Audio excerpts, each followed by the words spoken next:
our children to school, we're actually the second educators in your children's life because you are the first teachers. And we want to work in partnership with all of you because we can't do this work alone.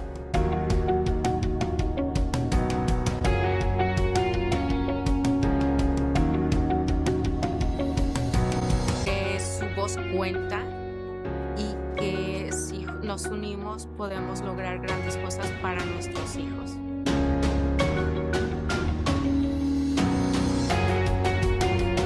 I love the diversity of the school district. Whether you know it or not, this district speaks 83 different languages.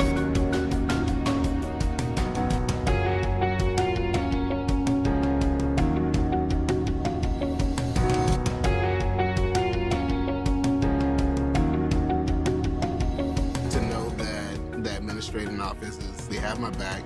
Not only my back, but they have my child's back. Every child, regardless of ethnicity, regardless of income, regardless of need, every child deserves to have their needs met. No one person can do it alone. The teachers can't do it alone. Administration cannot do it alone. It's going to take the parents, the community. I'm very thankful for the partnerships that we have with our communities in both cities that represent our school district. We always ask the question, how can we even do this better? And I think that's where community schools come in because that takes us to the next level.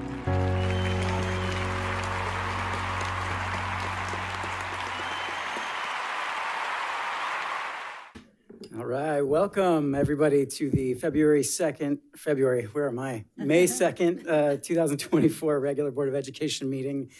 Glad to see all of you here. We have a bit of an unusual agenda tonight. So in a moment, we will be going into closed session. We should be coming out shortly after, and we will open back up open session. During closed session, we will be discussing personnel matters, the appointment of district superintendent. Before we get to that, Superintendent, will you call roll? Yes, Mr. Clark. Here. Ms. Larrett. Here. Ms. Lofthouse. Here. Mr. Reed. Here. Mr. Huey. Here. Thank you. We will take public comment for closed session agenda items only for this particular item. I see none in person. There are none online. So again, we'll be recessing to closed. Expect to be back out here within 10 minutes, might be less than that.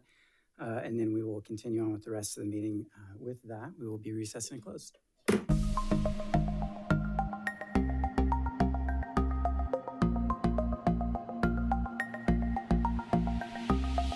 We are on item 4, back to open session.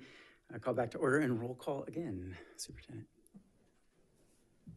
Mr. Clark. Here. Ms. Larrett. Here. Ms. Lofthouse. Here. Mr. Reed. Here. Mr. Huey.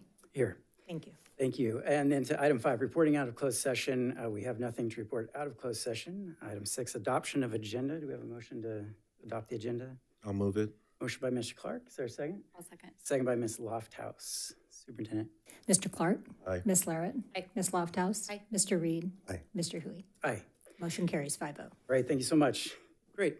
Now we're on to item 7, believe it or not already, discussion action item. Item A, approval of employment agreement for the new district superintendent. So really excited to be here with everybody tonight. I'm thrilled to see such a large crowd and people ready here to welcome our new superintendent. I'd love to talk through the process we've gone through for just a few minutes. The district began a national search for a superintendent in January 2024. The board worked with search firm McPherson and Jacobson LLC, who used input taken from an online survey and over a dozen stakeholder feedback forums to craft the attributes used to help identify the best candidate for Folsom Cordova Unified School District. We had 35 applicants for the superintendent position. The diverse pool of candidates from various backgrounds includes people who currently serve as superintendents, deputy, associate, and assistant superintendents and other positions in school administration. On April 20th, the board interviewed 5 candidates that we chose from the pool of candidates during a closed session on April 10th. On April 21st, the board brought back 2 candidates for further interviews, and with a 5-0 vote, unanimously selected a finalist, Mr. Eric Swanson. Mr. Swanson has been in education for the past 25 years, serving in a diversity of positions, including principal at Monterey Trail High School and Elk Grove Unified School District, assistant superintendent of education services in the Stockton Unified School District, and superintendent of St. Hope Public Schools. Mr. Swanson currently serves as a senior advisor for the Teaching, Learning, and Leading Center at the California Collaborative for Educational Excellence. In this role, Mr. Swanson is focused on supporting superintendents and education services teams throughout California to improve equitable learning outcomes for all students. Through the interview process, the board saw in Mr. Swanson a leader of educational excellence, equity, empowerment, and systems thinking. Mr. Swanson has shared in both words and his experience his belief that all students deserve to attend a school where they feel seen, safe, connected, and included. Dave Gordon, Sacramento County Superintendent of Schools, had this to say about Mr. Swanson. I know Eric, and I know well how his leadership in our county over the past 2 decades has benefited students. He is a tireless, compassionate, and imaginative leader who supports his staff and focuses on excellence for every learner. He is a great match for a district dedicated to providing a world-class education for every student.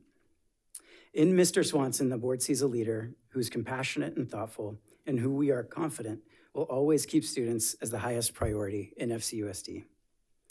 I'd like to thank the board for their dedication and their thoughtfulness throughout this process. It was truly a pleasure to hear input from each of you and see your heart for students in our district on display as we process this monumental decision together.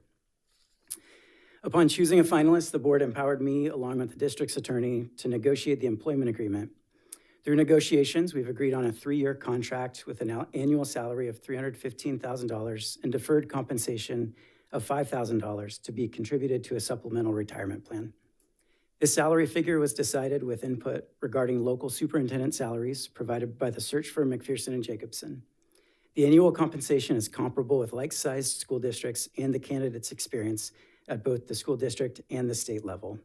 Copies of the contract are available upon request in the back of the room, it sounds like. So at this point, I would love to see if there is any public comment. I don't see any in person. Is there any online? There is none online. With that being said, then, I would love to entertain a motion from the board to appoint and approve the contract for Superintendent Eric Swanson. Mr. President, Yes, Mr. it Clark. is my honor to move that we approve the hiring of our new district superintendent. Thank you, Mr. Clark. So a motion by Mr. Clark. Do we have a second? I'll second. Second by Ms. Lofthouse. Dr. Collegian. Mr. Clark. Aye. Ms. Larrett. Aye. Ms. Lofthouse. Aye. Mr. Reed. Aye. Mr. Hui. Aye. Motion carries 5-0. Congratulations, Mr. Swanson. Congratulations.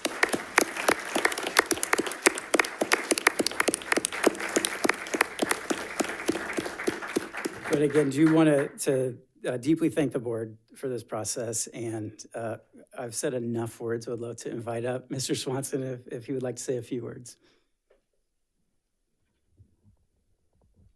President Hui and trustees, I'm excited and humbled for this opportunity, so thank you. Dr. Collegian, congratulations on an amazing 37-year career of service to the young people in our state. I feel grateful to have the opportunity to work with you as you transition into a well-earned retirement. I'd love to introduce my family because without them, I wouldn't be here before you tonight. My wife, Frances, my daughter, Chloe, and my daughter, Celia. Team Swanson, I love you. I'd like to close by saying that I'm eager to collaborate with our classified, certificated, and district office teammates, along with our students, their families, and our community partners in building on our strengths, addressing our challenges to make sure that we continue to foster a first-class education for each and every student. And President Hui, you stole my line, but so to make sure that each student has a school experience in which they feel seen, feel safe, feel connected, and feel included. So I am honored to say thank you and to serve as your next superintendent. Thank you very much. Great, thank you so much. Yeah.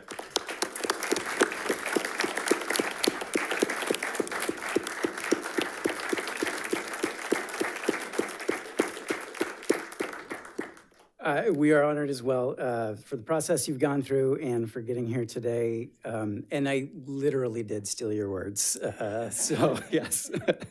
And I would just reiterate, I would say, just based on what we've seen and in your career so far, we know that those are not just words for you. So that's part of why we're so excited to bring you here tonight. You mentioned that you're eager to collaborate, and there are going to be plenty of opportunities for that starting in a few minutes. In a few minutes, we are going to break for a reception and where you can get a chance to say hello to Mr. Swanson.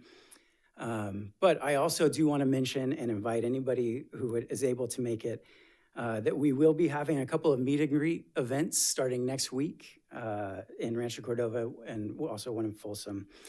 Some communication will be going out about this, but just keep it on your radars. On Wednesday, May 8th, at Mills Middle School from 5 to 6 p.m., we'll be hosting a meet and greet where really you can just come out and find out what Mr. Swanson is all about. And then a couple of days later on Friday, May 10th, we'll be hosting the same event at Vista del Lago from 5 to 6 p.m. So hope you can make that. You're welcome to come to that, families, students. I know Mr. Swanson is eager to really start integrating into this community and get to know everybody. So hope you can make it.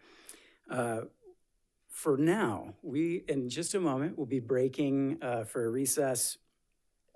It's actually item 8, special presentations. Item A is student. We don't have any student presentations tonight, but item B is staff, which is a welcome reception for our newly appointed district superintendent. I do want to mention before we get there, at some point in the next 20 minutes or so, the board will be going back into closed session while you guys get to hang out and eat cookies. We're happy for you that you get to do that. We wish we could do it longer with you.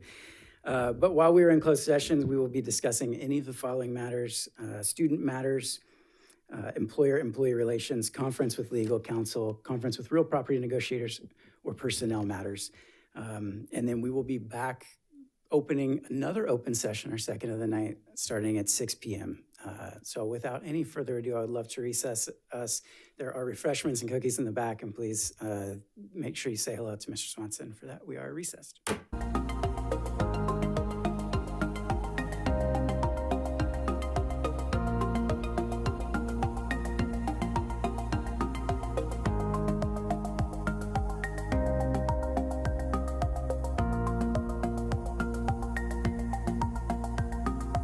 Right, welcome back to open session. We appreciate your patience as we were in closed session earlier. So if you would please stand and join me for the Pledge of Allegiance.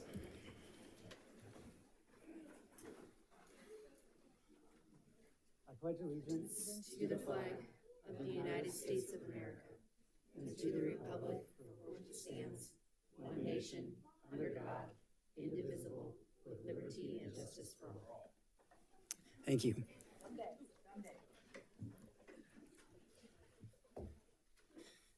All right, that brings us to item C, broadcast statement. A broadcast and recording is being made at the direction of the board, and the broadcast may capture images and sounds of those attending the meeting. Folsom Cordova Unified School District Board Policy 1313 promotes mutual respect, civility, and orderly conduct among employees, parents, and the public. We will treat staff, parents, and members of the public with respect and ask the same in return. If any member of the public uses obscenities or communicates in a demanding, loud, insulting, and/or demeaning manner, the board will calmly and politely admonish the person to communicate civilly. Public comment during board meetings are an important component of public engagement and transparency. Members of the public will not be permitted to yield their speaking time to another member of the public. All written comments submitted by 3 p.m. today to the board have been read per the Brown Act. The board is not allowed to enter into a two-way discussion on any matter not on the agenda. So I just want to take a moment to say that it's very aware that tonight's an interesting night. We have an agenda that's been packed full. We've got celebration on one hand, introducing our new superintendent, and certainly it's been a emotional and intense, tension-filled couple of weeks. Very aware of that tonight. This board did put together some governance norms. So for the sake of everybody in the audience, as well as for those of us on the board, I would like to just read those again tonight. So hopefully help us all get on the same page about that. So our governance norms that were agreed upon were, we have 5 of them. Number 1, focus on the best interest of students. Respect each other's opinions, disagree agreeably, focus on process, not personalities, and commit to open communication, honesty, and transparency. These are things we are not always perfect at, but certainly committed to working toward, and we appreciate the way that all of you have entered into discussion around that these last couple weeks, as well as over the many years before this. In the interest of these governance norms, Mr. Reed did ask to say a few words as we begin the meeting tonight. So unless there's objection from the board, I'd like to give Mr. Reed a few minutes to do so. All right, Mr. Reed.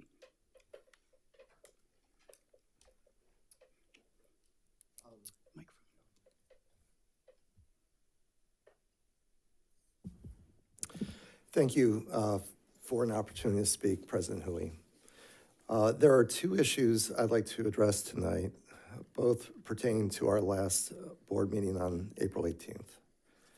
First and foremost, I would like to publicly apologize to Dr. Peace. I was out of town for the April 18th board meeting and attended the meeting via Zoom. I had no video feed from the board meeting that night and was having technical issues with the audio and was unaware that I was speaking over her. When it was brought to my attention the following week that I was speaking over Dr. Peace, I reviewed the video recording of the meeting, saw what had happened, and then immediately reached out to Dr. Peace to apologize. I would like to reiterate that apology to her here publicly tonight.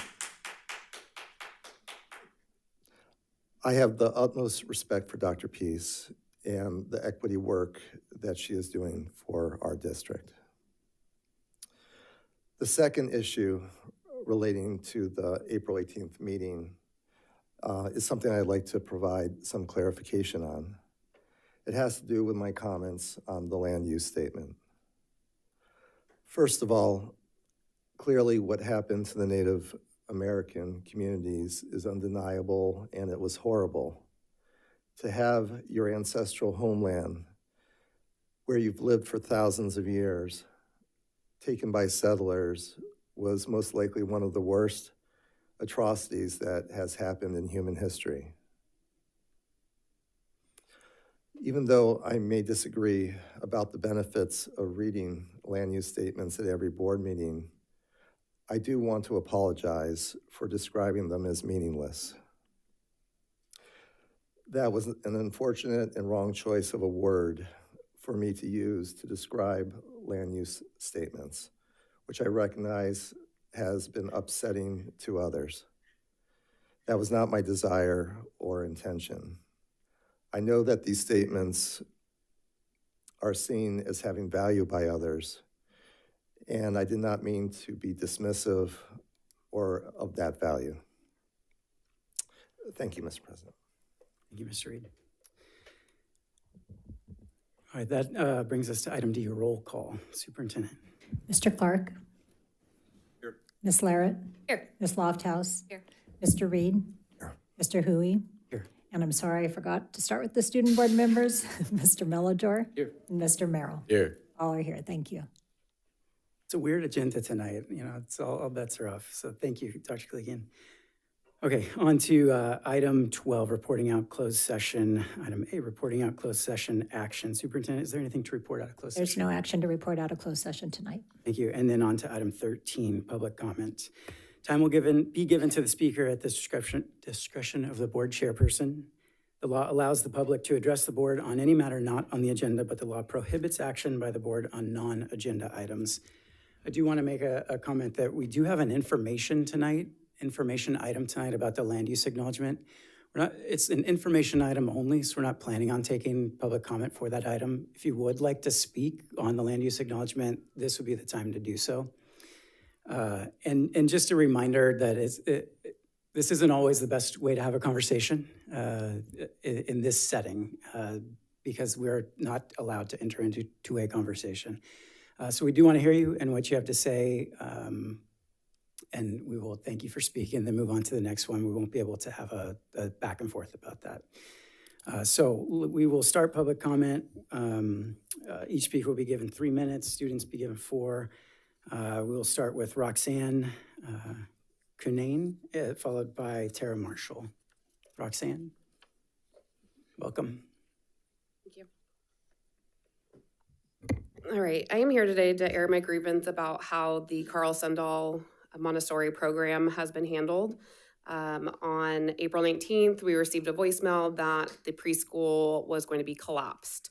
And so you can imagine my surprise when we were all here in February 1st, when it was voted that we were going to keep the program. I just personally feel that it was very sloppy. I mean, we had to go through enrollment, registration, went through power schools, did immunizations, did all the things, paid my deposit, which I still haven't gotten back, and are just told that there's statutory requirements that prohibits it. I don't understand, and there's just been a lack of communication this entire time, and it's very frustrating. We all were operating under the understanding that we were moving forward, so many of us forewent our other options, and it just feels like a slap in the face. And so, Mr. Hui, I appreciate your comment today or your response. That was definitely appreciated. But again, I just don't understand that as an excuse from the district, because we've had a blend of preschoolers and TK already. So has Carl Sundal and the district been breaking the law thus far? Like, where is this coming from and when did this actually happen? So, you know, with that in mind, it just is unclear that was this a situation where the homework wasn't done? How did we not know that this was a requirement that needed to be in the schools? And if that isn't the case, then the district knew the whole time. And I just feel that it was disrespectful to be handled this way. The entire year we've had a cloud hanging over us, and poor Tara Marshall, the teacher, has had to endure and be her own advocate and reach out to parents, just left out with no help at all. And it's just been awful to witness. But there's also layers to it. So my 2 preschoolers were involved. They're not allowed to come back, so that's fine, I understand. But then now I'm faced with the issue of having a incoming kinder enrolled. And quite frankly, there's been no communication. It's been very vague and confusing of what's going to happen in the afternoon with this class. And I just feel that they're an afterthought at this point. I have no faith that the district is going to take care of the 8 kinders that are in the course. So now how ironic that I'm being faced with pulling my kid out of this program, which is further going to hurt the program. We've already had 2 people withdraw, and she will be the 3rd. And I know the remaining kinder parents are very frustrated and contemplating the same thing. So now here we are back at the beginning, and this inadvertently of collapsing the preschool is now eliminating the entire program, and we'll be left with just a bunch of TK. So at least the money will be brought into the district. We get that, but how it was handled is unacceptable. And I would, if nothing else comes from this, want it to live in perpetuity in the minutes that this is frustrating, and I just disagree. I know my time is out, but I just don't understand how this wasn't brought to the forefront sooner. We tried to follow the process, and it was just kept at arm's length and not welcomed, and just have nothing else but frustration. Thank you. Thank you. All right, next speaker, Ms. Tara, you are up, followed by Jacqueline Sells. Welcome. Hello, I'm going to have to speak really fast because I have, I'm addressing 2 topics. First, I want to read from Amanda Ross, who couldn't be here because she's very, very sick. This was addressed to Mr. Hui, and so you know, you got the email. But just for the record, she says, "Thank you for your reply. I appreciate the honesty in your response. This is what we parents summarized happened after a little bit of research. What we don't understand is why this change has to happen now. This policy is not new. I don't understand how staff missed this when we parents found it with minimal searching. I spoke with the Department of Education. This policy has been in place for years. Why can't the program stay the way it is for 1 more year so that the 2 kids who are being kicked out can stay through to kindergarten?" Then she asked, how much money is 4 kids really? How much money will the district lose with preschool and only 20 kids? I hope it's worth the trauma that the kids who are being kicked out will have to go through, missing a whole year with their peers. I hope it's worth the loss of their highly popular and unique program that sets kids up for success. I'd really like to know how much money this one class is going to make the district and what that percentage is compared to the district's budget. Can someone get me those numbers? Also, the board had directed staff to find a Montessori trained teacher. I haven't been able to get a straight answer about the new hire. But I'm assuming with all the jumping around staff is doing that the new hire is not Montessori trained. I've also been informed that the district will not pay for Montessori training, and there's no requirement that the new hire receive Montessori training. This, coupled with the drop in preschoolers, appears to have effectively gutted the program. No one can get a straight answer from any staff about how the class will accommodate general ed TK in the afternoon with Montessori kindergartners. Can you have someone explain to us what is going to happen with the classroom with the forced melding of these two different modalities and philosophies in teaching? I'm disappointed by how staff handled this whole affair, and I hope the board looks into it. Ms. Tara has been running this program successfully for 8+ years. She deserved better than the lip service and hoop jumping that we've been doing for months. And so did the parents. Why did it take weeks for anyone to contact me about this? Also, why have no parents with kids continuing in the program been called to inform them of this change? We had hoped for a fair and open process throughout all of this. And what we have received instead was non-answers and obfuscation. We are deeply disappointed by what has occurred and would like answers to these questions. Okay, that's that part. And then about the land use acknowledgement, thank you, Mr. Reed, for your apology. I really appreciate that. But I do want to say, I am Hupa, Yurok, and Karuk. I actually am enrolled in the Hupa Valley tribe. And I just want to say, read this from the Northwestern University about how it is important to acknowledge the indigenous people. It is important to understand the longstanding history that has brought you to reside on the land and to seek to understand your place within that history. Land acknowledgements do not exist in a past tense or historical context. Colonialism is a current ongoing process, and we need to build our mindfulness of our present participation. Thank you. Thank you, Ms. Tara.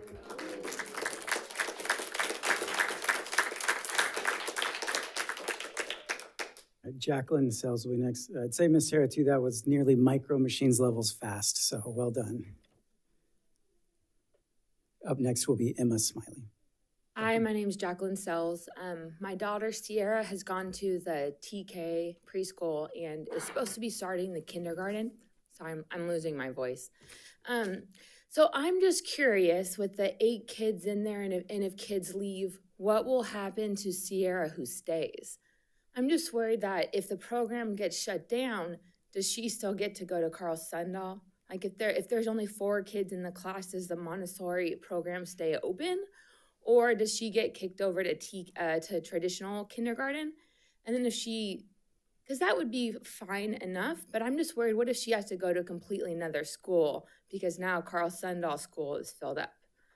So I would like that answered so that we know, do we have to move our kids out of Montessori now because maybe you guys know it's over and we don't know that? Because I think it would be helpful. It's going to be really hard to have 2 kids in 2 different schools if it turns out that Carl Sundal school is completely full. And I don't think that's even addressing the fact of that, had we known today that maybe our Montessori kindergarten classes was gonna be in a TK traditional, would we still wanna make the same decision to keep them in that program? So I would like to know, or at least have someone say, hey, when it's all settled, you will have the option to do this with your child, or to do this with your child, or to do this, and to have it kind of guaranteed. Because I'm just worried she won't have a spot if the Montessori program is stopped. And I find it hard to believe that the Montessori program will stay open if there's only 4 kindergarteners, or 7 kindergarteners, or 6 kindergarteners. So that's kind of the answer that I want to know, so that I can plan for my kid to have a good kindergarten. Right? So that's the only question that I really want answered, is what happens to these kids in the scenario that things don't work out the way we were originally hoping for, right? And that's all I have. Thank you.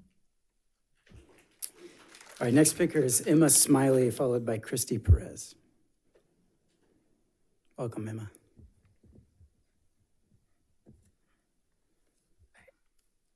Hello, my name is Emma Smiley. I'm the student representative of the NAPAC. I attend Cordova High School, and I'm an enrolled member of the Ponca Tribe of Nebraska in Sinchagu, Lakota. I'm here tonight to speak about the land acknowledgement topic that was brought up at the last board meeting.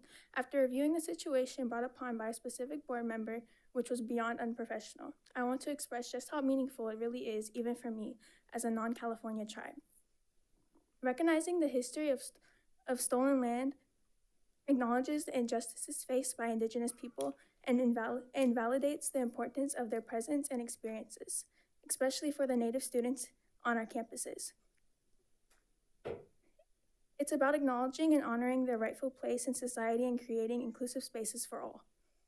For Native students, it can be a meaningful way to honor our heritage and identity in the same way you say the Pledge of Allegiance every day to honor this country. A land acknowledgement can help us feel more connected to our culture and traditions and our ancestral lands, because unlike Mr. Reed said, these things are not taught within our history classes. In fact, the first time that I got the chance to embrace my culture within a classroom was in my ethnic studies class, a class that was just implemented this year. I would also like to add there is nothing political about acknowledging the stolen land that you live on. These statements are factual and historical recognition rather than political statements. I am not naive to the difference of opinions, although there are lots of acceptable ways to express those differences. But what was said at the last board meeting was indeed not one of those ways. What Mr. Reed said felt discriminatory towards Native students and families of this district. It also showed his lack of inclusivity, which was not only shameful as he's a member of this board, but also goes against both the FCUSD discrimination policy and your mission statement. Your apology is recognized, but that does not make what you said and how you said it okay. Your true character has been shown. Tonight, I hope I was able to teach Mr. Reed something. Not only the importance of acknowledging the land for our Native students within the district, but how to speak to your peers and colleagues about your differences in opinion without disrespect. I am beyond grateful for those who have been working with us and supporting our NAPAC. Thank you for your time. Thank you.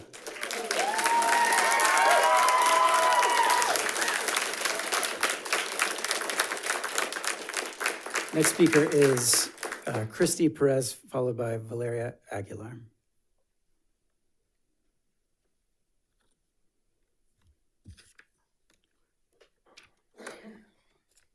Good evening. My name is Christy. I'm a proud member of the Ponca Tribe of Nebraska and Sinchagu Lakota. I'm a parent within the Folsom Cordova Unified School District and secretary of the NAPAC. I'm here tonight to speak on the topic of land acknowledgements. As a Native American, my connection with the land runs deep. It's not just about acknowledging historical facts, it's about recognizing the enduring relationship between Indigenous peoples and the land. Our ancestors have cared for these lands for generations, and acknowledging them is a way of honoring the resilience and the sacrifices they made to protect and preserve our culture. Land acknowledgements also serve as a reminder of the ongoing struggles Indigenous communities face, including issues of sovereignty, land rights, cultural preservation. By acknowledging Indigenous lands, we can raise awareness about these issues and advocate for a meaningful change. For local tribes, the significance of land acknowledgements becomes even more poignant. These acknowledgements are not just symbolic gestures. They recognize the specific history, culture, and ongoing presence of Indigenous peoples who have inhabited these lands since time immemorial. Land acknowledgements validate their connection to the land and affirm their sovereignty and rights to self-determination. It's a way to honor unique contributions to each tribe to the local community and to acknowledge the injustices they have endured. Engaging with local tribes in the process of crafting land acknowledgements is crucial. It ensures that the acknowledgements are accurate, respectful, and reflective of the tribe's perspectives and experiences. Furthermore, land acknowledgements create an opportunity for dialogue and reconciliation. They acknowledge the truths of colonization and the displacement of Indigenous peoples, fostering understanding and empathy among all people. It's not about dwelling on the past, but about building a more inclusive and equitable future together. I believe land acknowledgements are essential for honoring our ancestors, raising awareness about Indigenous issues, and fostering reconciliation and unity among all people. Lastly, I want to give my immense gratitude to all that have showed their support. To Dr. Collegan for reaching out to the NAPAC almost immediately when we first came here and spoke about the importance of implementing a Title VI program. To Ms. Lofthouse for your heartfelt words of support regarding the land acknowledgement. To Dr. Peace for her support and collaboration on the land acknowledgement and her compassion for her work that really shows. Ms. Cabrera and her colleagues for their hard work on the Title VI application process and the collaboration with the NAPAC. Mr. Clark, for your continued support, and to the community members who have spoke and showed their support. I really want to thank the student reps, Van, for your words of support and sharing that land acknowledgement is said in one of your classes. And if it wasn't for that, you wouldn't have known the local tribes that inhabit this land. Matthew, for reading the land acknowledgement at the end of the last board meeting and your words of support. The substantial support we've received has overshadowed any opposition. I'm excited for our continued partnership with the Folsom Cordova Unified School District to build a strong Native American education program. Thank you for your time. Thank you.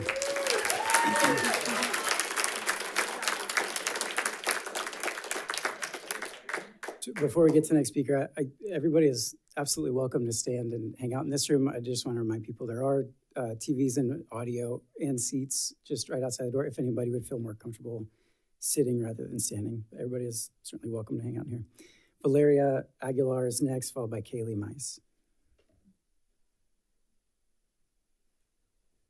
Hi, my name is Valeria Aguilar, and I'm a junior at Cordova High School. The Stanford Doerr School of Sustainability, a respected institution, emphasizes that land acknowledgement is not a new concept. It has been a traditional custom in many Native communities and nations, a practice that dates back to time immemorial. This practice is rooted in the deep respect these communities have for the people of the land. The importance of land acknowledgements for non-Indigenous individuals and communities relies on recognizing the relationship to the original inhabitants of a location and the land.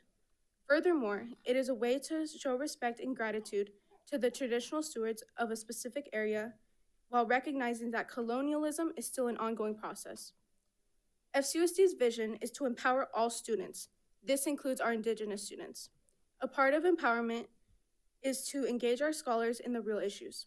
The real issue here is racism, an experience that so many students stand against and unfortunately experience daily. Racism is when systems, policies, actions, and attitudes create inequitable opportunities and outcomes for people based on race. It occurs when this prejudice is accompanied by the power to discriminate against, oppress, or limit others.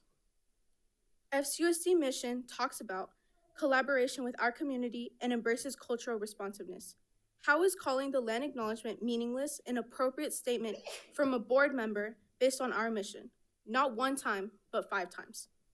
As a leader in a district that says it believes in equity and has adopted equity questions as a board, how are you showing the inclusivity of our Native American sisters and brothers by not being willing to vote the statement in, by not even being willing to enter the room when it is read? We don't read land acknowledgements only during the month that celebrates this culture. Do we only recite the Pledge of Allegiance on the 4th of July? No. We recite it each time we gather out of respect and honor for this country. Reciting the land acknowledgement is out of respect and honor for people who had their land stolen from them for generations to come. We like to say that we're an innovative district. Innovation is about growth and new learning. If we consider ourselves innovative, then our actions and mindset would drastically differ from 400 years ago when it was acceptable to steal the Native American land. FCUSD has a non-discrimination statement that prohibits discrimination, intimidation, and harassment based on a person's ancestry, national origin, or association with a group with these characteristics. When you sit on a podium and hold authority and power and you tell a group multiple times that they are meaningless, their words are meaningless, and their past and lived experiences are meaningless, you are intimidating, harassing, and discriminating against that group. Making a land acknowledgement should be motivated by genuine respect and support for Native peoples. It is a starting place to change how the land is seen and talked about. In addition, it redefines how people place themselves in relation to the Native people of this land. Folsom and Rancho Cordova are diverse cities. You should reconsider your board seat if you are unable to embrace the forward movement and the partnership we are building within our school district. Thank you. Thank you.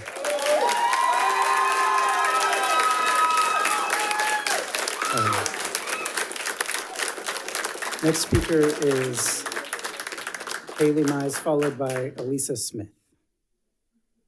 Welcome. My name is Kaylee Mize. I am a junior at Cordova High, but most importantly, I come from the Ho-Chunk, Menominee, Osage, and Quapaw Nations. It has come to my attention that Mr. Reed, a person on our board, made disgusting comments about the land acknowledgement honoring Native people who came here before me. I stand here today with NAPAC and my ancestors above. I cannot wrap my head around being in a district with a board member who seems so disgusted by who I am. These are my people you talk about. The land acknowledgement is not meaningless, nor is it political. In fact, the Google definition of political means relating to a government or public affair, which a land acknowledgement is either. But if we really want to talk about political, let's talk about the Pledge of Allegiance. Every day in the morning, you have our children as young as preschool stand up, put their hand on their heart, and recite this pledge of loyalty to the United States, but do our children really know what it means? I explained to my sister why we don't do the Pledge of Allegiance because of what they did to our people, but she's scared not to do it because of getting in trouble by her teacher. And there, Mr. Reed, that's where our brainwashing begins. That's where we use our children's fear to brainwash them. That pledge, that's what's really political. I don't understand how that could be okay for you, but it can't be okay to honor the First Nations, honor the people who suffered massacres and killings so that you can be here. Now, Mr. Reed, you made a comment about giving land back, which is a very big statement, even knowing you wouldn't have that power. But we're simply asking for a much more simpler task, not to get the land back. I'm asking that the land acknowledgement be recited before the Pledge of Allegiance at every board meeting, no, not just once a month. It is not a meaningless statement, it's honoring the ones who suffered before us. In fact, we honor the colonizers every day when we recite this Pledge of Allegiance. So I don't understand why land acknowledgement has to be such a horrific thing for you. I am a student just like every other student you have in this district, and your campaign says our students, our futures. I may be out of here soon, but I have 2 siblings, preschool and kindergarten. What about their futures? With you on the board, I don't know if there's an equitable future for them in store. Our school board preaches about having our students being treated in an equitable environment. What about Native students? We aren't talked about in the history books. There is not one thing yet you can pull out of there that goes over Wounded Knee, goes over the mass execution of Sioux ordered by Abraham Lincoln, that goes over Bloody Lake Massacre, that goes over boarding schools. In fact, we're still having our children do mission projects. And all the other massacres that were caused by our so-called founding fathers of this country. And that right there is a true bloody history of our country, the true history that isn't even taught in our history classes. My heritage defines me. This is who I am. And why are we not talking about it? Mr. Reed, you continue to make comments and apologize for all the other marginalized communities, and that's great. But we want to acknowledge the resiliency of Native peoples and include our Native students in a better future. I am not denying or not acknowledging what other marginalized communities go through, but you don't acknowledge us. Native peoples still exist. This is land for Native peoples, the land you walk on every day. It will always be Native land, even when the colonizers try to strip our culture. I will forever fight for my ancestors and fight for my people. And it's sad that after all these years, people still can't acknowledge that we exist. I hope that the next time you try to say land acknowledgement meaningless, remember the violent and dehumanizing treatment the colonizers did to my people, and are you okay with that? Do Native students even matter to you? If a land acknowledgement is meaningless, if a land acknowledgement doesn't matter to you, then how could you stand by creating an environment where all races are included? We aren't extinct, we're still here and we'll be here for generations. So fight for us like you'd fight for your own children. Fight for what's right. I have a few demands for the board. I want a land acknowledgement plaque not only in this district office, but I want it at every school site to better educate our students. I demand a sincere apology from Mr. Reed for his unprofessionalism and discriminatory comments. And if he refuses to apologize, then why be on the board? Thank you. Thank you. Next speaker is Elisa Smith, followed by Bailey Stark. Hi, I'm Elissa Smith. I'm a teacher at Innovations Academy. I'm an FCEA rep, climate facilitator, equity leader, and social science teacher. I'm finishing my 5th year as a teacher, and this is the 3rd time I'm speaking in front of all of you. The first time I spoke was as a union representative requesting a fair raise. The second time I was here, my colleagues and I spoke of the success of piloting an ethnic studies program. You may remember from the presentation that Native American studies are one of the 4 foundational disciplines. Land acknowledgements are set to be discussed later on the agenda, so I'm not going to be discussing that. What I would like to discuss now is the decorum of the board in the last board meeting. But to be clear, I stand in solidarity with NAPAC. Specifically, I would like to discuss the board policy on civility. Our board is supposed to be the body that represents our district, but the personal views of individual board members does not always align with the views or interests of constituents. And when that happens, we still expect board members to communicate their views respectfully. This is why we have policy 1313.02, civility and mutual respect. Quote, the governing board recognizes the impact that civility has on the effective operation of the district, including its role in creating a safe and positive school climate and enabling a focus on student well-being, learning, and achievement. The board believes that each person should be treated with dignity and respect in their interactions with the school community. District staff will treat parents and guardians and other members of the public with respect and expect the same in return. The same policy that is stated at the beginning of every board meeting, so I believe everyone is clear on it. But this standard has not been upheld by the board, as evident by board member Reed's behavior in the last meeting. He did not uphold the board policy when he disparaged and undermined the efforts of staff and community members from the district. He attempted to excuse his behavior by relying on a different policy dealing with political endorsements, which I will get into later. Let's see. However, you cannot hide behind clearly applicable board policy and whataboutisms to justify your treatment of speakers, guests, and community groups during the last meeting. While I won't get into the merits of your argument, it was transparent that you did not deem the speakers worthy of respect or the board's time given your repeated interruptions and dismissive comments. What's the purpose of having a civility statement if board members are not held to the same standard? Next, there is nothing in the law or board policy that prevents the school district from making a statement in support of a marginalized group, particularly to acknowledge past discrimination. To the contrary, our board policy on discrimination is policy 0410, non-discrimination in district programs and activities.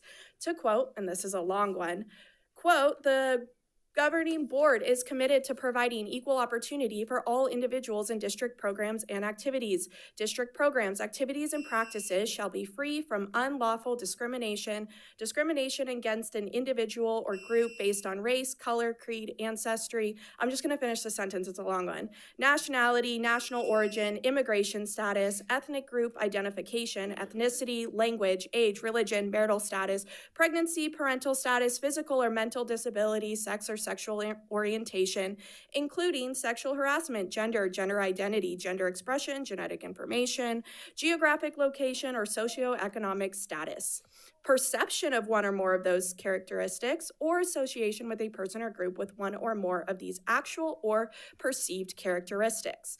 And to the extent that you are suggesting the district has a policy prohibiting statements in support of marginalized groups, I would certainly rethink that position. It is telling where you draw the line for the board's powers and principles of free speech.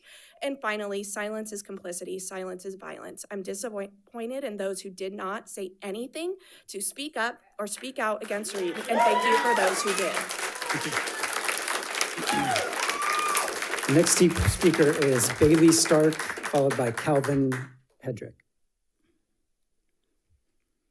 Bailey Stark's not coming. Okay, Calvin Hedrick then would be next, followed by Dr. Vanessa Escovedo Hernandez. Welcome. Thank you for letting me go before her. I don't want to go after her. Heard from a lot of really incredible young people here, and that really makes me very proud. Hasasa Ganiki Kan Calvin Hedrick. I am Mountain Maidu, and I live here in the Sacramento area. I work for the California Native Oak Project, and I run a program for Native American youth called The Fifth Direction. You know, this morning I was downtown, and I was in the gallery of the assembly where Assemblymember Ramos was trying to get past ACR 133, which is creating Missing and Murdered Indigenous Peoples Month as May in the state of California. And as some of you guys might know, some of you guys may not know, Native American people go missing and murdered without investigation at 10 times the national rate. And so just bringing recognition to that was so very important. Assemblymember Ramos is doing that. He's bringing light to that. But something that we also know is that in school districts, we do not always do the best job of telling a truthful history. And so fourth grade curriculum, whether it's talking about gold rush or missions, can sometimes be very damaging to Native American students. We were hunted at that time. And it's very difficult to teach that. And so a lot of our Native American students are traumatized by that. And so we see graduation rates that are the lowest of anyone. We see dropout rates that are the highest. We see suspension rates of Native American students that are some of the highest. And we see suicide rates that are the highest of anyone. I work with almost every single tribe in the state of California, and there's not one that has not suffered from a suicide from a young Native American person. I'm here today to support the parents from this district who are asking for what I think is a very simple thing. It's a very simple thing that I think can really help the community. I don't believe that anyone up there on the dais is here to traumatize a student. I believe that you all came in and sat down in these seats to make sure that our students were taken care of. And so I just ask that we consider that. A land acknowledgement is a very small but a powerful message that sends the message to students and community that we recognize them, that we recognize this land and who was here before us. And then that starts to lead into a more equitable curriculum for our students, and it really starts the dialogue about what really happened. I really appreciate that some people say that land acknowledgement helped them to understand the first people that were here. I also just want to say, my friend Josh Hoagland from Elk Grove was unable to be here, and he's the Indian Ed person from down there, and he has been busy looking for students to read land acknowledgement statements. A lot of high schools down there are asking him, can you come and read the land acknowledgement statement? And I think that one of the things that he said, he's amazed how far apart the mindsets of neighboring districts are. Elk Grove Unified has a land acknowledgement. Davis Joint, Washington Unified School District, Elk Grove City, the city of Rancho Cordova, Sacramento, and the list goes on and on. All the Los Rios colleges, all the UCs, all the CSUs have a land acknowledgement statement. I just really believe that it's something that you should consider. And by the way, this morning, ACR 133 passed 70-0. Thank you.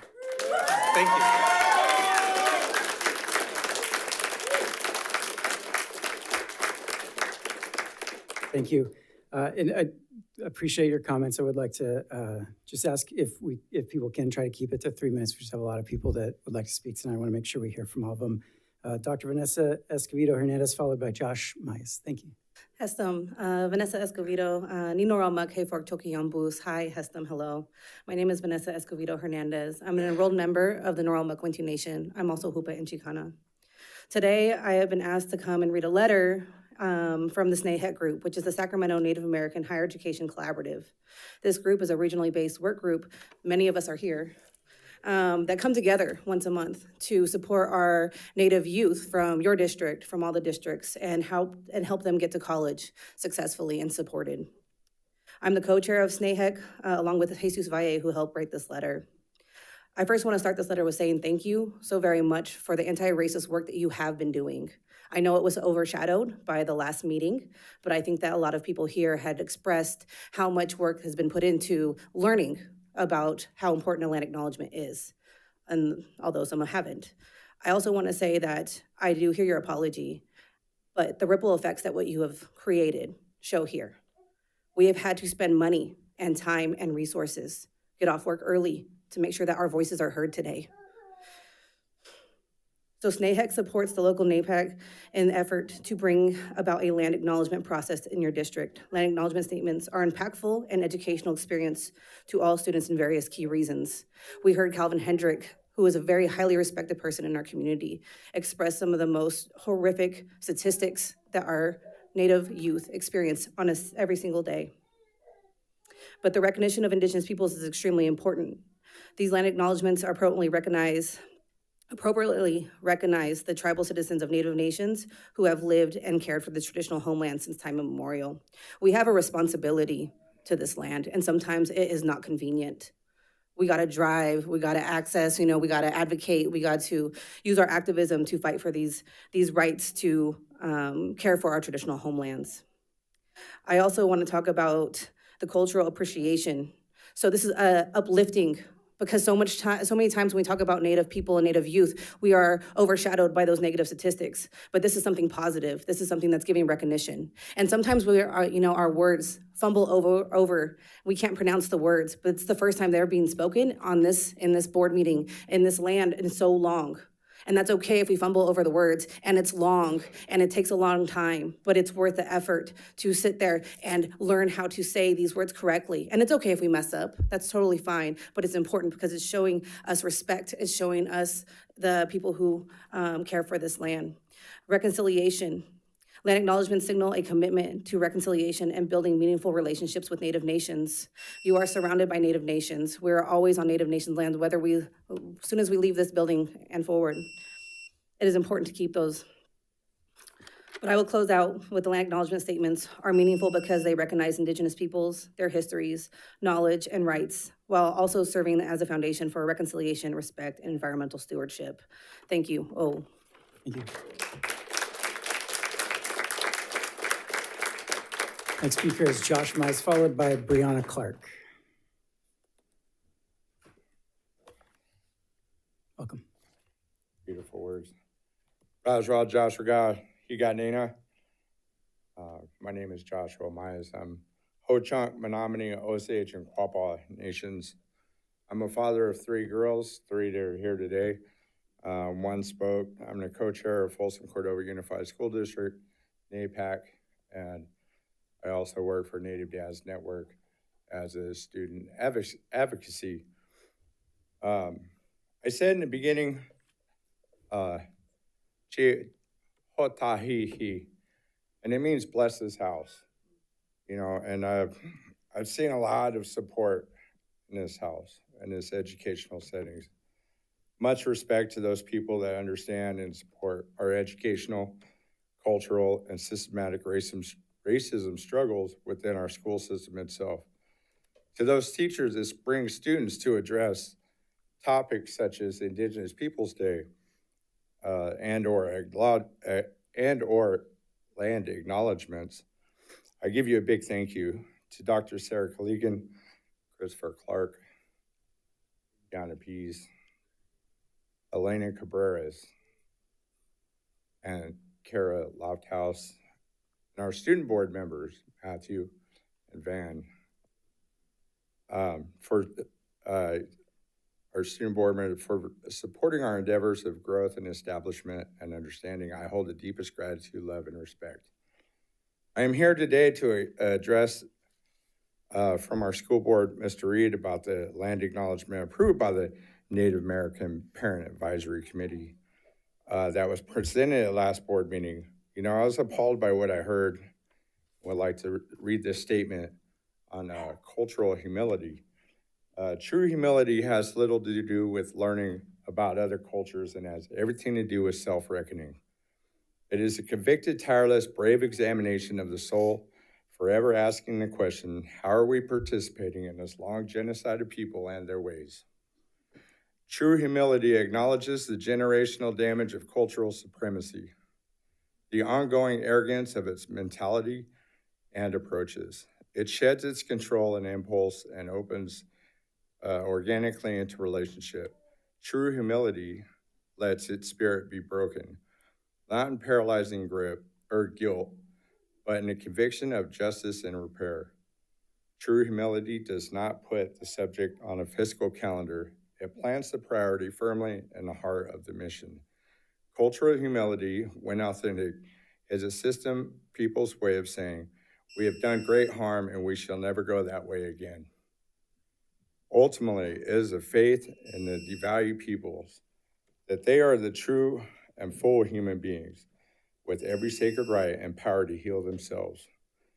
That the system is not to be the great authority, but the willing student and helper, and that people must be now and forever regarded sacredly. Thank you. Thank you. Brianna Clark, followed by Nora Zaid. Members of the FCUSD board, good evening. My name is Brianna Clark, and I am Pomo Shokawa. I am here today to submit my public comment in support of the land acknowledgement developed by NAPAC and community members after 3 long years. This is a powerful way to show respect and to honor the Indigenous peoples of the land that you work, learn, and live on. For that, I extend my thanks to those who have contributed to this effort. This statement aims to foster meaningful relationships and complement the newly implemented ethnic studies curriculum. Its purpose is to promote diversity, equity, and inclusion, and in turn serves the overall values, beliefs, priorities of the community, which, I may add, is a part of your duty as a school board in what we refer to as the state of California. This statement is not political. Land acknowledgements are not political and are far more than moral exhibitionism. Its point is to show gratitude and appreciation. Reading land acknowledgements at the beginning of all school events and school board meetings is not political. However, being selective about what events this statement is read at is political, and only using them during time periods that you feel necessary or relevant is a blatant display of moral exhibitionism. The existence of Indigenous people is not political, it is a fact. The systematic dispossession, removal, and erasure of Indigenous people is a fact. I agree that the actions must go further than acknowledgement, but a foundation of respect is a start. Thank you for your time. Thank you. Next speaker is Nora Zaid, followed by Sequoia Coleman.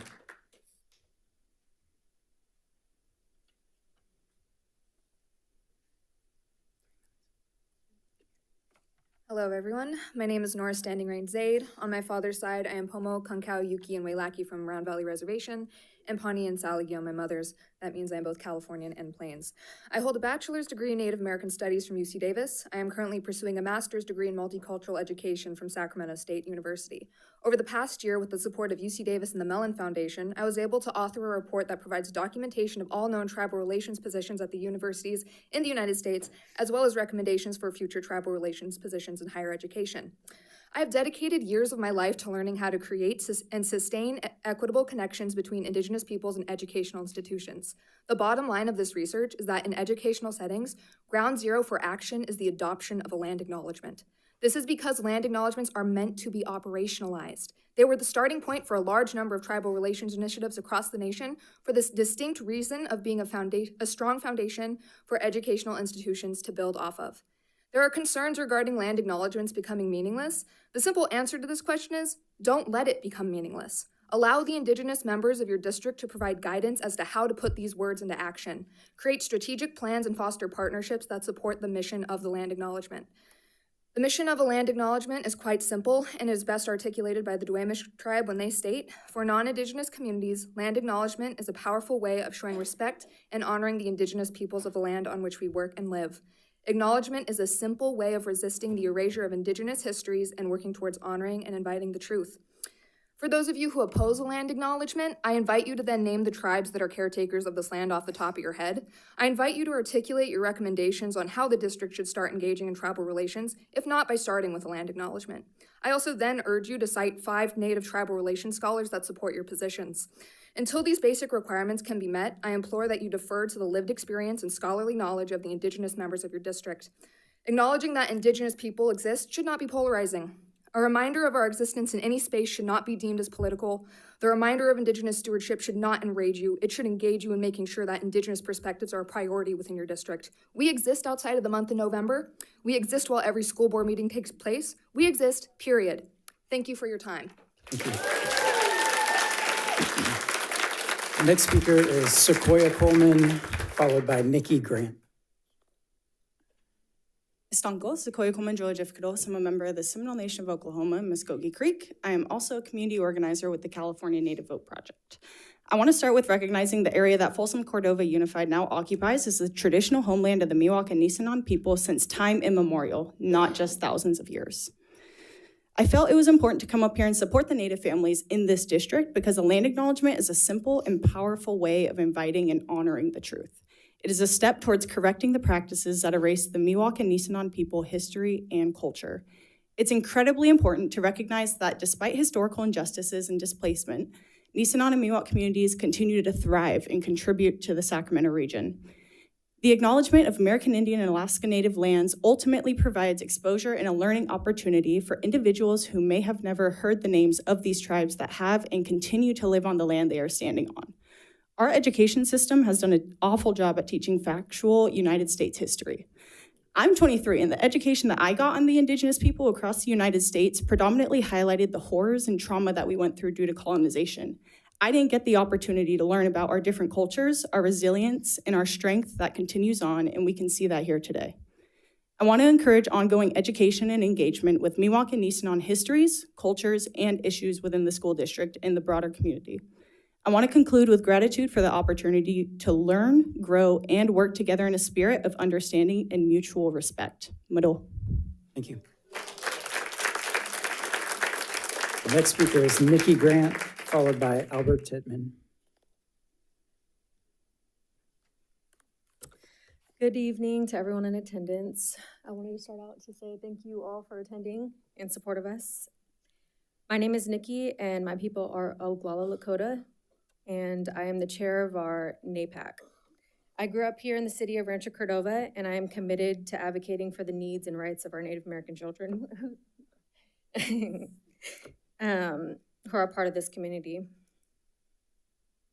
April 18th, during a discussion on the land acknowledgement, me and my sister were sitting in the room listening to the words spoken by David Reed, and we were in shock, and I was shaking. The characterization of land acknowledgements as meaningless and political statements deeply concerned me. As a member of the Native American community and as someone who has dedicated my time and energy to advocating for the inclusion of Indigenous perspectives in our district, I find the words not only dismissive, but also hurtful. Land acknowledgements are far from meaningless. They're vital recognition of the historical and ongoing presence of the Indigenous people on the land we now inhabit. They serve as a small yet significant gesture of respect, acknowledging the deep connection between Indigenous communities and the territories that they have cared for and called home since time immemorial. To dismiss such acknowledgements as political is to disregard the centuries of injustice, oppression, and erasure that Indigenous people have faced and continue to confront. By dismissing land acknowledgements as political, Reed undermines the efforts to create a more inclusive and equitable learning environment for all students, including those of Indigenous descent. His words perpetuate a narrative that erases Indigenous voices and perspectives, further marginalizing an already underrepresented community. As a concerned parent, advocate, and member of this district, I urge the board to recognize the harm caused by such statements and to reaffirm its commitment to refostering a culture of respect, understanding, and inclusivity for all students, especially Native American children. We cannot afford to overlook the importance of acknowledging the land's Indigenous caretakers and the significance of honoring their ongoing contributions to our shared community. I also want to take note that the silent nods and agreements from some of our fellow board members who chose to remain silent in the face of such blatant disregard for the experiences and perspectives of Native people. To those who stayed silent, your inaction spoke volumes and is duly noted. But I also want to bring attention to those who spoke out at the last board meeting. Dr. Kaligian, your continued support and your care of always reaching out. Chris Clark, Dr. Pease, Jim Huber, Elena Cabrera, Kara Lofthouse, student reps Van and Matthew, but also the continued support from the non-natives in our Rancho Cordova community. It does not go unnoticed, and on behalf of the NAPAC, thank you for your support. It outshines the negative by far. Thank you. Thank you. Albert Tittman is next, followed by Chavez Andrea. Welcome. Majuxasa, Kuchi, Yama, Nixe, Kanayasa, Albert Tittman, Umale, Nisanan, Miwok, Maidu, and Madesi Band of the Big River Nation. My ancestors have existed here since the beginning of time, right where the school sits and along the river systems, lakes and streams. You walk now and you'll find remnants of our historic past, present, and future. It's still there, as if it never left in time, like some of my young relatives expressed today in the history books. It's absent. Don't talk about the Nisenan people. Don't talk about or teach or educate about the Miwok way of life. Right there, look, see those trees? Right on the other side of that hill. But you didn't know there's a village site right there. My grandmas and grandpas.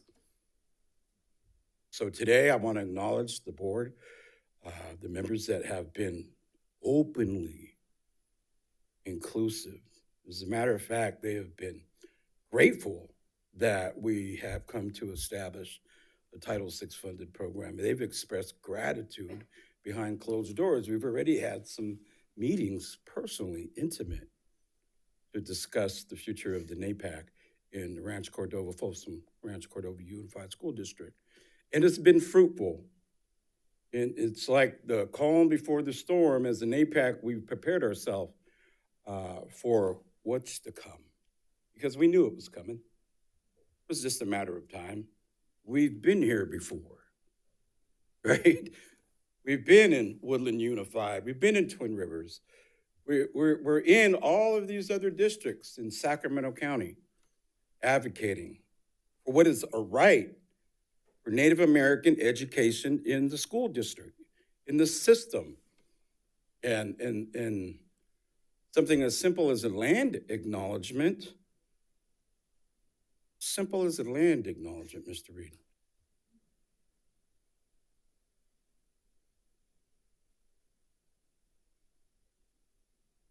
Really hurts, really painful. Because what you told me is I don't matter. My children don't matter to you. I watched the video over and over. I was live when it was happening, and I heard your comments, and you said, these are my words. You were pretty matter of fact about what your words were that day. We can watch the video over and over again, and so I'm a forgiving man. I've learned to be very forgiving. You know, forgiving the unforgivable, we say. And I want to believe that in your best intentions, that you mean well for the safety of our children here at this school and this within the school district. And I am requesting, because I thought we were meeting with you yesterday, maybe there was miscommunication. I don't know what happened. Give you the benefit of the doubt, but everybody else was there except you. And so I'm asking publicly, because we're doing public comment about my ancestry. I'm a local tribal person. I pledge allegiance to the flag of the United States of America and to the republic for which it stands, one nation, under God, indivisible, with liberty and justice for all. You're saying all. You know where I learned that? I learned that from my father. Where he learned it? In boarding school, where he was removed from the land from my grandma and grandpa forcefully, where he was abused there, stripped of his language, his culture, his religion, his customs and traditions. So when you decide to be intentional about your words, because that's what I'm learning to be, very intentional, because I know my words can be misquoted. Mr. Tippman, if you don't mind wrapping it up. Thank you.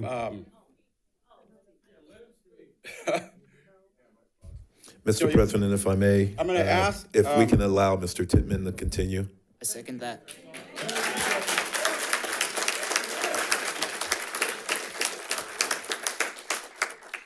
I feel like, because we've had discussion yesterday, it was very fruitful.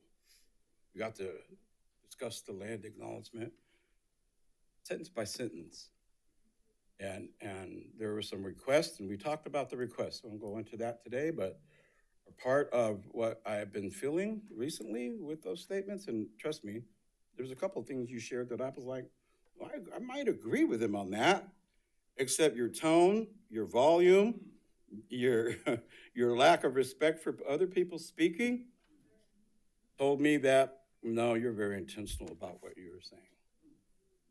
Because I wanted to believe, like, if we were going to do we were going to enact this land acknowledgement, not land use statement, and you wanted to truly intend to give us the land back, if that's your true intention, then I will meet with you right after this meeting, tomorrow, the next day, to talk about giving us this land back, if you really have that kind of authority.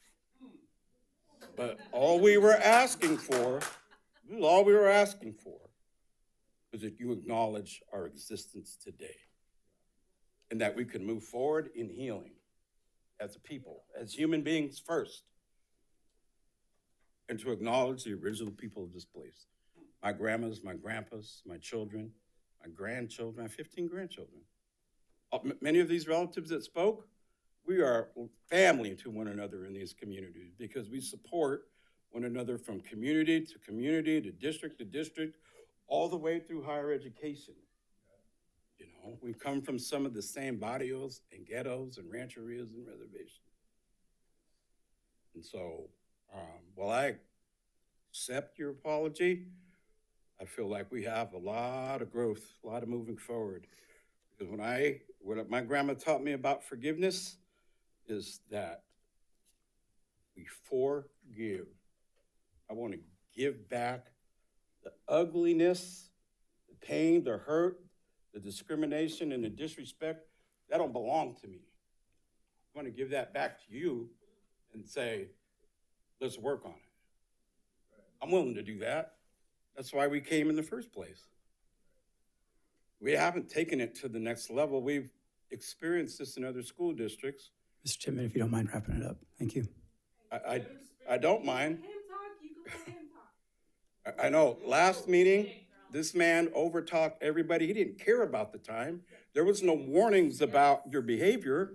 There was nothing about, you. For some reason today, we got the warning 3 times.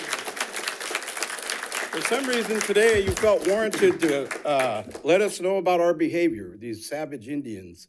We had to let them know 3 times that what our code of conduct policies are. And I'm sitting back going, I've been to a few sessions. We've never done that here, ever. But when the Native Americans show up, boy, we got to remind them they better behave because we have rules. We'll shut you down. We'll kick you out. I'm trying not to be the stereotype of the angry Indian man. I'm trying to be very respectful because of the blatant disrespect and discrimination of your comments. And I need you to feel that like I felt it that day, right? This isn't about blaming you or your heritage or your ancestry, Mr. Reed. It's not about blaming or shaming you. Appreciate your comments. It's not about white guilt or fragility. This is about love, respect, honor, commitment, and equity and inclusion, right? Remember those things. And so that is why I came today. You know where I was supposed to be? In Woodland Unified School District with the teachers union there, offering a cultural humility training on how to work within those Native communities in that area. But I chose to be here tonight because I feel like we need to offer that in this district. So we got some work to do, sir. And thank you.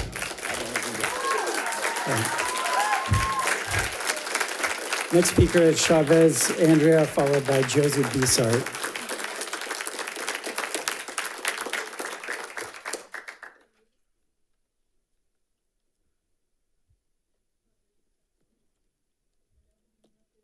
Welcome.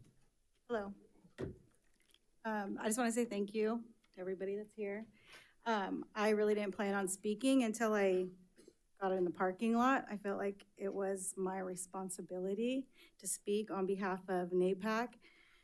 I wanted to say that I'm proud of all of the young people here that are speaking. I kind of feel like I'm out of place speaking. I am a Folsom Cordova Unified School District employee. I'm a parent, and I'm also a citizen of the Ion Band of Miwok Indians. My children are now all over the age of 18. They were all students through the Sacramento School District, and they all had the opportunity and privilege and honor of participating in the American Indian Education Program, which I'm very grateful that they had that opportunity. I started taking them when they were little, and it was already established, so we didn't have to go through all of this. We had meetings and classes in their schools, and after hours, as well as in their district office. I actually just took my 18-year-old daughter to a cultural class there last week. I'm grateful that my children never had to experience the feeling of being marginalized or meaningless because of who we are. And we always celebrated, we were always celebrated, and we were celebrated and welcomed. My girls had graduation programs, and I'm speaking from my heart. And so just to go off of what Calvin said, I always respected Calvin. Some of my kids went to school with his kids, but just the graduation programs, like, to me, that's important. I don't have kids anymore that are in school. Well, one's a senior right now, but I'm doing what I'm doing in the NAPAC because I work in the school and I see the importance of us as parents and us as adults that need to have this education and be in here for these students that don't have the opportunity to possibly have these mentorships and this education. So that's why I'm here today. But since we have started the journey of the Folsom Cordova NAPAC, I have felt the support and encouragement from the community for the ongoing education that emphasizes the importance of supporting the Nisenan and Miwok histories and cultures. And I look forward to this work and continued partnership with Folsom Cordova Unified School District and the NAPAC as we acknowledge the past and ongoing injustices for our culture, with our youth as we educate and advocate for the Miwok and Nisenan peoples and the connections to this land. And I don't really want to go on more and more about the meeting that took place last week, but that's why I'm here today, because like some people have said, the words that were spoke did hurt, and I've never felt that before as a human, so that's why I'm here today. Thank you.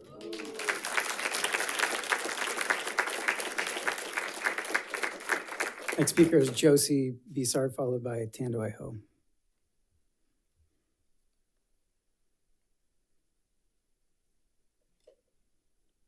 Hi, my name is Josie Bizart. I'm a senior from Vista Del Lago High School, and I'm here today in response to some statements made last meeting by Board Member Reed about land acknowledgements. So while I acknowledge that we as a district cannot stop our fight for equity with just a land acknowledgement statement, I do disagree with the statement that this land acknowledgement is meaningless. As you can see by all the people who have been here already, a lot of people disagree. And first of all, land acknowledgement statements directly acknowledge the history and the presence of the Native peoples of this land. And if we cannot even acknowledge the fact that Native people live and have been on this land before us, then how are we going to ever move forward? Furthermore, NAPAC, who have been here today and who have been here for a while, it sounds like 3 years for a land acknowledgement statement, that's a long time. They have helped to create this land acknowledgement statement, and their involvement with this reveals just how important this statement is to the people who are most directly affected by it, which is the Native people, and everybody else who lives here right now and who has lived here before. And so land acknowledgement statements benefit everyone because it can help students like me to learn more about our shared history. And as for the assertion that we, the students, collectively, are taught about this history in school, we are taught briefly about the history of the Native people of this land with a single sentence in a textbook that says there was Native people here. Rarely, if ever, does this go more in depth, and these are not comprehensive teachings, nor are they exactly accurate either. It's often a simplified, palatable version of a brutal history. It does not acknowledge the continued culture and success of the Native people today.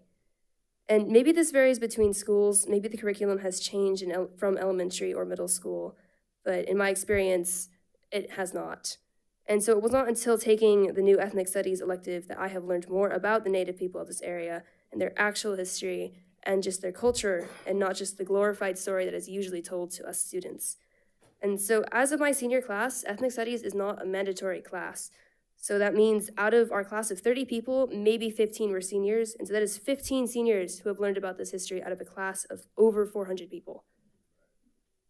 And so if the school district is here to educate students, then having a land acknowledgement statement is a way to expose students to this history, to familiarize them with the knowledge of this past. Land acknowledgements have meaning for the entire community, Native people, students, teachers, everyone in this district. And so I disagree that land acknowledgements are meaningless. On the contrary, I think they're very meaningful, and while they aren't the end of the fight for equity, they are the start. Thank you. Thank you, Josie. Tando Ho, followed by Maya Bodinpool. Hello, my name is Tandiwe Ha. I'm a sophomore from Vista Del Lago, and I would like to also address some of the remarks made during last week's board meeting on behalf of lots of other students from my school. First, I would like to state that land acknowledgements, if done right, are not purely performative. One of my fellow students found the article that Mr. Reed referenced last meeting, and unlike what he implied about the Atlantic article, the implication that land acknowledgements are meaningless, the author of that article actually goes on to argue later in their article that they believe land acknowledgements should be restricted just to, quote, forms and occasions that preserve their dignity and power. The author of this article, Graham Wood, actually gives suggestions of how to do just that, including revealing a specific relationship between the event and the people acknowledged, and that it should not include self-congratulation. Secondly, I'd like to mention the amount of time, energy, and effort that Dr. Pease, NAPAC, and the other workers who have been working for the Social Emotional Learning and Equity Department have put into creating this land acknowledgement statement, work that we believe was not recognized or respected by Board Member Reed. I believe that we need land acknowledgement statements. However, if these statements are read only during November, Native American Heritage Month, then I feel that this will make these statements performative. After all, Native American people exist outside of the month of November. As for the importance of land acknowledgements, we recently put up land acknowledgement statements at Vista that named the Native groups who live in this area, and these have been more insightful than many of the classes I have taken in school, because this history has been ignored. It has been neglected and pushed to the side because this history is uncomfortable. But because this history is an uncomfortable topic, this is the reason we need these acknowledgements. I'm happy for the passage of the Title VI programs, and I'm eager to see those implemented because these will help teach and support students. All of these are necessary steps to respect the diversity and culture of this district. And if we can't even talk about how this land isn't ours, then how can we expect to teach about this history? So I'd like to thank the board for their time and effort on the land acknowledgements and hope to see them implemented in future board meetings. Thank you. Thank you. All right, next speaker is Maya Pogenpol, followed by Samantha Redding.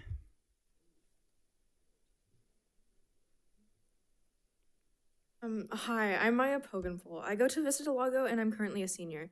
I wanted to share some thoughts about land acknowledgement statements in response to Board Member Reed's comments about land acknowledgements. I'll be honest, I was really disappointed and upset when hearing these comments. I felt that these comments overlooked the work of Dr. Pease and NAPAC, the community in general, and even the work of students like myself, who have been advocating for increased cultural recognition within the district. After last meeting, I'm starting to understand why it took our student group 5 months to essentially move a calendar link to a more accessible location. Board Member Reed, I seem to recall that you said the focus of the board needs to be singularly on the education of our students. So if the focus is on our education, then the fact that you would protest against a land acknowledgement being read, against the chance for us to recognize our history, as revolting and unsavory as it may be, to me it sounds like an attempt to keep us, students, in the dark. This seems like a way of ignoring history, neglecting to teach it, and it sounds like you're deciding that keeping Native people pushed in the shadows, keeping their stories from being told, is better than reading a statement acknowledging the fact that these people, their history and suffering and continued existence and community is not real, is not relevant, and does not matter. Personally, I found this very upsetting, and respectfully, I'm glad not to be a constituent of Board Member Reed. I would like to conclude by saying thank you to Dr. Pease, NAPAC, board members Chris Clark, Kara Lofthouse, Van Merrill, Matthew Melajor, and everyone else who has been working to honor the culture and diversity within the Folsom Cordova Unified School District. Additionally, gosh darn you, Mr. Reed. And I will mention the fact that we were almost out of here, and you would never have had to see us again at the district board meeting, my group, I mean. And your apology doesn't excuse your words. You are a representative of the people in your community, and like, you can't focus on your own opinions over everyone else's when you are representing us. You have to focus on everyone, not just yourself. Thank you. Thank you. Next speaker is Samantha Redding, followed by Nikolina Kwidzinska. Good evening. I don't know what I can say that already hasn't been said, except for a note and thank you to everyone who has spoken tonight. You guys are truly an inspiration.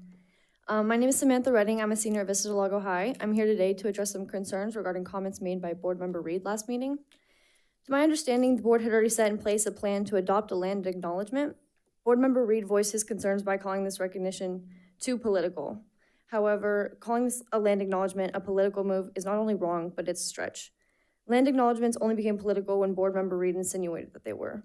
Having our own land acknowledgement is just one step in a broader, more comprehensive plan to make resources and planning more accessible in the future in a way that is beyond the simple recognition of reading a statement.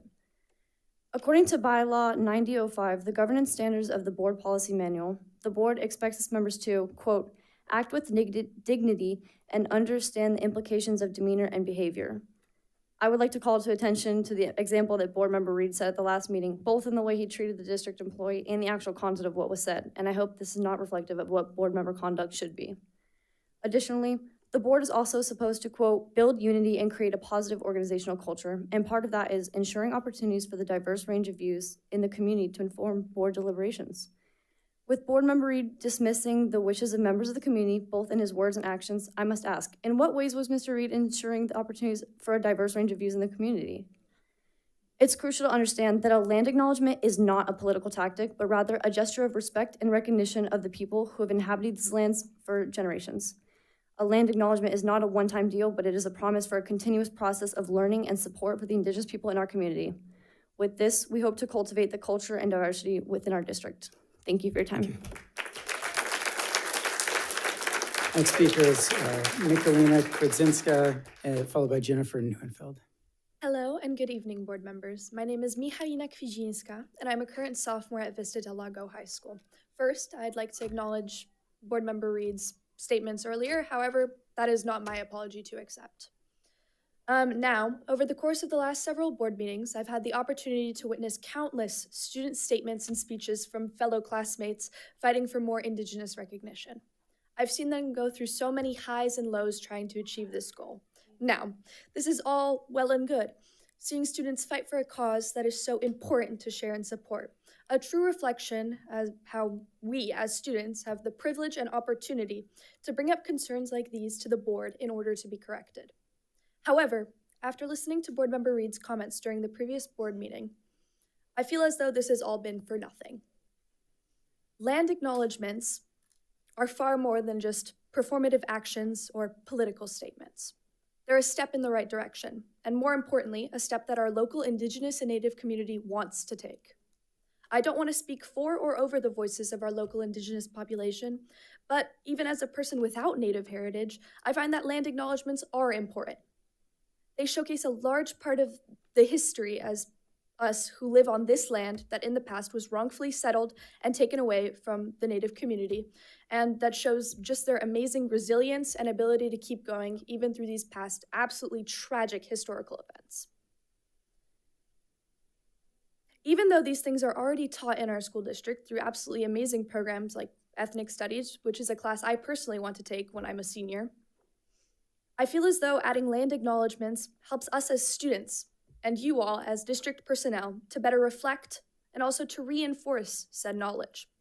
Additionally, if something as simple as a statement acknowledging the fact that the ground we are standing on right now and that we will be standing on for the rest of our time living here in Folsom or Rancho Cordova isn't originally ours, how can we, as students and members of this district, feel like this history and this district's promise to support and work with these Indigenous community will be honored? Thank you for your time, and I hope you will take this message to heart. Thank you. Next speaker is Jennifer Neuenfeld, followed by Jessica Hildebrand. Hello, board. Before I begin, I would like to take a moment to acknowledge that we are gathered today on the traditional lands of the Nishion and Miwok people. We recognize and honor their stewardship of this land throughout the ages and acknowledge the continuing relationship between Indigenous peoples and their territories. It's important for us to acknowledge the Indigenous people who have lived on and cared for this land long before our arrival. Their deep connection to the land, their rich cultures, and their enduring resilience are integral parts of our shared history. By acknowledging the indigenous peoples of this land, we recognize the injustices they have faced, including colonization, displacement, and systematic oppression.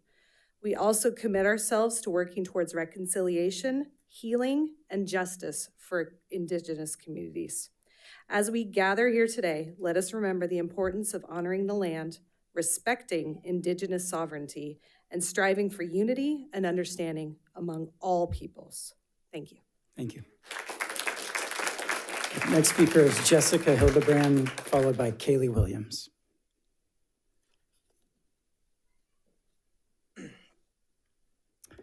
Sionagata. Hello, everyone in Cherokee.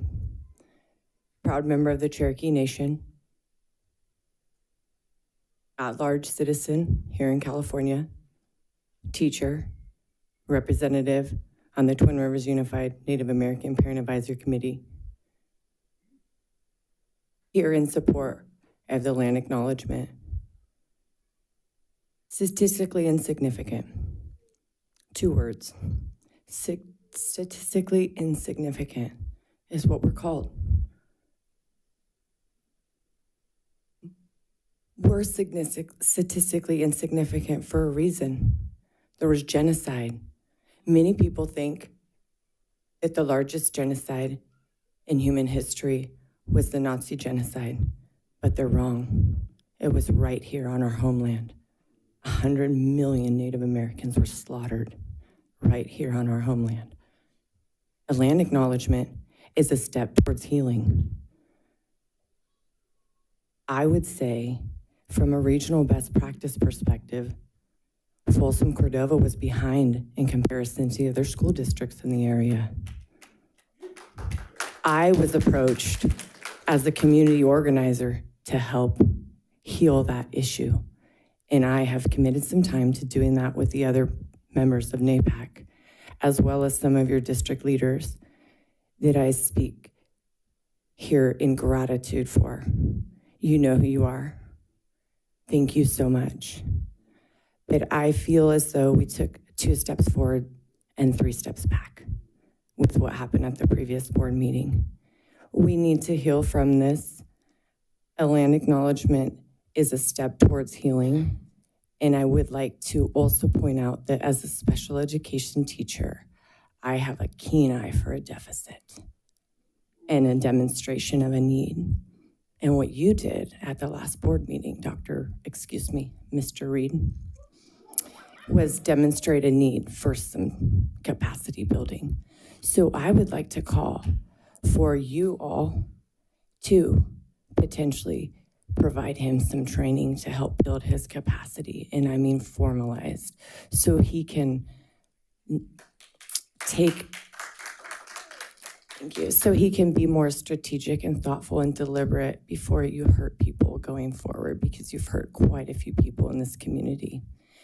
I didn't prepare a speech, and I just want to thank you for your time. Thank you all.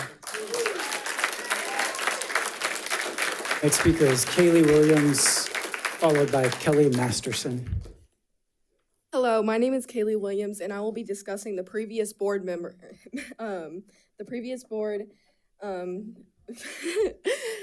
but basically I wanted to discuss that everyone here has said so much things, and you have decided to rush people here who have spoken up about the consequences of your actions.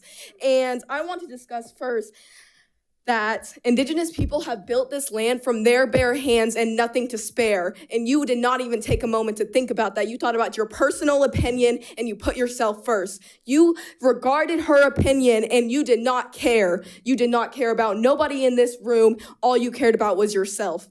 And I just wanted to say that acknowledgement, while understanding that every small step is a new opportunity for those who have lived through history, one step can be our new future. Thank you for your time. Thank you. Next speaker is Kelly Masterson, followed by Klein Moore. Hello. My name is Kelly Masterson, and I am a teacher here at this district, and I am in support of NAPAC and FCUSD adopting the land acknowledgement.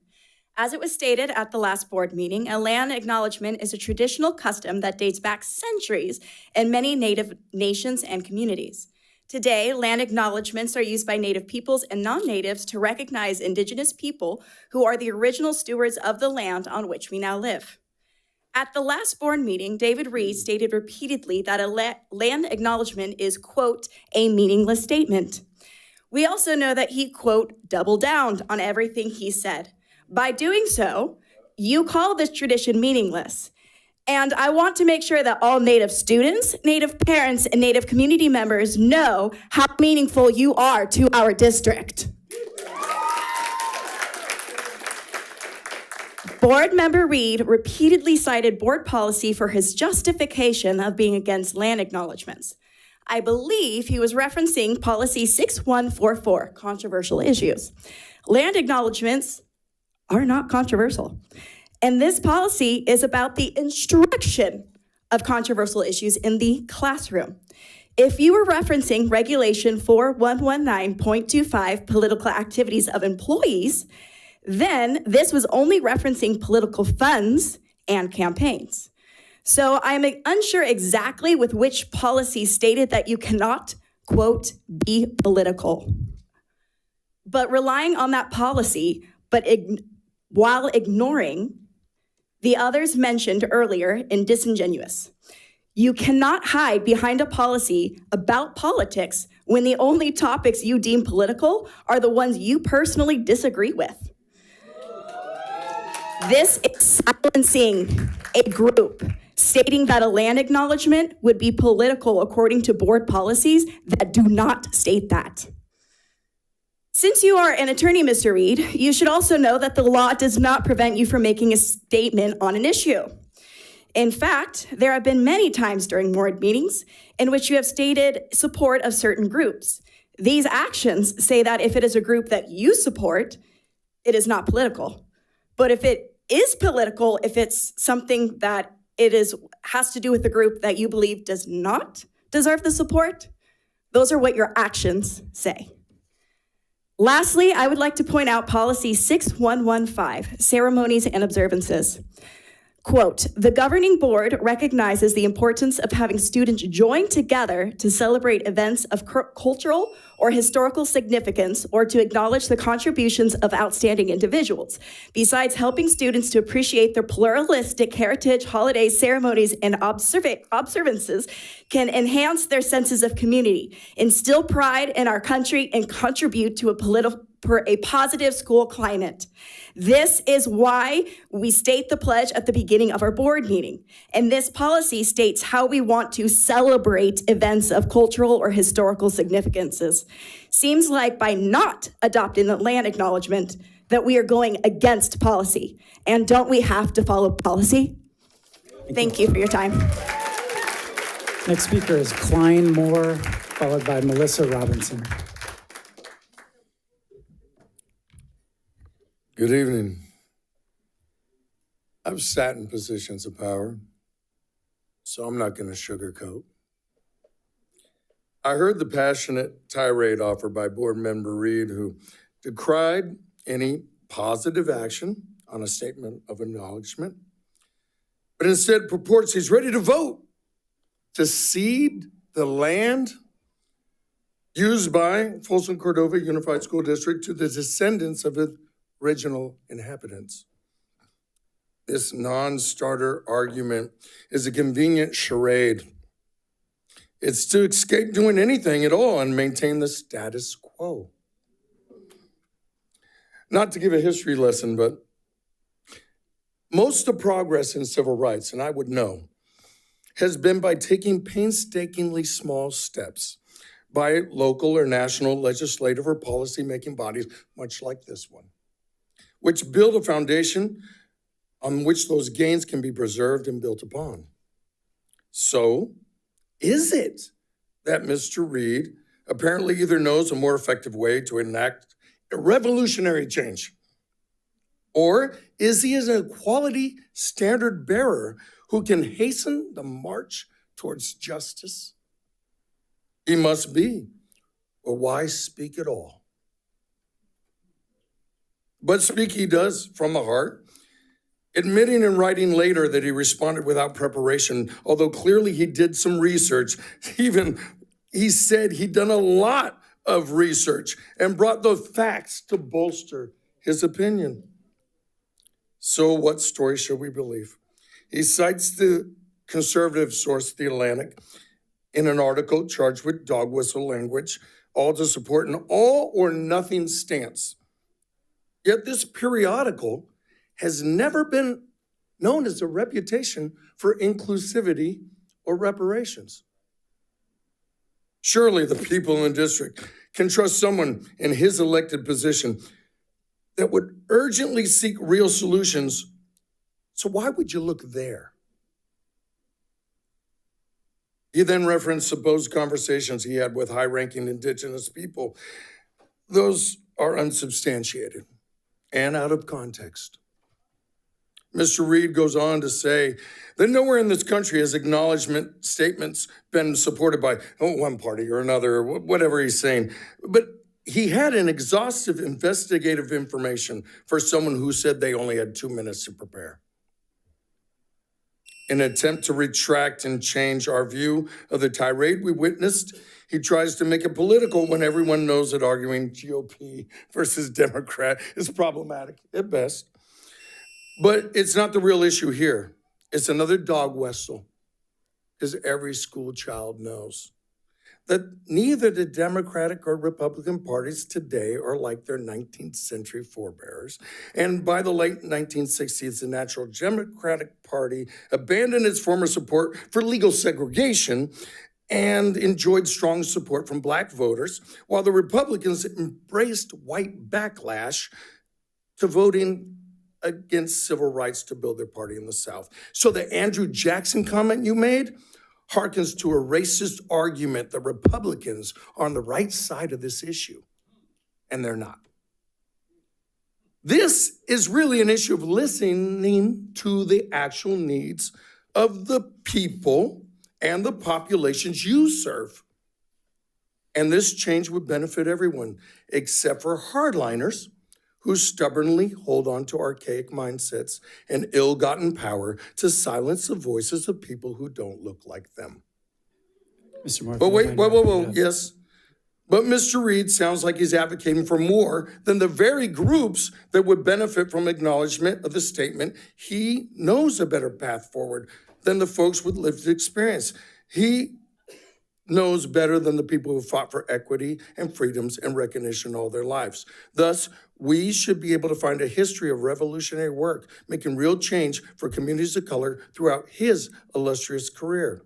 Only an expert would dare propose a tried and true strategy they knew would work to replace the efforts of a coalition coming for months before him. Since December, these groups and community members have been diligently appearing before this board to educate us about the needs in our district. The writing's on the wall, it's time to act. But alas, his track record is the exact opposite. Mr. Reed has opposed even the slightest attempt for parity and progress at every opportunity. But instead of staying silent and letting the real experts share, he overtalks and confuses the issue with false arguments and biased anecdotes. It would be disingenuous to suggest a course of action that would be impossible, like a school board voting to give back the land on the contingent, that if only was done today, I'd be the first to vote. Those are his words. Otherwise, I will settle for nothing less. So nothing is what he offers. And I will conclude, it's not nothing. It's actually something worse than nothing. A clear message to all, whether they heard it with their own ears like I did or not. This board member rejects progress towards equality, instead offers insults, obfuscation, and represents a reprehensible racist agenda. It's appalling, yet all too common to see people in power that are the gatekeepers of our children's legacies clap back against the positive change and parity and then hide behind pitiful apologies and platitudes. This is the very trauma we seek to prevent in the future, born from ignorance and a lack of compassion that threatens to continue if the Mr. Reeds have their way. So I hope you, like you stated for the record, are not in the room when these powerful proclamations of validation and truth are eventually read, even memorized by the children, parents, and everyone who comes to these board meetings, especially the board members themselves. to remind, inspire, and guide their hearts and minds while they do the righteous work of providing for the education of our kids and leading our community towards a future where we all work to correct the harms that traumatize us all.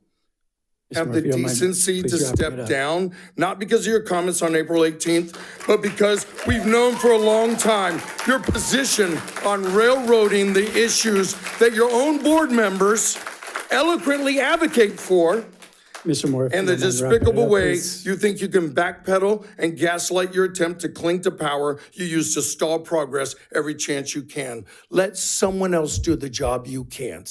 Thank you. Next speaker is Melissa Robinson, followed by Melanie Pasavoy.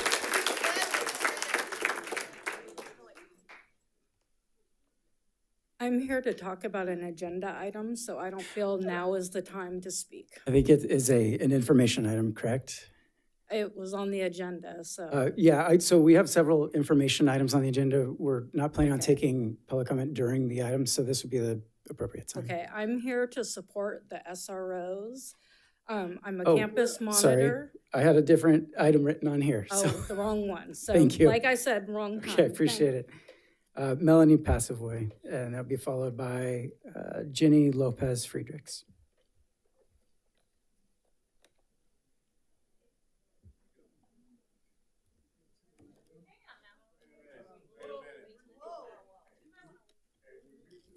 Melanie, welcome.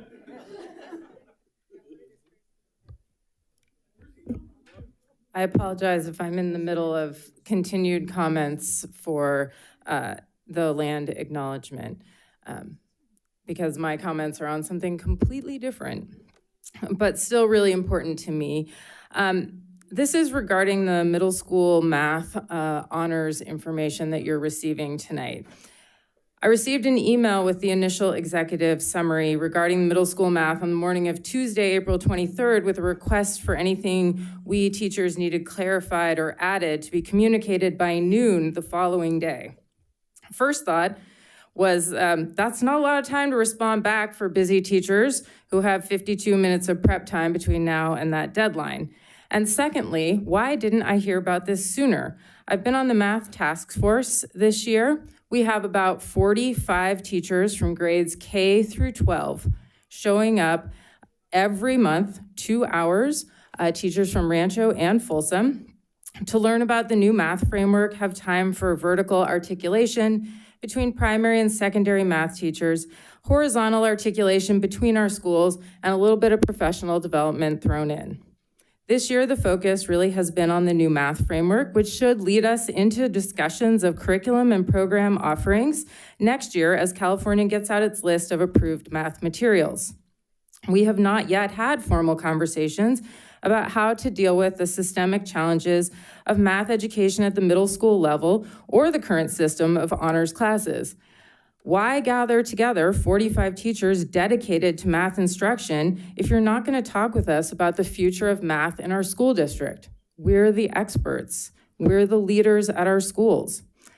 I don't have time to get into most of my specific concerns or the specific concerns listed in the executive summary, some of which I personally agree with, but I do want to point out that changing things at the middle schools can't be done in isolation. There are ripple effects up to the high schools if all students start 9th grade in Math 1 instead of in a mix of Math 1 and Math 2. How will students reach AP Calculus if it takes 5 classes from Math 1 to get there and you only take 1 math class per year at Folsom High? There are also things happening with math in the elementary schools, like at the Theodore Judah Academy, where students finish 6th grade math by the end of 5th grade. Does that program go away also? The executive summary advocates for heterogeneous math classes. By middle school, we teach classes of 36 students in, quote, regular math with about a 5-year grade level span. It's hard to imagine teaching an even wider span by bringing in kids currently in honors classes.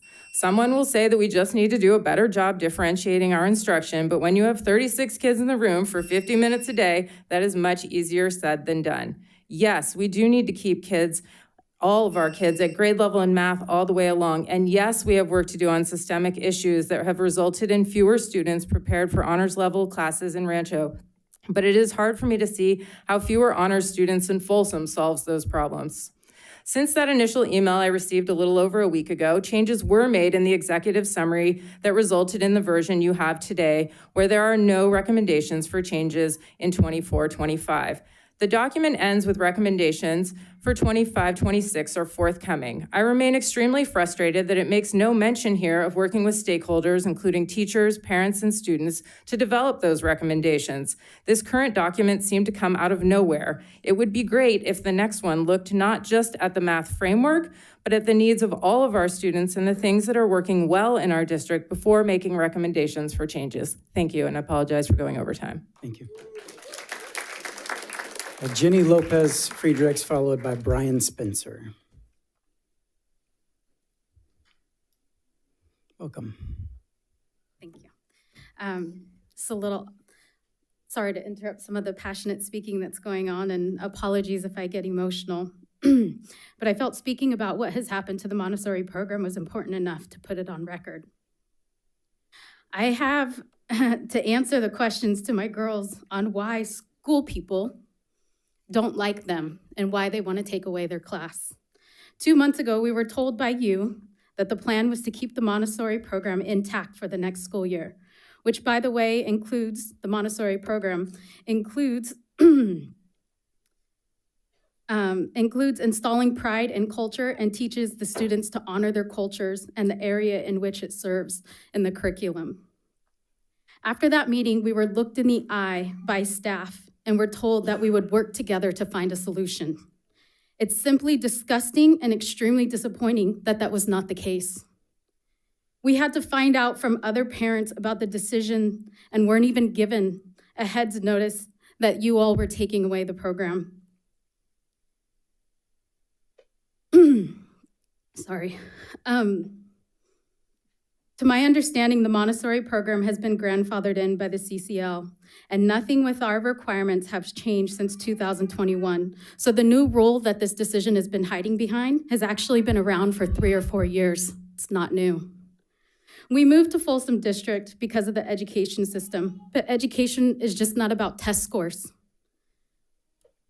It's about making sure that all students are treated the same and that they feel seen and heard and feel important and valid. Based on how the decision and communication was made with the Montessori program and what other speakers have been saying tonight in regards to the Land Acknowledgement Act, or the Land Acknowledgement, I think it's time you all need to really ask yourselves if you're really representing all students and making sure that they're being heard, seen, and felt and feeling important. Thank you.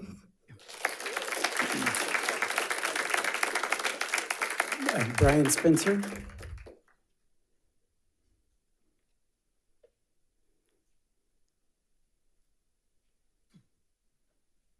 Welcome, Brian. Good evening. I am absolutely appalled by the actions of Board Member David Reed. His comments during the April 18th board meeting were obnoxious, disrespectful, arrogant, racist, insensitive, untrue, disingenuous, unprofessional, and require a genuine public apology to the community. Genuine. Not half-baked, not pre-prepared, genuine. These spiteful, hurtful, vitriolic, biased, unjustified comments offended countless people, not just the Native American community.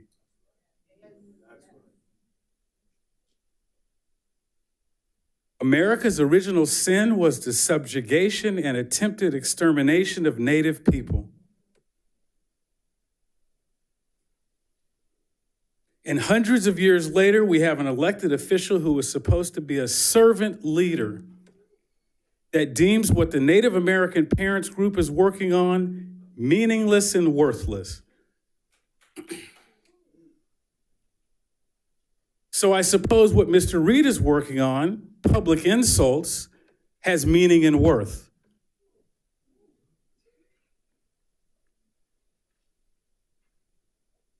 The complete lack of contrition by him as he doubled down on his original statements is so antagonistic that it has no place in the public space.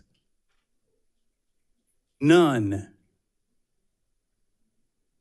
And him talking over Dr. Peace, who was making a very professional presentation, is the very definition of hubris and irresponsibility, almost like a child who is not getting his way.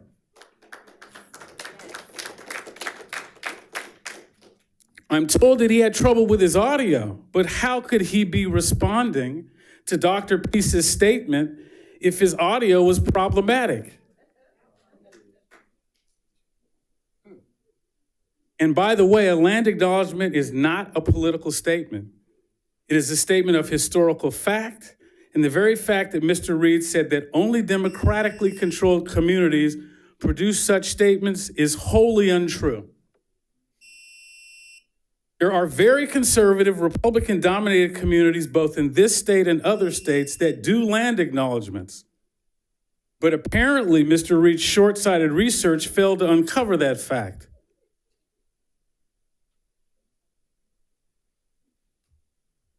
The board's function is to educate and protect all of the children.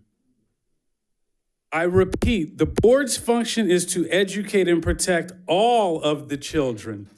It is charged with helping. Not only are Mr. Reed's many inaccurate statements an assault on the education of our youth, but they damage, not protect our children.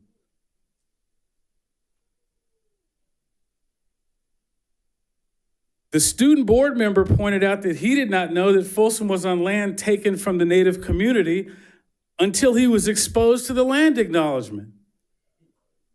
Do you think he's the only student in Folsom who doesn't know?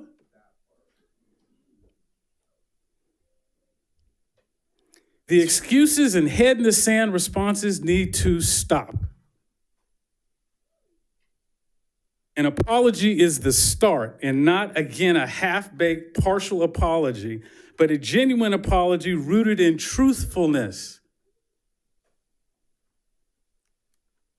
Acknowledgement is the first step towards truth and reconciliation, if you genuinely desire truth and reconciliation. Not doing that tells me that the offending party is not interested in truth and reconciliation. In following a genuine apology, sensitivity training would be a great start, not the finish. And you need to chit-chat with folks who don't necessarily agree with your opinion so you can open up your head. And by the way, when are we going to take Sutter's name off the school?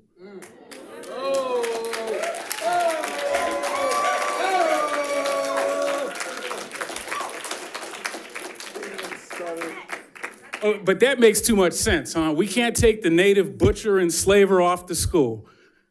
Come on. As they say, let's get real.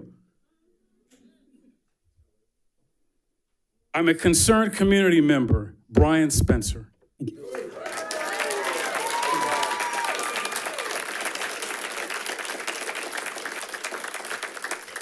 Before we go to online comment, Melissa, I did want to check in. The card I have up here says Special Education Neighborhood School. That's, okay, we're waived for the SRO issue. Great, thank you. Looks like we do have some online comment. Artie? Artie, welcome. Thank you. May I speak? Yes, please. Thank you. My name is Arti Sharma, and I'm an 11th grade student at Folsom High School currently. I'm speaking before you today virtually to address a concerning sentiment expressed regarding the practice of land acknowledgement at the past meeting. It has been suggested, as stated earlier in many inspiring speeches throughout this meeting today, that land acknowledgement is a political statement and was suggested by Board Member Reed at the last meeting, and therefore reading it out would be deemed a waste of time.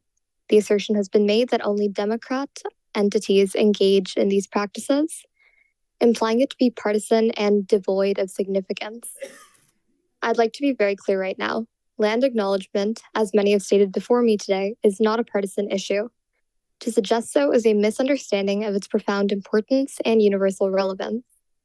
When we acknowledge the traditional Indigenous territories upon which our schools and communities are built, we are not engaging in politics.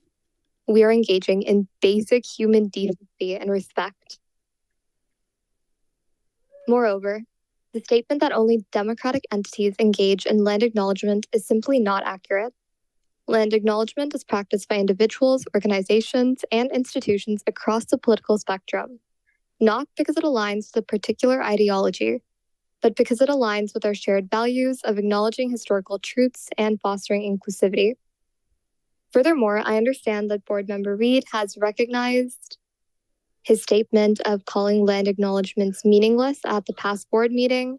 However, I do still want to discuss it because unfortunately it is a sentiment that many people possess.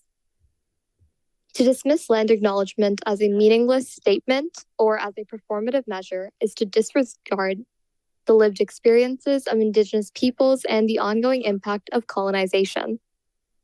It is to turn a blind eye to the systemic injustices that continue to impact Indigenous communities to this day.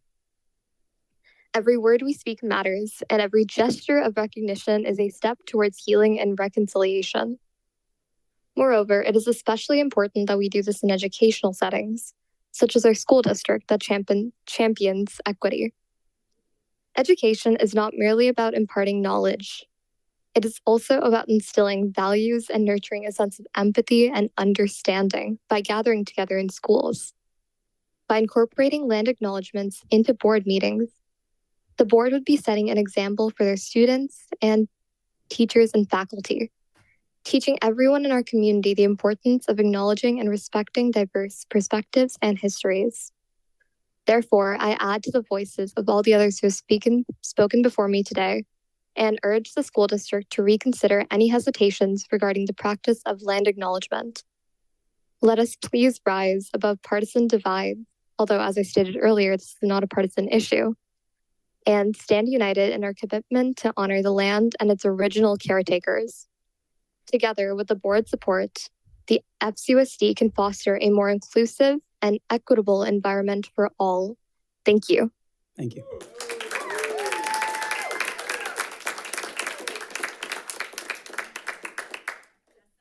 Jessa, welcome, Jessa. Thank you so much. Can you hear me? Yes. Yeah, go ahead, Jessa. Yes, thank you so much. My name is Jessa Rigo. I am a Folsom resident, and I would like to speak in support of the land acknowledgement.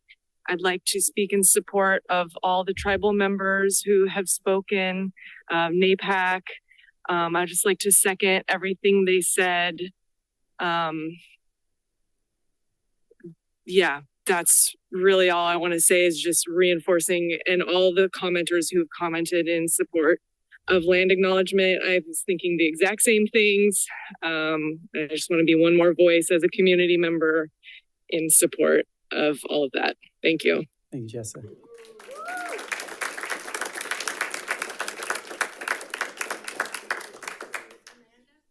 Amanda. Amanda, welcome. Hi, thank you, President Huey, board members. Can you hear me just fine? Yes, we can. Great. So I'm going to keep my comments brief. I sent you guys a pretty lengthy public comment before this hearing. I wish I could speak in person, but I just wanted to discuss the Montessori program at Carl Sundal. I, myself and the parents of the program are really disappointed with how the district has handled what's occurred with the program. I'm not sure how much the board is aware, but staff dropped the preschoolers from the program just 2 weeks ago, and also dropped 2 TK students that didn't meet the June 1st cutoff for birthdays. And it was really disappointing for parents to hear this, and the reasoning given was not very clear. I've reached out to staff multiple times and have not gotten responses. I spoke to the principal and he was not clear either. And I just really would like to get a clear understanding of exactly what's going on, because when I look at the California Department of Education ratios, it's saying that you need to have 10-to-1 for TK if there's younger children. But I'm not sure if that includes a program that's already under a child care license that has specific ratios under that license. Because what it sounds like staff is telling us is that no Montessori program can continue with 3 to 6 year olds moving forward. And I can't imagine that that's true. There's a lot of big charter Montessori programs that do that kind of age ratio, and it doesn't make sense to me that that is the answer. I understand the district not wanting to lose funding. I just wonder how much funding you would be getting from this one classroom. I think I read that there were some potential penalties as a result of this. And my next question would then be, well, okay, what's the problem with only adding 4 preschoolers, keeping the ratio 10-to-1? You aren't going to get an additional funding from those preschoolers anyway. So I just would hope that staff and the board would still continue to reach out to parents and try to find solutions, because we are very disappointed with how this has been handled. My last comment is based on the TK Montessori afternoon teacher. I haven't been able to get a straight answer from anyone about if that teacher will be Montessori trained or not. And it doesn't sound like they will be, because the answers have been really danced around. And there apparently is no requirement that this person get Montessori training, or that the district will pay for Montessori training if they do want to get it. So it effectively sounds like, the kindergartners in the afternoon are going to be in this weird space where they're getting Montessori in the morning and general ed in the afternoon. And like I said, when we talked about this back in February, I don't understand how that is going to work in a classroom that's specifically designed for Montessori. And I haven't gotten a straight answer about how the curriculum is going to be included and what's going to happen, what Montessori is going to be taken out. And it's really disheartening for parents with kids in kindergarten. And I've heard about parents that are going to pull their kids because there isn't a clear direction from staff. And I'm just really, this whole thing has really left parents with a sour view of the district, because, I have a daughter who's going to be in TK next year. She doesn't fall in the preschool and she's not in kindergarten. So we're continuing in the program. And I never got a call from anyone saying, hey, by the way, we're changing the program. Here's what's happening. The only people that have been called are the preschoolers who got dropped and the TKers that got put in. And so I can't imagine that this is how the district really wants to operate, where you're doing things behind the scenes, not talking to parents, and really just not, being very trustworthy or open about what's happening. And so I really hope that the board would take time to figure out what's going on and get answers for the parents. Thank you very much. Thank you, Amanda. Hope you feel better soon. Gail, welcome. Thank you so much. Thank you for allowing me to speak this evening. My name is Gail Boos. I am a parent in the district, and I am represented by Mr. Reed for my area. I've spent the last 2 weeks unable to get the comments made by Mr. Reed about the land acknowledgement statement out of my head. It pained me on behalf of the Indigenous families in our community. And while I will acknowledge that Mr. Reed appears to have taken some time to reflect on his previous statement, it doesn't change what was said. As I've taught my children, when you crumple a piece of paper, it can never be made smooth again. And nor can I or anyone forget the hurtful, thoughtless, and unnecessary comments made by Mr. Reed. I'm grateful to everyone who took time to be in person and online and speak on this subject. But I must especially applaud our student speakers who bravely spoke truth to power. Power not just in the sense that they're speaking to a board member, but as children speaking to an adult.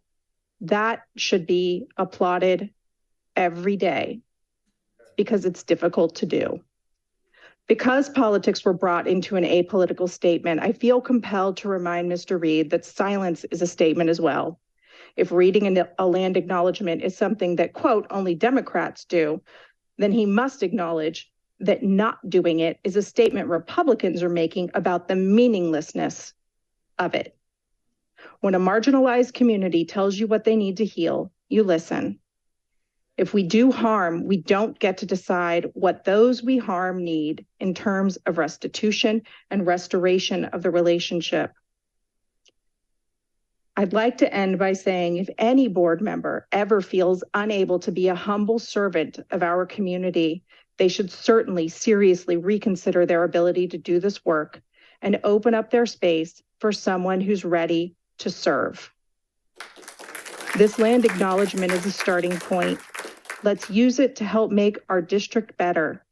Let it be the beginning of real work that's celebrated and supported by our community and championed, not dismissed by our board. Thank you. Thank you. Okay, that's it for online comments. We did have a few more in-persons. We'll take these. We got 4 more coming. So Vonell Gerald, followed by Jessica Kahn. Welcome. Good evening. I initially was not planning on speaking, and this is my second year as a teacher ever. I am honored to be here, and I am happy, and I'm so proud of our students. I'm so proud of everybody who has come up here in support of our NAPAC and all the hard work they've done.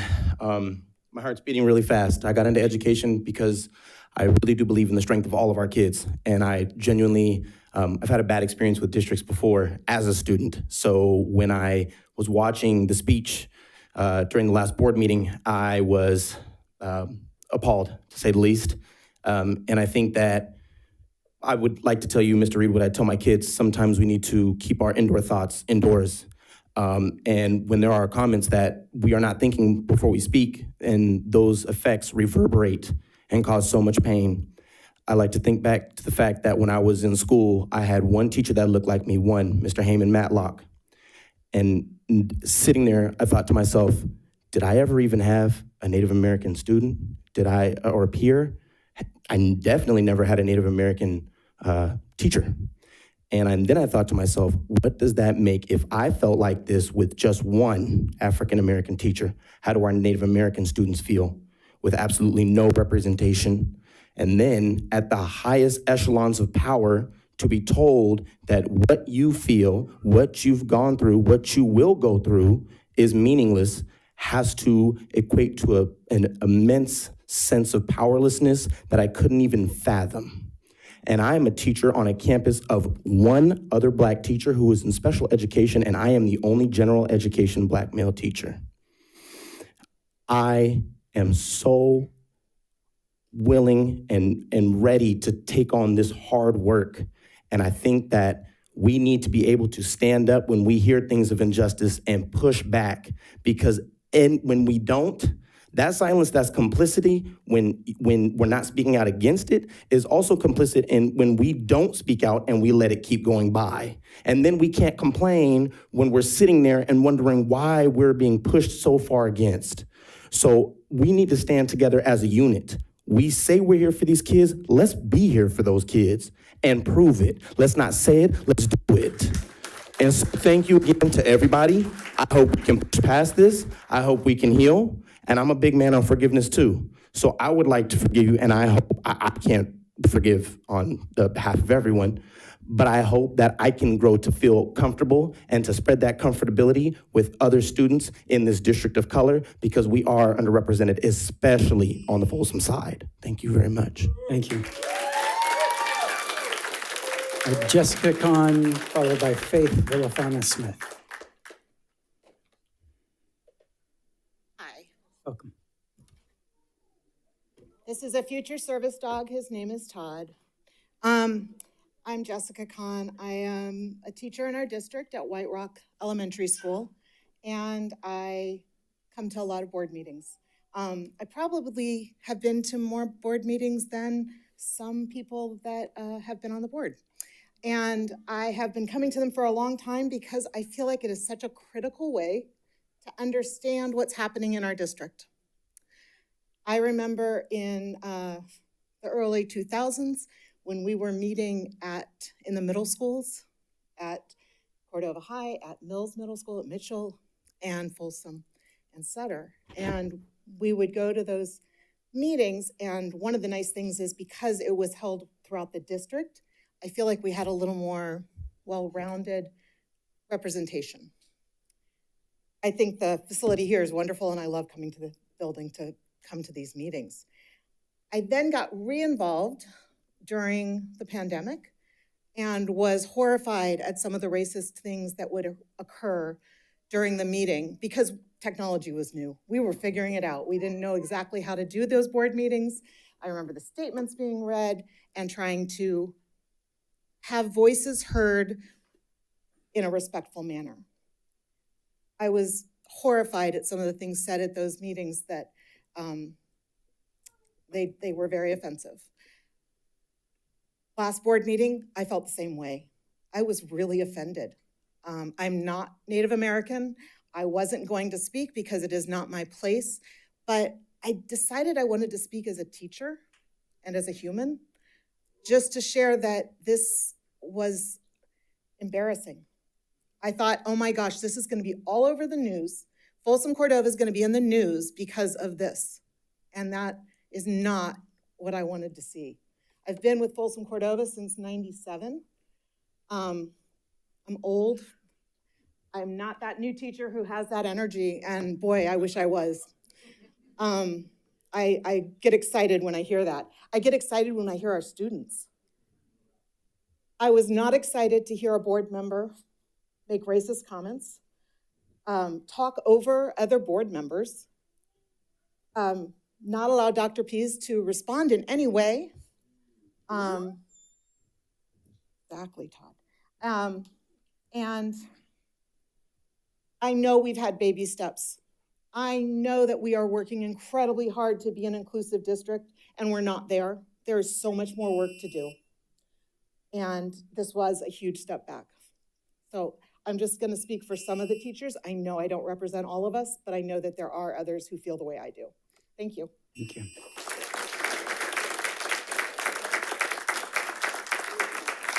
Our next speaker is Faith Villafana-Smith, followed by Earl Smith. Hello, my name is Faith. I'm a current sophomore at Folsom High School, and I was a part of the jazz band at Sutter Middle School playing violin and singing in the 8th grade, when I was in 8th grade. I went to audition on violin and piano for the jazz band at Folsom High School in order to be a part of it during my freshman year. My primary instrument is violin, and I was waiting to be auditioned for 2 hours before Mr. Gazer, who knew I was auditioning on violin, came looking for me and pulled me into his office. Mr. Gazer denied me from even auditioning on violin, even though there had been 2 violinists in the jazz band in the past. He denied me from even auditioning. I also auditioned for the jazz choir, which Mr. Gazer once again was aware I would be doing. Just for some background, I sang in the district talent show during virtual learning and won first place due to all of your votes. He denied me from being in the jazz choir that is under-enrolled and only has 9 students in it. This spring semester, I auditioned for the Folsom Lake College Chamber Choir and got in, not to mention they do all jazz pieces. I also auditioned for the Long Beach City Jazz Choir in August and got in as well. Why am I getting into college jazz choirs but not my high school jazz choir? For my freshman year, I got into the jazz band on piano, and the second week of school, I was told to go into the drum closet every other day by Mr. Gazer during class. I didn't understand at the time that this was not okay because I was just a freshman. I'd also like to mention, as a Black American, that jazz is a part of my history. This is my culture, and I am being denied to learn it on the instrument of my choice. The following year after Gazer's retirement, his assistant, Miss Williams, began teaching. On the first day of class, she gave everyone a syllabus except me. She then called me in her office and refused to give me the syllabus, which was asking for $600 in order to just participate in the jazz class. It's a class. Later that semester, she threw a drumstick at a student and continued to say next time it will be a shoe. Of course, I was scared and reported this to the principal. They started an investigation, and the principal, Mr. Cadenhead, dismissed the issue by saying she threw it as a joke. No one laughed when she threw it, so how could it have been a joke? I told him that I did not feel safe anymore, and he clearly did not care. Students found out that I had reported it and even said that Miss Williams was talking about me to them. And still, Mr. Cadenhead did nothing when he found this out. Students in the jazz program no longer talk to me due to the fact that I reported something that did happen and was not okay because they are scared to speak out on what actually happened. Throughout all that's happened, Mr. Cadenhead has done nothing to help and has even rolled his eyes during the many meetings we have had. I have even met with you, Dr. Colligian, and I still do not see any change. I'm not the only person who has gone through this, but because of the retaliation I have faced after reporting these things that have happened to me, no one else wants to stand up because they are fearful that the school and district will suppress them and not even do anything about it, which is fair to think because that is exactly what has happened to me since I've started at Folsom High School. I'm clearly not the only one who has been discriminated against by staff hired in the district. I will no longer accept being ignored by the people who are supposed to be listening, supporting, and taking action on situations like this. Actions do speak louder than words. Thank you. Thank you.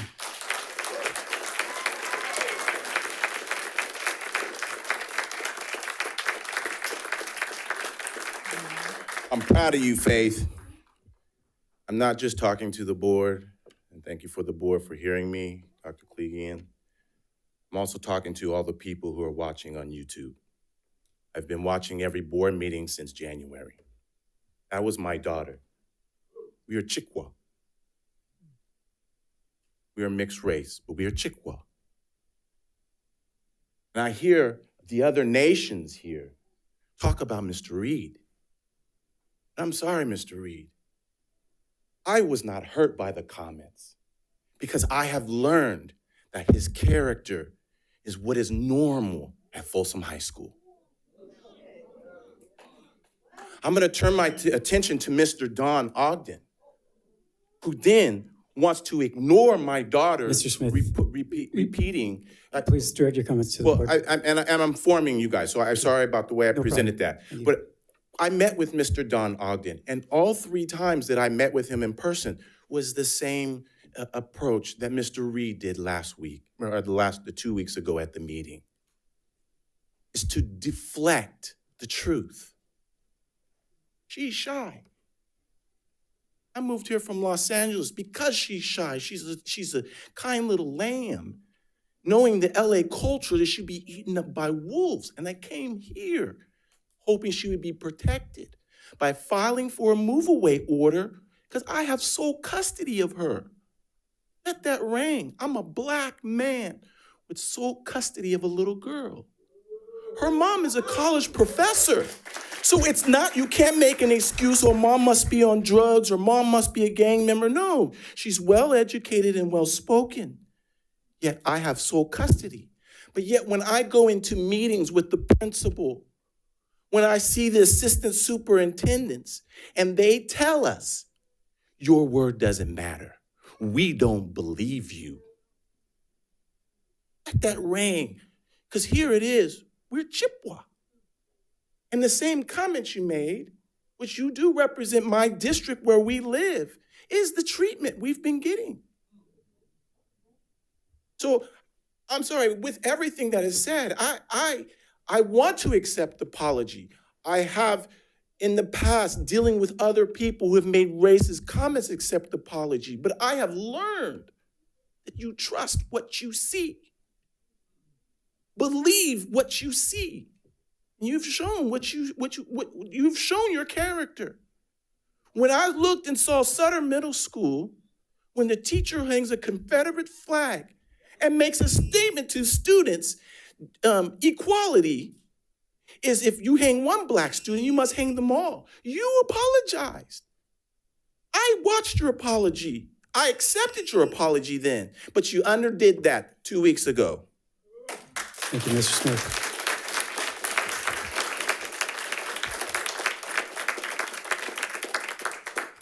All right, that ends our public comment and moves us on to item 14, reports of district organizations. We will start with our student advisory board.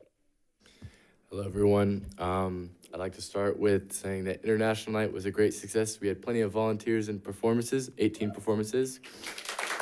And we had an immeasurable amount of support from our advisors, faculty, and fellow students. However, I'd like to say that International Night would not be possible without the numerous different cultures that call FCUSD their home school district. I would like to highlight one group tonight, specifically the Native Americans in our school district. We read a land acknowledgement statement before all of our performances that night because we understand the need to shed much needed light on the peoples that have been here before us. Although we could not secure a Native American performance, our intentions with this event were to ensure that students across FCUSD had an outlet where they could express their culture in a safe environment. Me and Matthew would like to say that SAB stands with NAPAC and every incredibly courageous speaker here today. Thank you. Thank you, Mr. Mayor. California School Employee Association.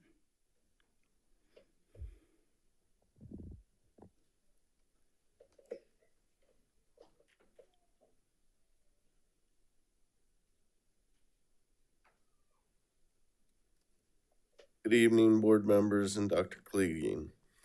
Classified staff ratified MOUs 15 and 18 at the April 24th chapter meeting. The next and final chapter meeting of the 23-24 school year will be May 22nd, when we hope to ratify remaining MOUs. Tonight, you will be voting on whether or not to renew the SRO contract for the 24-25 school year. Although I can see a time when we don't need SROs, now is not that time.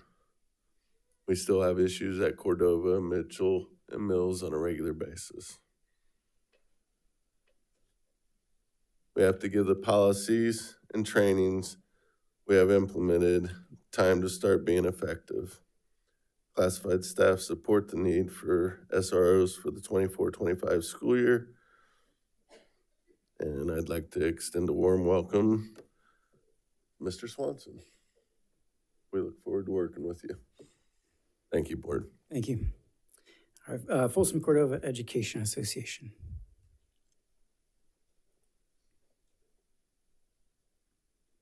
I was in meetings all day, so I've got my phone. So, good evening, board, FCUSD administrators, our teachers from White Rock Elementary School, community members, and guests. First of all, welcome, Mr. Swanson, to the FCUSD family. FCA hopes to continue to build relationships and collaboration under your leadership that we enjoy today. Unfortunately, you have come to a meeting that is filled with mixed emotions, which you have heard during public comment, showcased by our students and families. I am filled with pride for the thoughtful, well-researched, and passionate student speakers, in particular tonight. They are the best of our life's work. Hopefully, Board Member Reed's opening statement will start the healing process. However, I feel that it is FCEA's responsibility to voice our collective thoughts about that night. Since April 18th, I have had the opportunity to research, talk, and reflect upon that evening. During the past year, one of our main initiatives has been PLC and PLT. PLC is coming together to make sure that we are focusing on the teaching practices that make the most impact upon students. We may not appreciate or like our peers, but we must work together for the greater good, our students. As I researched the board bylaws, and more specifically the professional government standards, it details how the board members should represent themselves and parallels the above situation. One standard is number 4. Govern in a dignified and professional manner, treat everybody with civility and respect. Under this point are 2 crucial statements. Demonstrate the ability to disagree on issues and still maintain trust, respect, dignity, and secondly, work together to build consensus. When a member states that even after consensus is reached, they would not participate in the process, this does not honor the standard. This would be comparable to a teacher leaving a PLT, and thinking, I'll just shut my door and do what I want. Another contrasting behavior I found while reading was within standard number 6, taking collective responsibility for the board's performance. Under this topic, it is to assume collective responsibility for the board's conduct and function as a governance team with the superintendent. Though I appreciate board member Lofthouse's comments and applaud Mr. Melodor's board report, what I reflect upon was should have a board member, especially the president, intervene during both the exchange between Mr. Reed and Dr. Pease. Then later during closing arguments, stopping the conversation out of respect not only for our employees, but to our invited guests that felt disrespected and marginalized.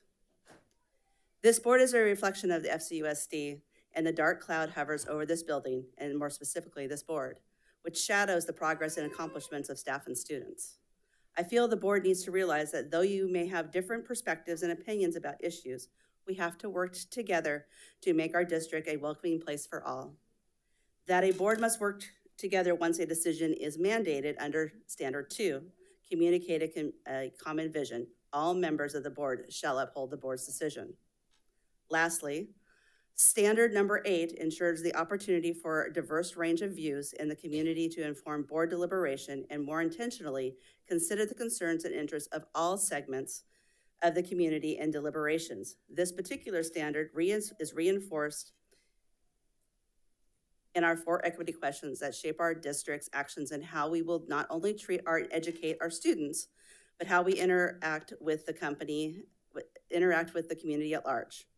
FCA hopes moving forward, board members will remember when one person does harm, it reflects on us all. Thank you. Thank you. Folsom Cordova Leadership Association.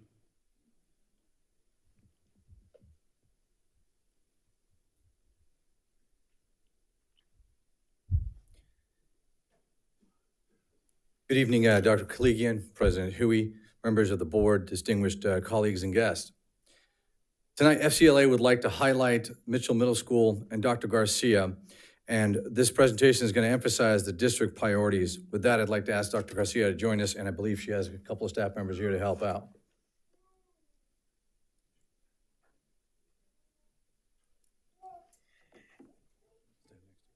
Deflecting bullets.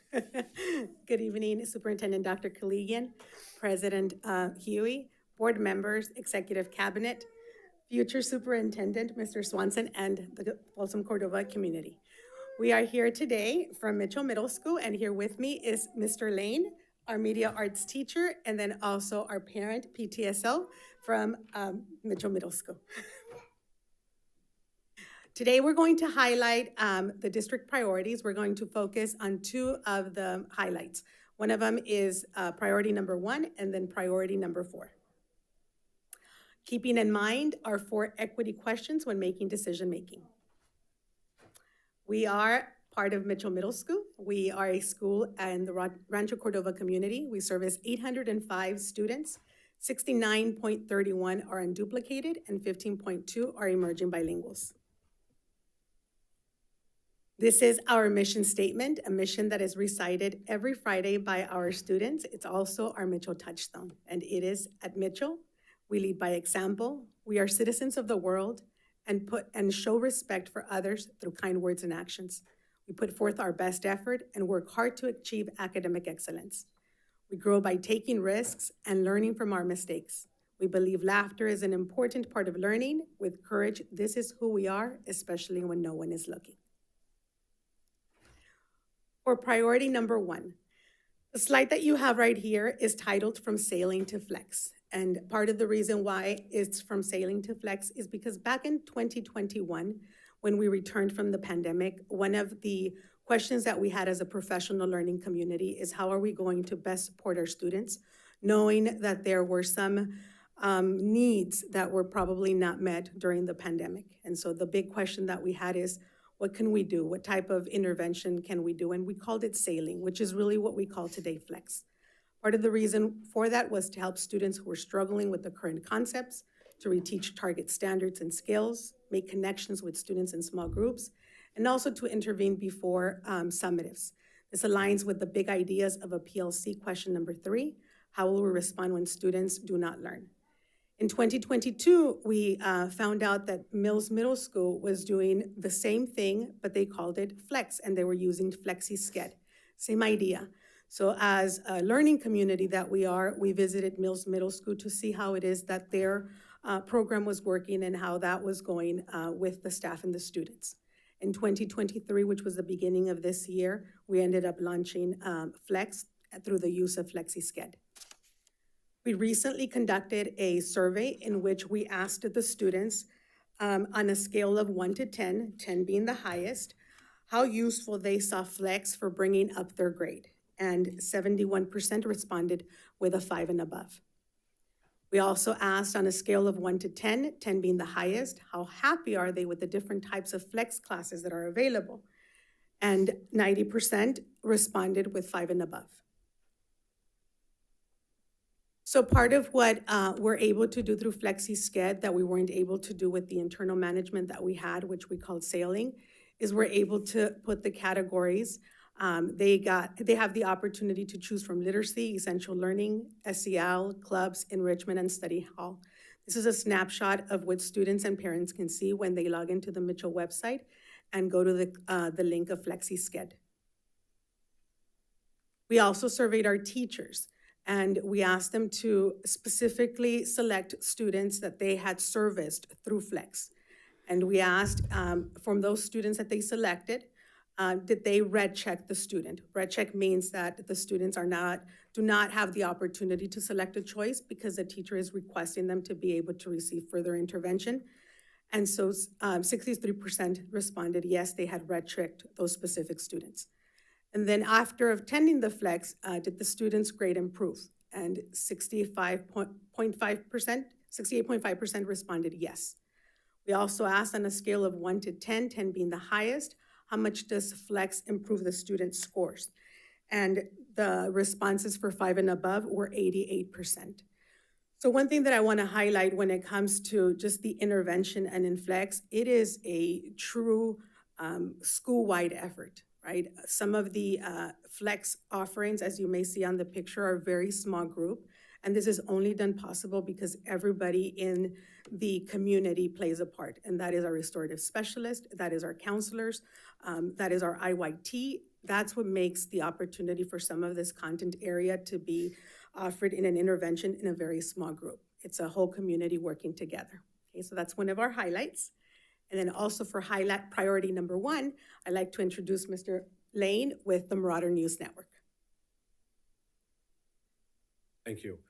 In answering our guiding PLC question, how will we extend the learning for students who are already proficient, we created the Advanced Media Arts class for 7th and 8th graders this year. Students were invited to be part of the class to further develop their skills, help improve the climate of the school, and provide a link to families and the community. With this in mind, the students put together a weekly broadcast that is accessible to students, staff, families, and the community. The advanced media class engages students campus-wide in writing, shooting, and editing each broadcast. They have taken on creating segments that included a trip to the Bradshaw Animal Shelter to capture a more detailed story, as well as heading to Mills to film a soccer game. The advanced media class has continued to push to expand campus-wide engagements by creating a Rate My Pet segment where students submit their pet to be rated, and afterwards, students can then vote on to whether they agree or disagree with the score. More recently, they debuted the Mind Maze game show in which students compete against each other over trivia questions. Feedback has been both amazing as both students and staff share that they are competing with each other and fully engaged in conversations regarding the game show trivia questions. My students have further pushed this along as they have begun podcasting on topics of their choice that students from around the district have access to. On an individual level, I have watched the students in the advanced media class blossom as they gain confidence in themselves and recognize they are capable of improving the experience of other middle schoolers simply by them taking risks. Collectively, they have pushed to sharpen their skills as broadcasters and have been rewarded for their efforts by being named a finalist in the 2024 SIVA competition in the 7-8 news category. This is an incredible feat given that this is our first year and our first entry. The success of the class and the broadcast has led students around the campus to reach out to me to ask to join the class. We now have a waiting list.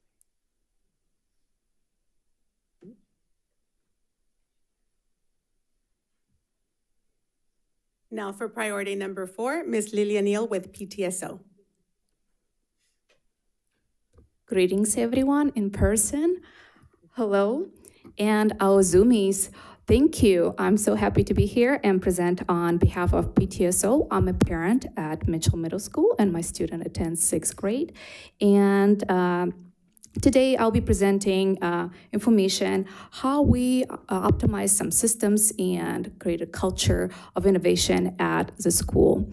And I'll start with how did we empower change? We all want to make a difference, but how do we do it? So as a volunteer and as a parent of the school, I was collaborating with the staff and our families, how to foster inclusivity and opportunities for aspirations among staff and students. We started with 4 points. Aligning vision of Mitchell Middle School, parent-teacher-student organization with IB attributes and district priorities. So we aligned everything we do with district priorities and what we do at school. And we looked at our procedures. In order for us to optimize the systems, we need to change how we do things structurally. It's a system thinking. In order for us to engage with our community, the systems need to help. So we need to create something that works. And we collected feedback from all our stakeholders. And based on the needs, we adapted and changed what we had in place.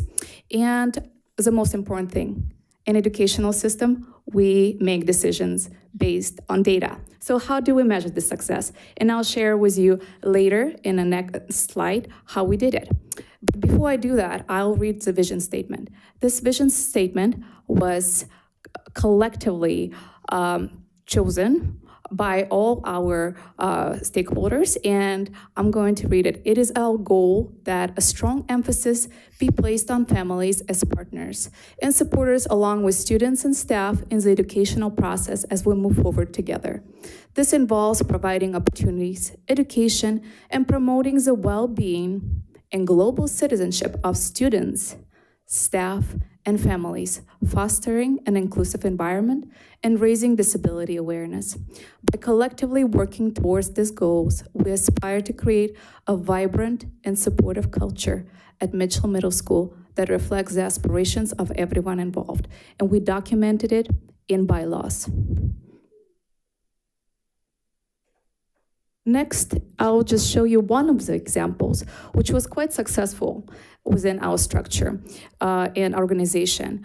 In order for us to revamp our business model, we looked at how we communicate with our staff members. So staff members all have ideas, and one of the things we changed is how we collect requests for funds, and this is one of the examples of what we've done.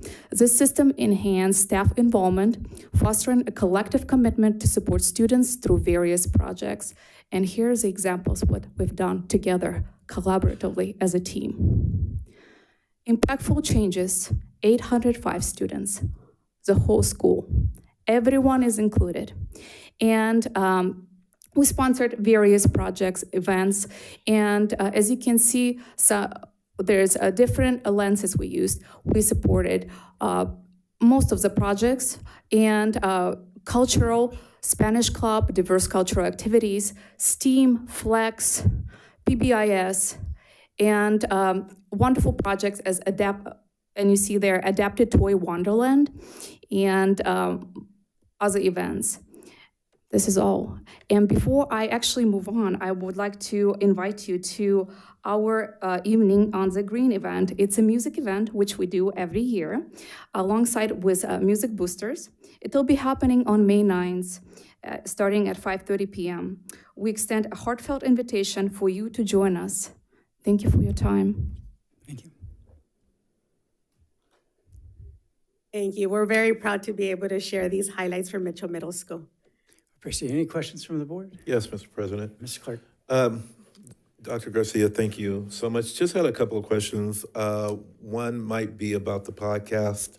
Is that available to the public? Is it? It is. Okay. It is. It's currently linked through the current school website. However, that's going through a change tomorrow. Okay. So I will email you and let you know when the new website is up and the links are working. Thank you, sir. And then the other question was the robotics program after school. Is that still happening? Yes, they're going to be there also for Evening on the Green, because one of the things that we're working is on the recruitment. And then we're also working on the partnering with the elementary.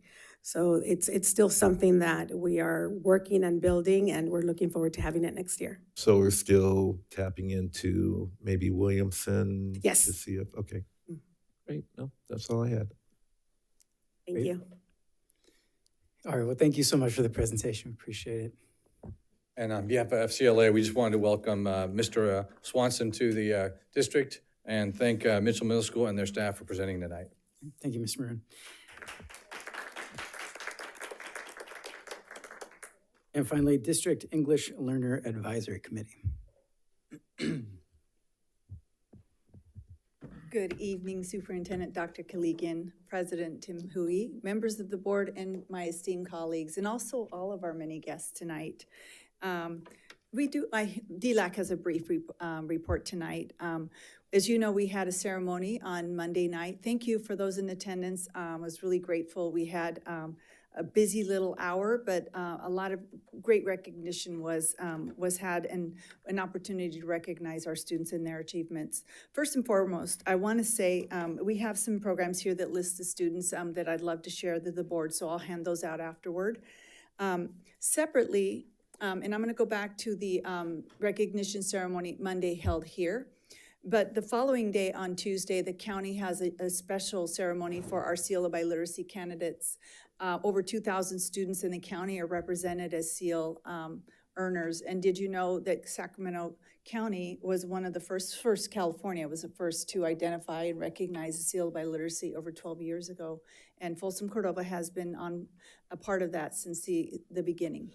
So that's a real great, to me, a point of pride for our district. What I wanted to highlight was the fact that English learners this year that reclassified were 294. And ironically, yes, clap for that. Yeah, that's great. And we know that that is the work of the students in partnership with their families, and certainly in partnership with the teachers that work directly with them. So it is hard work, and it doesn't happen overnight. And equally, we had 293, just one below, SEAL by Literacy earners. That is the highest that Folsom Cordova has had as SEAL earners, and that is wonderful. I want to give some highlights on that too. This is the first year that we had the highest test results. Let me say this. We had 109 students take the exam, and 89 of them passed. Usually we have a passing rate equal to about 50%. You either pass it or you don't. This year we had 89 out of 109, and doing the math, it sounds pretty close to 90%. So really, careful decisions when those kiddos come in. They self-select to take that exam, and it's not easy. I can attest to that. Just another fun fact too is that you know that 18 students were represented in those SEAL earners. These are soon to be our graduates walking across that stage. They'll be represented with the medal as they walk and receive their diploma. And 21 of our students received their insignias in 2 or more languages, meaning obviously English and 2 languages. So some receive we say by literacy, I guess that would be triliteracy. So that's fantastic. And last but not least, out of our 293 SEAL earners this year, 100 of them, actually 107 of them were former English learners, which is outstanding. That 1/3 out of our students were able to retain and add additional languages. So that was just really, again, points of pride for Folsom Cordova. So thank you again for that. And we'll have one more DLAC meeting, and we'll be looking at our Title III funding and the federal addendum and decisions about that. And on behalf of DLAC, welcome, Mr. Swanson. Great, thank you, Ms. Brewer, and thank you for putting on the event and making each of these students feel valuable and special. It's a great time. Thank you. Thank you so much. Great, that brings us to item 15, agenda consent. I know we'll be pulling off item I so that our student board members can abstain from the vote. Are there any other items board members would like to pull off?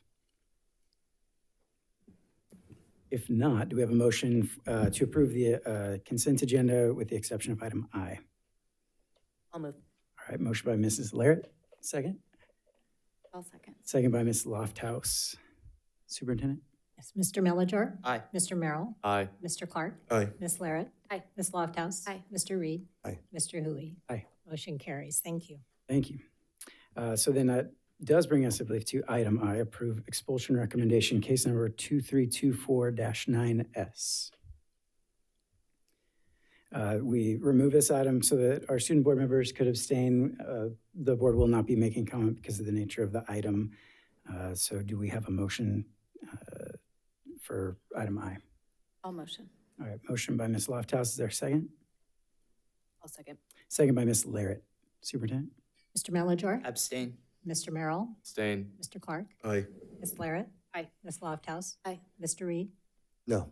Mr. Hui. Aye. Motion carries 4-1. Thank you. Thank you. Okay, on to discussion action item 16. Item A, acknowledge receipt of School Facilities Improvement District Number 3 Advisory Committee recommendations. Thank you. And I know Mr. Martin is going to be speaking to this. This is a summary of our second meeting with the board-appointed advisory committee for SFID 3. Our last meeting was on April 15th, and I want to thank those members that are participating on this advisory committee and turn it over to Mr. Martin to share the highlights. Good evening. And so as Dr. Clegian spoke to, this was the second meeting that the committee was together discussing the 3 questions that the board asked for. Can we pull up the presentation document? Thank you so much. And so we're just going to quickly go over the kind of a high-level summary of the presentation and just provide the comments and recommendations from the committee. So we discussed and already presented to the board at the last meeting the first item, which was whether or not access to Measure M funds would be used for the future building of construction in SFID 3, and the committee recommended not using those funds for that purpose because of the tax rate and the impacts that would generate. And so at this next meeting, we were hoping to maybe potentially get into some of the third question, but ultimately we did just end up focusing on the question that the board asked is, how can we ensure an equitable distribution of the Measure M funds? And so this was the agenda. We did, just so you know, we did have some exit questions from the previous meeting that the committee had put together, so you can see those there and the responses.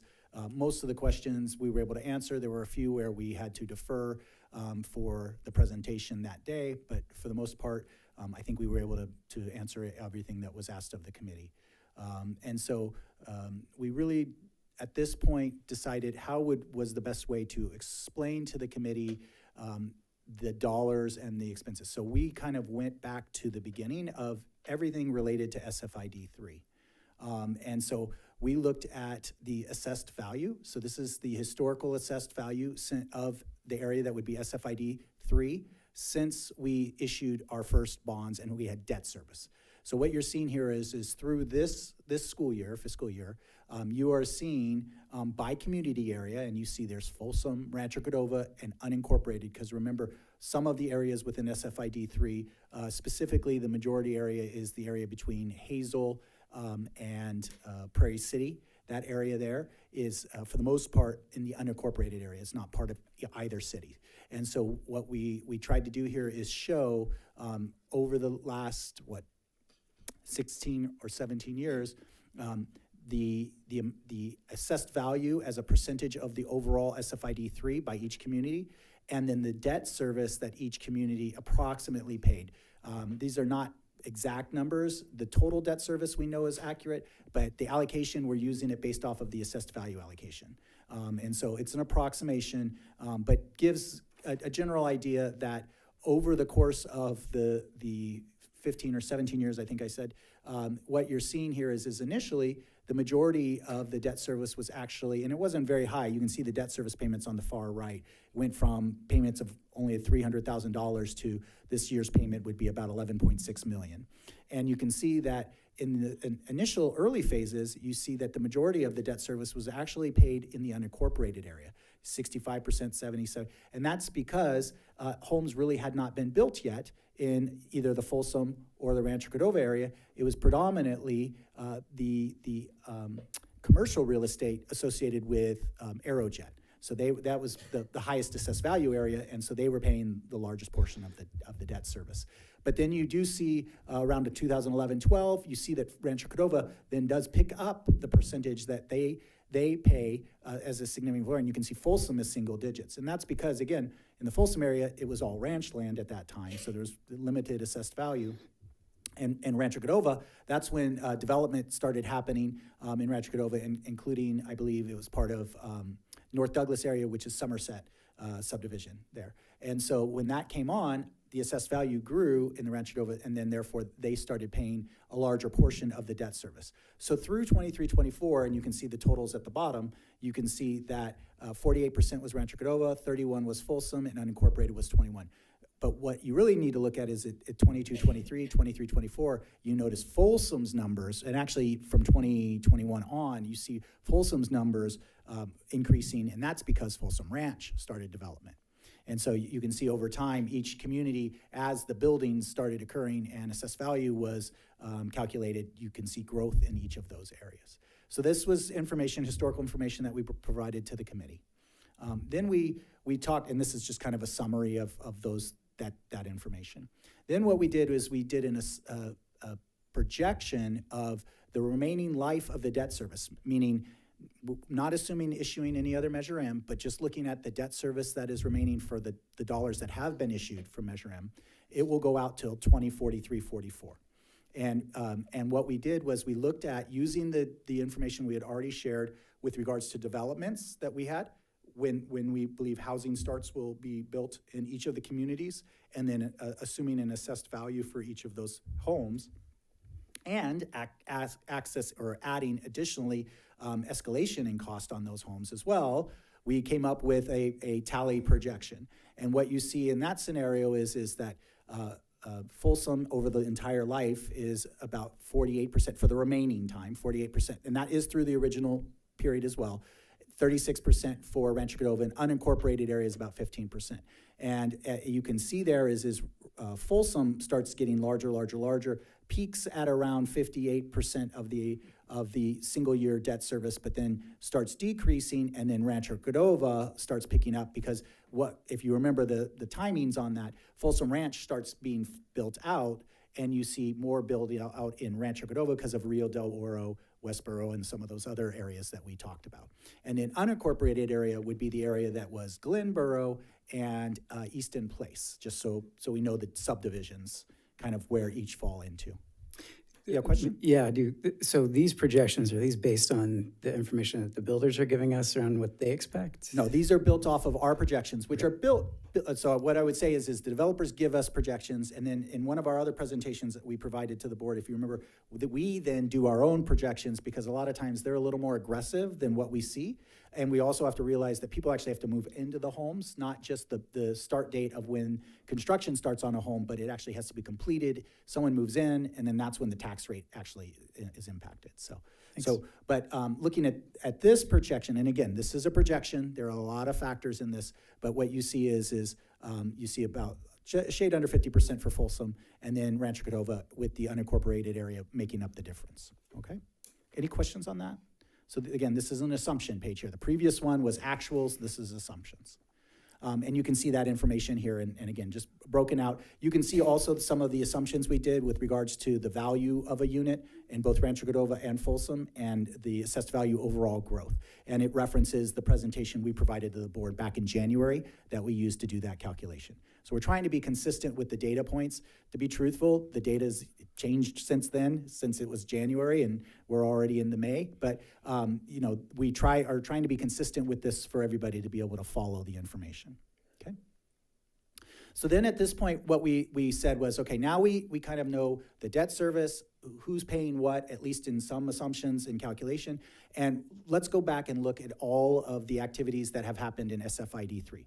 So on this first page here, you see all the expenditures that have that we had planned to have through June 30th. And so this includes the completion of Alder Creek, which probably will actually go past June 30th, but we included what the estimated total cost will be for Alder Creek. So in that, what we can say is within SFID 3, through the end of the year, we will have spent $204 million, almost $205 million in SFID 3. And then we broke down the area by community areas. So what we did was the district office, which is this building here, we went ahead and said that is a district-wide activity, so we didn't include it in Rancho Cordova or Folsom, right? We are technically we're actually not in the city, we're in the unincorporated area, so we're not in either.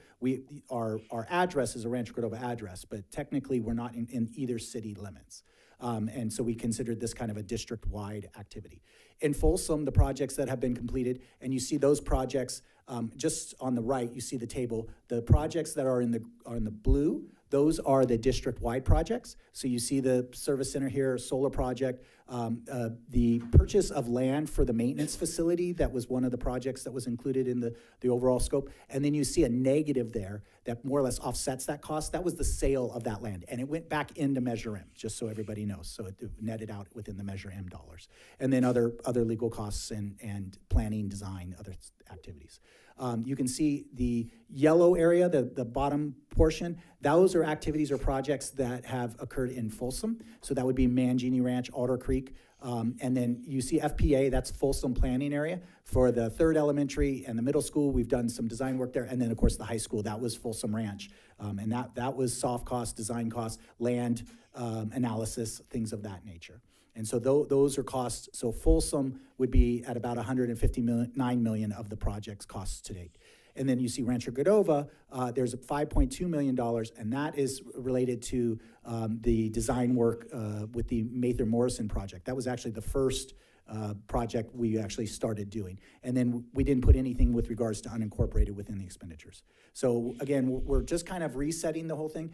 Part of the reason is we needed to reset is as a district, we don't normally divvy up projects zoned by the area, right? We see the entire SFID 3 as one project area. And so we normally don't say this is from one community or the other community, but this is what has been asked, and so we're trying to go backwards and recreate this information so that we can kind of summarize the activities that have occurred, okay? So here's a summary of the same information. I pretty much spoke to this. I do want to speak to one thing.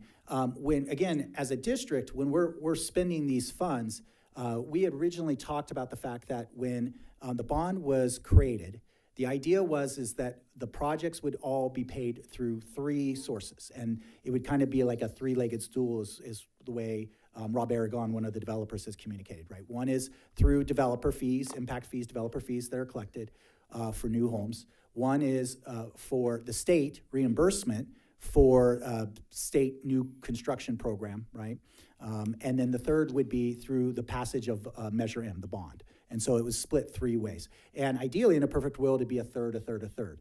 And that was how the funding used to work. But since then, the state has changed its funding model. And so really, the state only covers about 20% of the cost now. So it's really the state will cover up 20% of the cost. And that's also assuming that the state will pass a school facility bond to reimburse us for that money. But it's 20% from the state, and then really it would be 40% from Measure M, 40% from developer fees in an ideal situation to pay those costs. But when we actually do the work, we normally take the majority of the dollars actually from the bond proceeds. And the reason for that is the state money actually comes after the fact. After the project's done, it's reimbursed back to us, right? And then the other component is developer fees often lag from the timeline when you need the money to build the school. Because the school's being built, and we start building it for the plan for all the students to come in. But those homes have not been completed, people haven't moved in, so we have to more or less upfront Measure M dollars. And so what you see when we've shown you in the past ending balances for developer fees, Measure M dollars, what you saw was Measure M dollars had been primarily spent down, and there were more developer fee dollars available to have access to.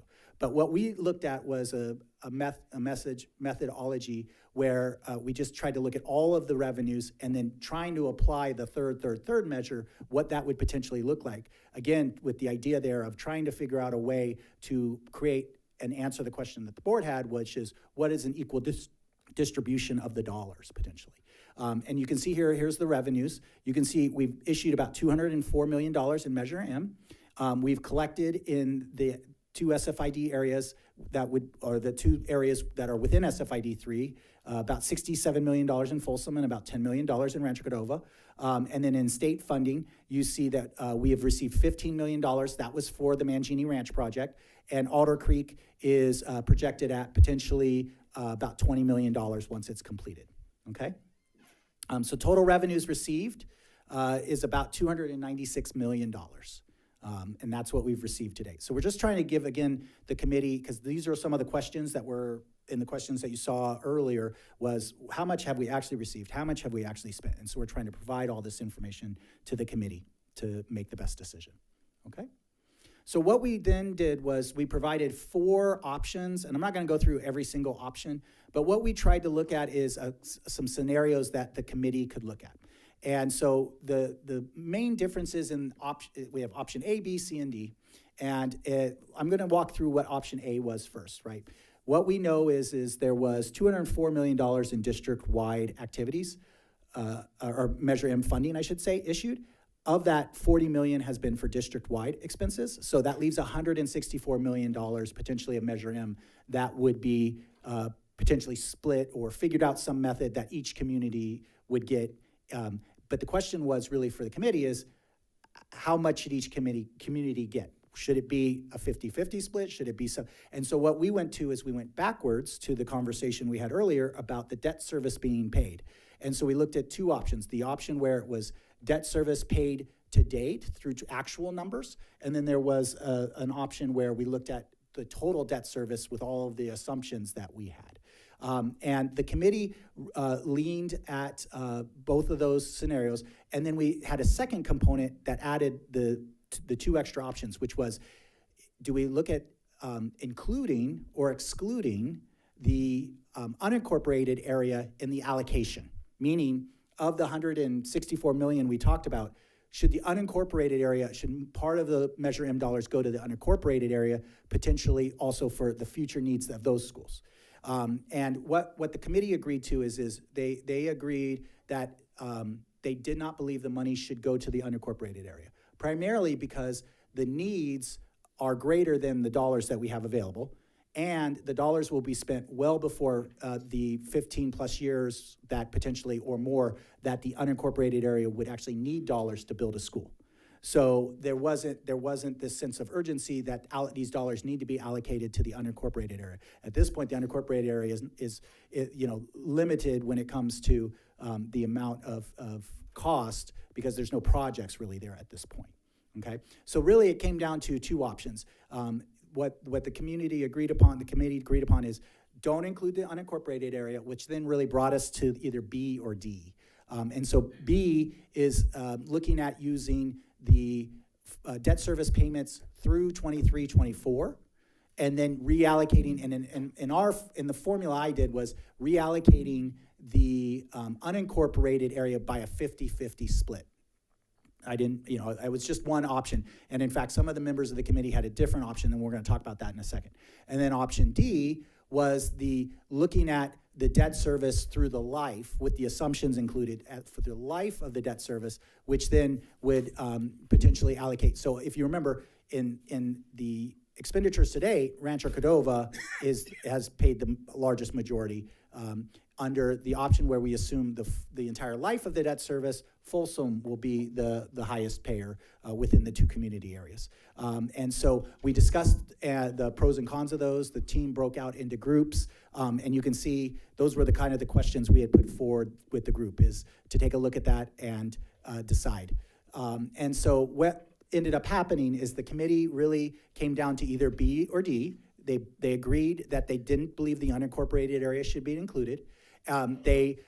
Majority of the committee ended up going towards option B.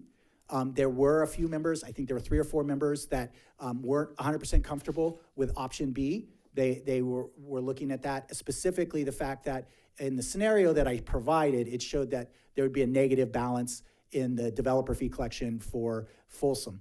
And so there was a conversation that some of the members that were concerned were willing to jump on the option B if the split between the unincorporated area wasn't 50-50, but instead was allocated more towards Folsom to remove that negative balance, right? And but I want to clarify that the scenario of looking at the reallocation of the expenditures between Rancho Cordova and Folsom with the dollars of, and readjusting the dollars of developer fees and Measure M, that was just a practical component for the committee to kind of see and understand how the funding worked.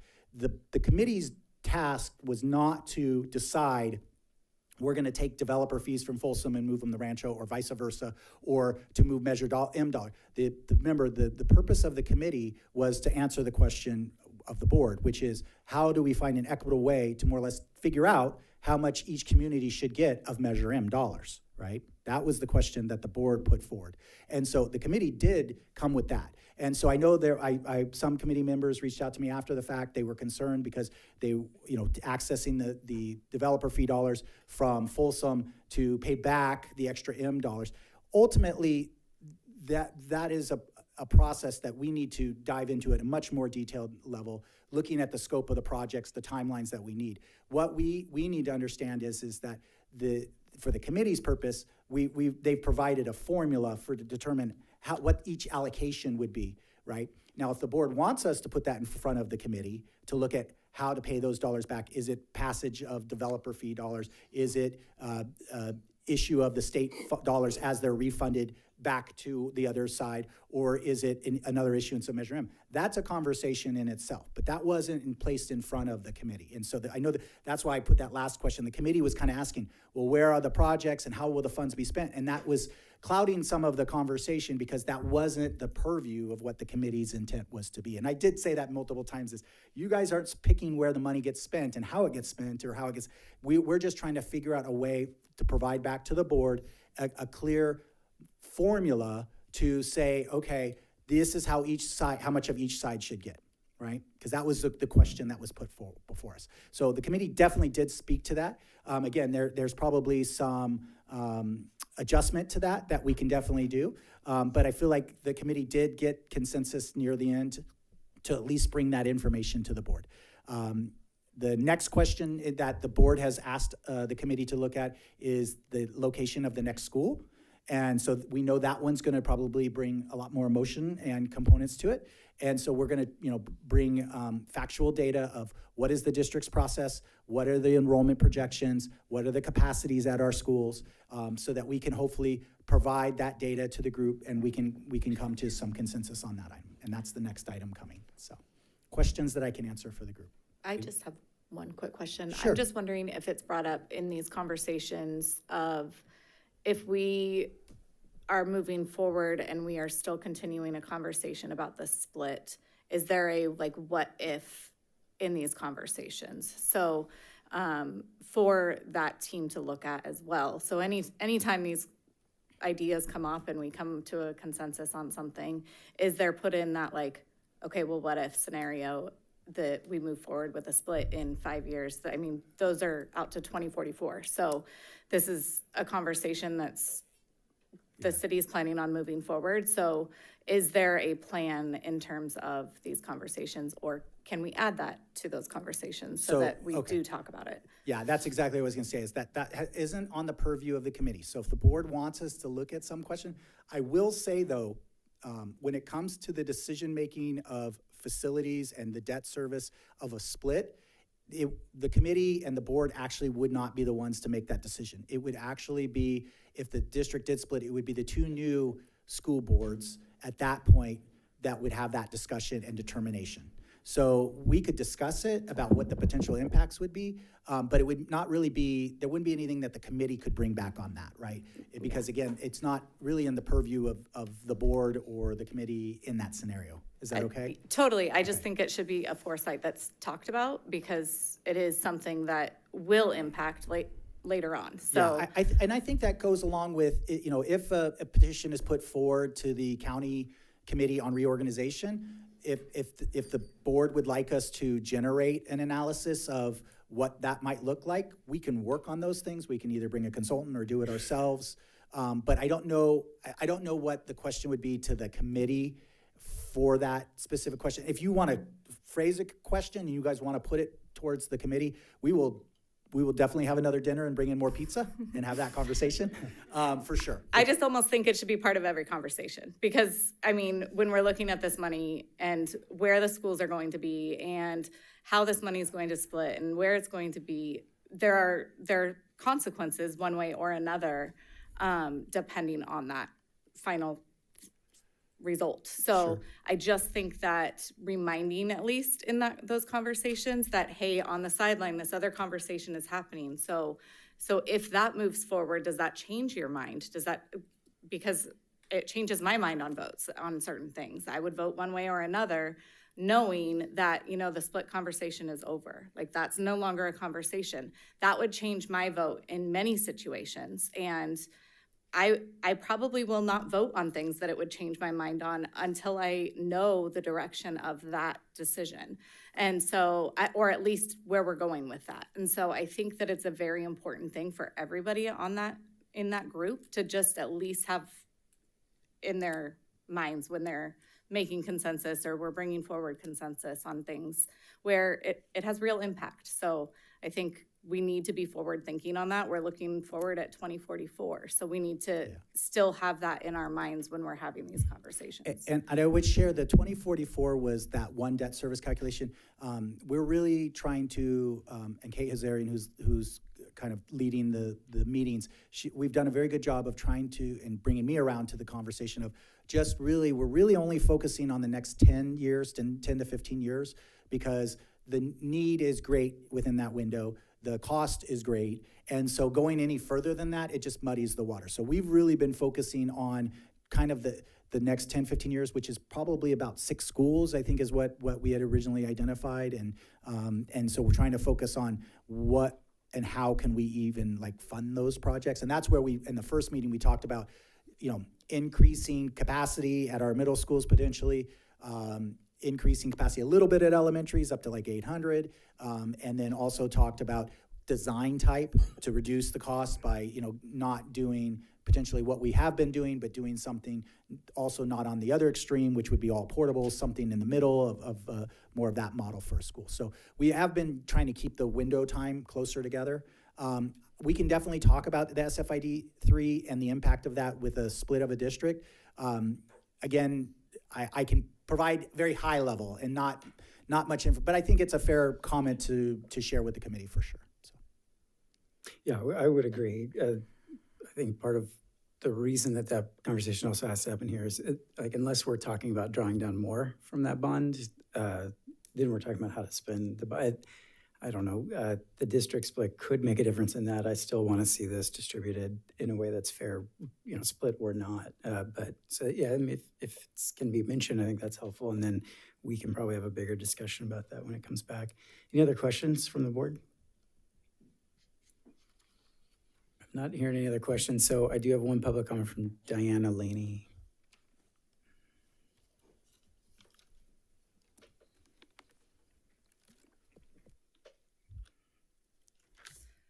Good evening, members of the school board, district support staff, and fellow community members. I want to give a shout out. I know that the SFID 3 committee meetings, we came to the table, obviously, with some inflared, feelings, some frustration, some misunderstanding maybe, or just under education as to how the process worked. And so I know that Sean and staff are doing their best. And so I wanted to point out that I'm a little frustrated with the way that the committee is running. I don't think that we are reaching consensus. We are meeting in hopes to bring Rancho and Folsom communities together to tackle funding and school construction problems. However, we're really given very little time for real community discussion. Instead, we're provided with a lot of information at the very beginning of the meeting and then guided towards what feels like a pre-decided answer by the questions that were being asked, and it's not really consensus. Very often, one member or another of that committee will start to draw out and say, well, what if this happens, or what if that happens? So for instance, the split has come up, and we're really driven back to, that's not the question you're here to answer. And it really, I think, stifles creativity, understanding, and real debate. These problems are not simple, and just picking the least objectionable answer from the menu is really not solving the friction between our communities, which I don't think should be friction from the communities. And I am going to point out, because I feel like it's glossed over quite often, is that Measure M was passed and there was a building built for the district. That's not district money. That was SFID 3 money. So when we were talking and saying, hey, there's nobody from an unincorporated area to come and give us their viewpoint, how do we even give that viewpoint? I think assuming what the future needs for that would be inappropriate. But we do have 2 communities. And one community that has been paying for a very long time on the bond, but what they were paying for was this building. And so I don't think that it is fair to either group to come back and say, hey, one group has to make this fair with the other group. What I really think is that the district needs to take a look and figure out how the district is going to give us our 3rd facility. And that 3rd facility most likely needs to be in Rancho Cordova, because they have not been getting anything out of this measure. And so if another little bit needs to come out of Measure M so that they can get what they need, I'm absolutely for that. But I think that the way that we're looking at the question still pits our communities against one another. And I did not just buy my home in Folsom after a number of years of moving around with my husband so I could put down roots to be in a battle with another community. It's not fair, it's not right. So I think that we need to relook at what the question is. We also need to relook at the way that we're running the committee. I would very much like to have conversations with other people in Rancho, but I'm sat at a table with a predetermined spot, and I'm sitting around just a few people trying to draw in a lot of information, listen to the conversation, listen to the facilitators, and then make a decision right now. And the way that I felt that in the evening compared to the way I felt in the morning when I just had a chance to absorb that information, my viewpoint was different. When I talked to more people, my viewpoint changed even then. So solving a very large problem over a very long period of time to come to consensus, I don't think that we are really having that consensus. We're being told that this is almost like a multiple choice test. Here's option A, B, C, and D. And I appreciate that you guys are trying to drive to get an answer, but I feel like it's not really going to get us the results that we really do need in order to make sure that we don't continue to perpetuate this friction, and at the end of the day, somebody doesn't feel frustrated.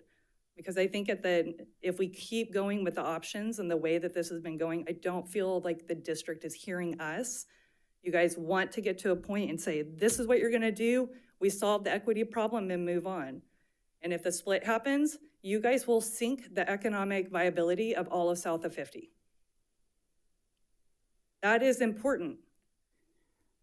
That is very important to look beyond what the question is that you think you're trying to answer, because whatever it is that you do is going to have a real impact on families, on taxpayers, on the economic viability of areas. And there's already a lot of frustration between the 2 communities. And guess what the common denominator is? It is the district. The district is the common denominator when it comes to education between Rancho Cordova and Folsom. And so I'm asking you to take a look at what are the objectives of this committee, how is it being facilitated, and how can we do better with this group? What do we need to get out of this? Thank you. Thank you. All right, Elena Wagner.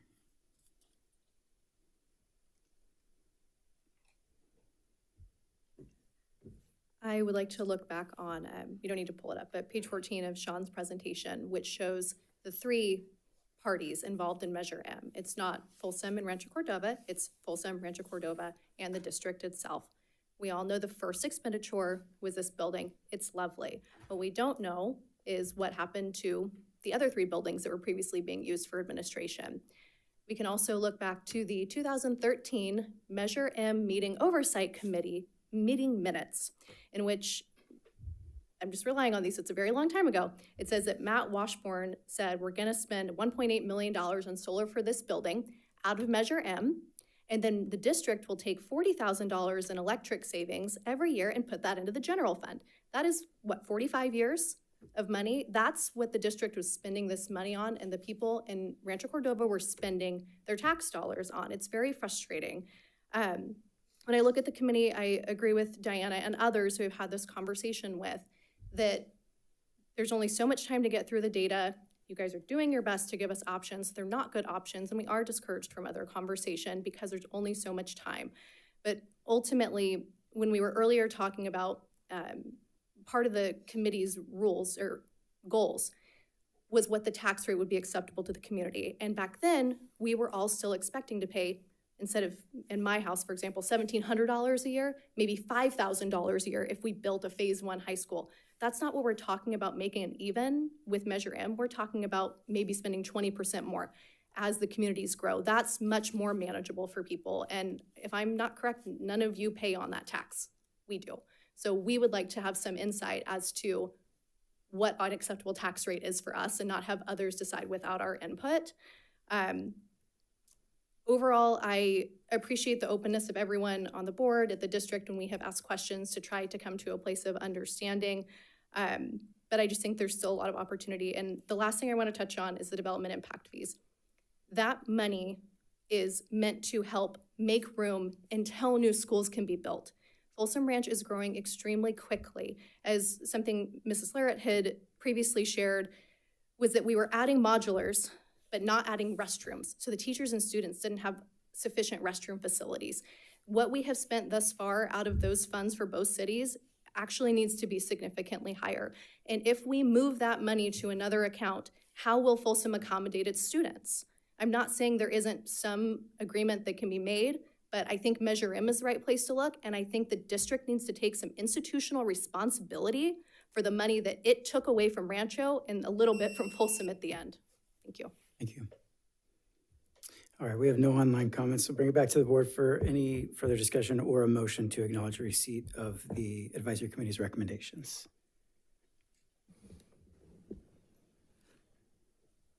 I'll move that we All right, acknowledge receipt. Motion by Mr. Clark. Is there a second?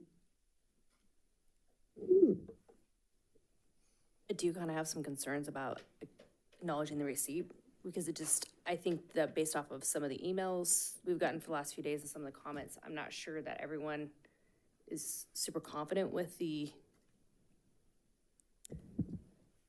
outcome of the meeting. I think that maybe we need to take a beat. I mean, we've got another meeting coming up, and maybe we need to slow the roll just a little bit. I don't know how much time do we have on this, Sean? None? We have as much time as the board asked. The board asked us to try to push this through quickly this year, was the request of the board. So and it's really hard to get 19 members in the same room at the same time. And so I don't disagree that there is a lot of structure and a lot of data to the presentation, because of course we're allocating 3 hours to try to answer the question that the board has presented us, right? So I don't disagree with the comments by some of our members with regards to that. If the board wants to have deeper conversations and be more broad with the committee, we can definitely do that. The intent of the staff is to get the information that the board has asked of us. So if there is more to this, if it's more about a community session to talk about the concerns and issues of each community, that's a different dynamic than the intent of what we're trying to put this committee together to do, right? And so I would just need clarity. I don't disagree. We ran out of time, so we definitely did not have a chance to really vet those conversations. But the truth is we did define the potential options available. I mean, that's using the data and the numbers. I think that the committee is frustrated that they aren't talking about how the money is going to be spent or how it's allocated. But that, again, I don't have the time, and I don't, the purpose of the committee is to answer the questions the board has directed. And I feel like the committee members are wanting to do more than that. And so again, this is the board's committee. And so if you want to change the structure of it, if you want to increase the time, if you want to meet, every other week, I mean, we can do those things. We just have to understand the time commitment. And the only thing that we really need to have as staff is a clear understanding of what it is you want us to drive towards a conclusion, because we're the ones that are having to create the data, provide the dialogue to open up the conversation. And so if it's an open-ended conversation, that's fine, but I don't know if I can bring back to the board the information you're wanting if that's the case. So I need to know what is it you would like to define or bring together? That's what I would need from the committee. I don't know. I guess part of what I wonder, Ms. Laird, is at least for this motion, are you suggesting that what's on this report might not reflect what was happening in the room that night? Or are you saying that we probably need to do more than just what we did this night on this item? No, I felt like, I don't know, Dr. Klee was in there, Mr. Reed was in there. I think we did kind of struggle to get the consensus. I think on the first meeting, I think we were a little bit easier to get to that point, but I do think that we struggled a little bit more. I'm not sure everyone was totally, I think we kind of got people kind of semi on board. I don't feel like they were like, but I don't know that you're ever going to get anybody at 100% either, right? So, Well, I think the committee really wanted to talk about how if we're going to split the money in a certain way, how that money would actually get to each community. And again, that's more complicated. That's going to take more time of a conversation of, well, we, as some of our committee members spoke to, that would have to talk about, would that be an issue of Measure M? And, when would that be potentially? What's the tax rate impacts for that? Is it, how is it via the reimbursement of the state funds that it would be reimbursed, and timelines for that? This is such a complex conversation. What we're trying to do is, I won't lie, it's a Cliff Notes conversation that we're having with the group, right? That's how I got through high school, is Cliff Notes, and I understand that that's what we're trying to do when we're talking about a 3-hour, conversation about very complex things with 19 people. So I might recommend that. If it feels like this was at least a fair reflection, obviously we're not taking these. I think the recommendations do say that there was consensus around item B, but I would say that, and I think that probably what we've done is we've kind of constrained the group by the questions that we've asked them, unfortunately. So, I feel like when the community group wanted to get together, I think I wanted to be more of like this kind of idea sharing kind of a group and things like that. And maybe that's what this eventually maybe turns into after we get through this portion of it, that there might be room for us at that point to go back and have some of those idea sharings as we move into the next phase of how we're deciding what to do with the bonds. I'm happy to like sign off on the recommendation of this and things like that. I just think that maybe after we get through this phase, that we need to have probably a secondary phase of those meetings of maybe more of those idea sharing, because I think the community does have some good ideas on when we get to the point of actually doing expenditures and things like that, that there are probably some creative ideas out in the group that would be very helpful, so again, like I said, I was in the room. I think it's just, you just feel that frustration because everyone kind of wants an answer right now and they want to kind of make a decision right now, and what we all want to know right now. Right. So I can definitely feel that in the room. And I appreciate all the work that, number one, all the staff has done, because that is a huge amount of data that they're having to put together on this issue. So, but yeah, I'm happy to sign off on it. I think that probably once we get through this phase of what we've asked them for, that we probably need to go back and maybe have some of those other more idea open-ended conversations with them. I think that's a good recommendation. So for the sake of this, do we have a second on? Mr. President? Yeah. I'm just wondering, we've asked 2 of the 3 questions of the committee. Might we consider holding off on this until we have the opportunity to finish the process with the 3rd question? And then maybe allow them, once the 3rd question is answered, maybe potentially revisit this question to see if maybe this comes in alignment in order to get more people on board with this recommendation from both communities, which I think this recommendation is probably a good recommendation, but maybe we should first complete the process rather than do 2 questions and then have this recommendation approved and then go back and do the 3rd question.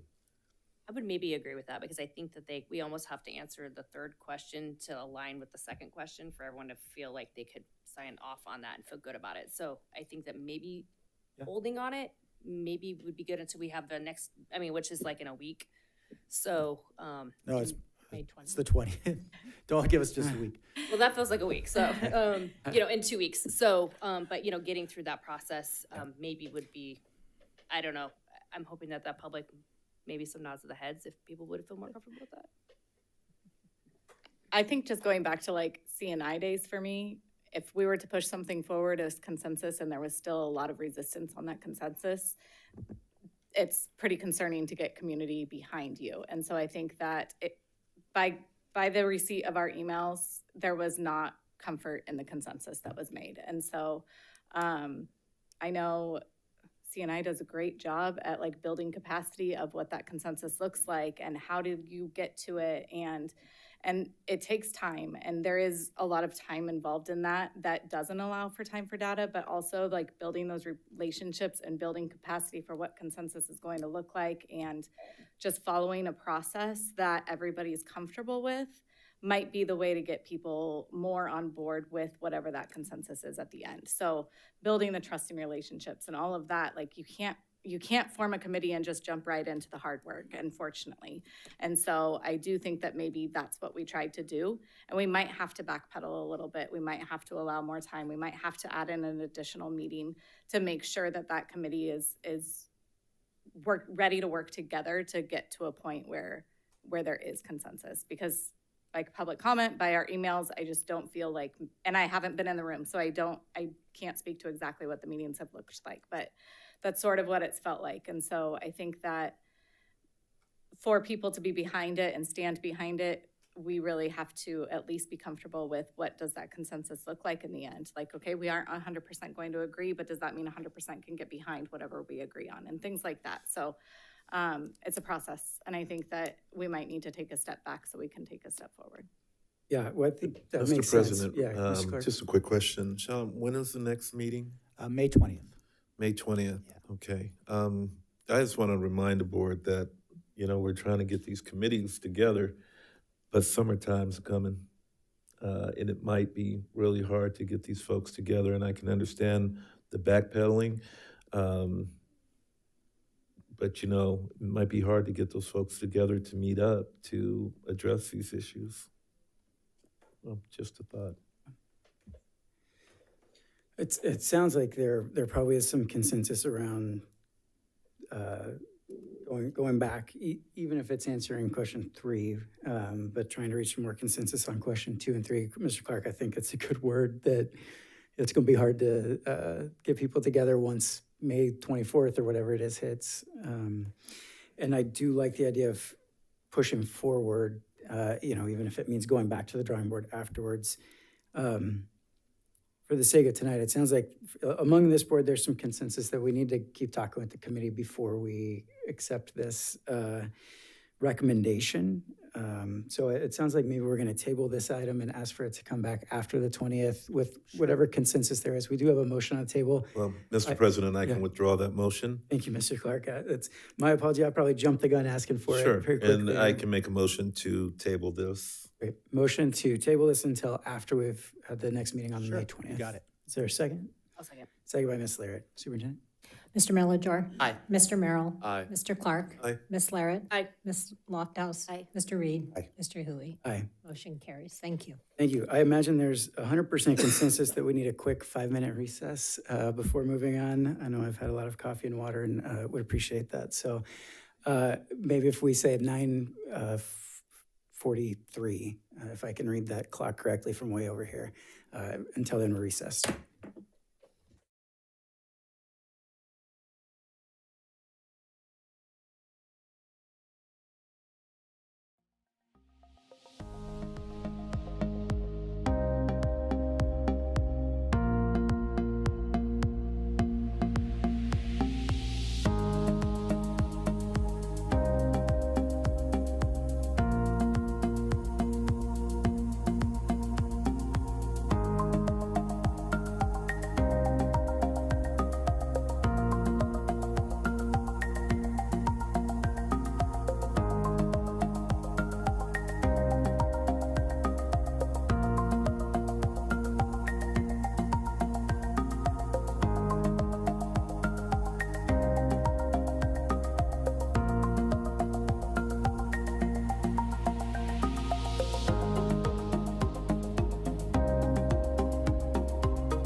Into the regular session, 2 minutes behind schedule, my apologies. But we are now on to item 16B, approve school resource officers agreement with the City of Folsom Police Department and Sacramento County Sheriff's Office for the 2024-2025 school year. Dr. Koligian? Yes, this item is coming back to the board after extensive discussion at our last meeting and feedback from our Safety Advisory Committee and district staff is to recommend that we approve the agreements with the City of Folsom and City of Rancho Cordova for the 24-25 SRO contracts, which would be 2 SROs in Folsom, 2 SROs in Rancho Cordova. So it's essentially an extension of the current contract. It would be. into the next There's school year. some language changes that we pointed out last time, but other than that, yes. Okay, great. Any questions from the board? Yes, Mr. President. Mr. Clark? So language changes. Can you point those out because I don't quite remember them? The bulleted items. Yeah, if you can scroll. I'm going to Michelle. look under, let's do the sheriff's. Which one? We just summarized them on the rationale page there. Okay, got it. All right. Okay. So looking at these contracts, I have to ask these questions, especially when we're looking at the first part of it, and we're looking at, it says one or more school resource officers. Should it not say 2, or are we leaving that window open? On which? Whereas, or right, well, that's the City of Folsom, but it's the same one. Where it says Folsom Cordova Unified School District collectively, the parties pertaining to the assignment of one or more school resource officer. Should it just be 2, or are we leaving that open? Did the committee talk about one of our, this is on the resolution, right before the first whereas.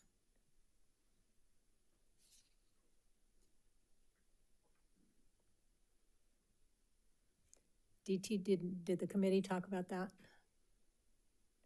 The current contracts, or the contract, the way they're written, we actually pay for one and kind of, get one, not necessarily free, but, where we don't pay for it. The City of Folsom and the City of Rancho Cordova pays for that second SRO. Okay, right. No, I totally get that. I was just concerned about that where it said one or more. Are we adding room for one more, or is that standard language? One or more? Instead of just being 2. I know it's being kind of picky about it, but I mean, No, that's understandable. a contract's a contract. Are we contracting for 1 or more, or are we contracting for 2, or are we contracting for 2? We're Okay. contracting for 2, sir. So I'm wondering if it should be maybe 2 instead of 1 or more. I know, like I said, I'm being picky. We're paying for one, and again, the city has discretion for the second officer.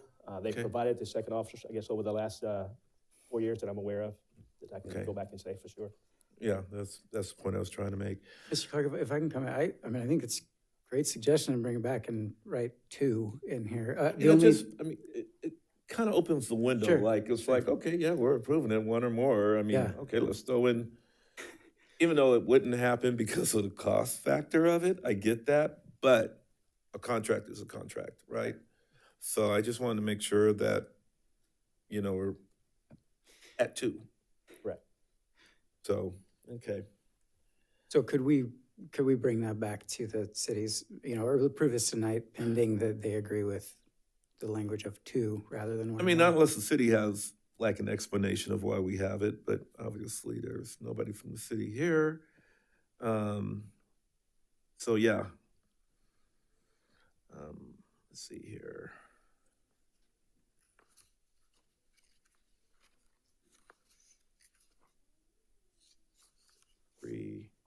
I'm sorry, folks.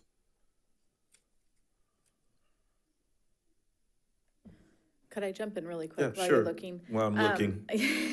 The first bullet does talk about the report, and I've seen a stark difference between the reports we receive from the Folsom SROs versus the Rancho Cordova SROs, and I'm just curious if there's a, can that be the same report we receive, or the kind of, could we give some instruction on kind of what we're hoping to see? The current report that we're using right now, Mm-hmm.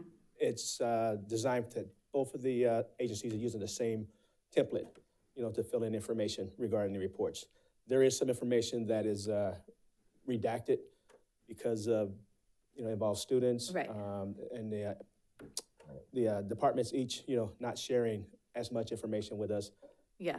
as they would, as what the officer, puts in his or her own crime report or information report that they write. So, but we do have a template that we've asked and that they are using. I understand the template is the same, but I think the amount of information or the details of the amount of details of the information is pretty drastically different. So it would be nice to at least have that be consistent. And that's based on the policies from what the Folsom Police Department wants to provide us versus what the Rancho Cordova Police Department provides us. Okay. We definitely certainly can go back and ask, for more information to maybe try to get those two agencies, somewhat in line.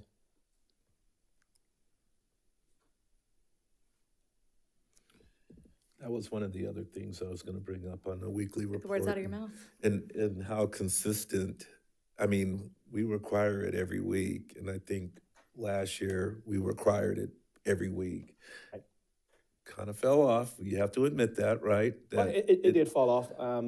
We've had some, bringing in new SROs, and some of the SROs from different agencies kind of rotating because of vacation, because of injuries. Sure. And even some, replacing some SROs in the middle of the school year. So those things did kind of fall off, but we've put them back on track, and we are getting those reports back, from the SROs. Are those being shared with the board?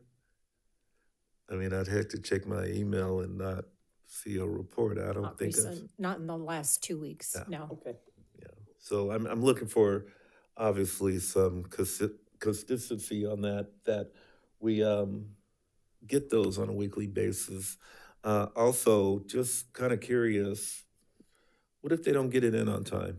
That's a what-if question, What we usually do is, because the reports are basically a week prior, we Right. give them till Tuesday at the end of the business day to have Okay. the reports into us. Because one of the SROs is usually off on that Monday. So if the SRO who worked on Friday, probably is going to be off on Monday, so he may not have Makes finished his sense. reports. So we get them to Tuesday, the close of business, to get that report to us.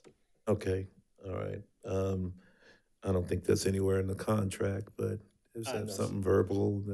It says Can it that be they have- something that we put in Well, it says that they have to provide that written report every week? every week, correct? It's not really being that descriptive of when it's considered on time or. It says each Tuesday. Each Tuesday, Tuesday, each each officer will officer complete will the report by the end of the Stand week. corrected. Yes. All right. So my next thing was to serve at the assigned school sites as qualified peace officers. Great, I get that. But if they're in that roaming capacity that we had, how do they determine what sites? Just out of curiosity. Before, I guess, we asked them, when they were no longer assigned to a specific site, they were asked to roam, to basically Okay. to visit each school site individually, check in with the principals, and spend a little bit of time, on the campus, and then move on to the next site. Cool. What we've done here, probably in the last 3 or 4 months, where we've had to have officers assigned to certain schools, and we've asked them to stay on the school campus, because of activities that are going on. Right. Yes. Okay. They kind of move at our discretion. Sounds good. Trainings, it's okay, I'm good with that. One of the other things I had a question about is working with students with disabilities. Are they gonna get any additional training on working with with that population? I think we can provide some of that training, and I know that the officers are open to, training that we provide. But we can Okay. actually ask the agency if they have additional training that's post-related, the peace officer standards and training that deal with disabilities precisely, and maybe see about getting them training during the summer days. Okay, yeah, because that's a concern for me, but, All right, well, I don't have any other questions right now. Thanks, Mr. Clark. Any other questions from the board?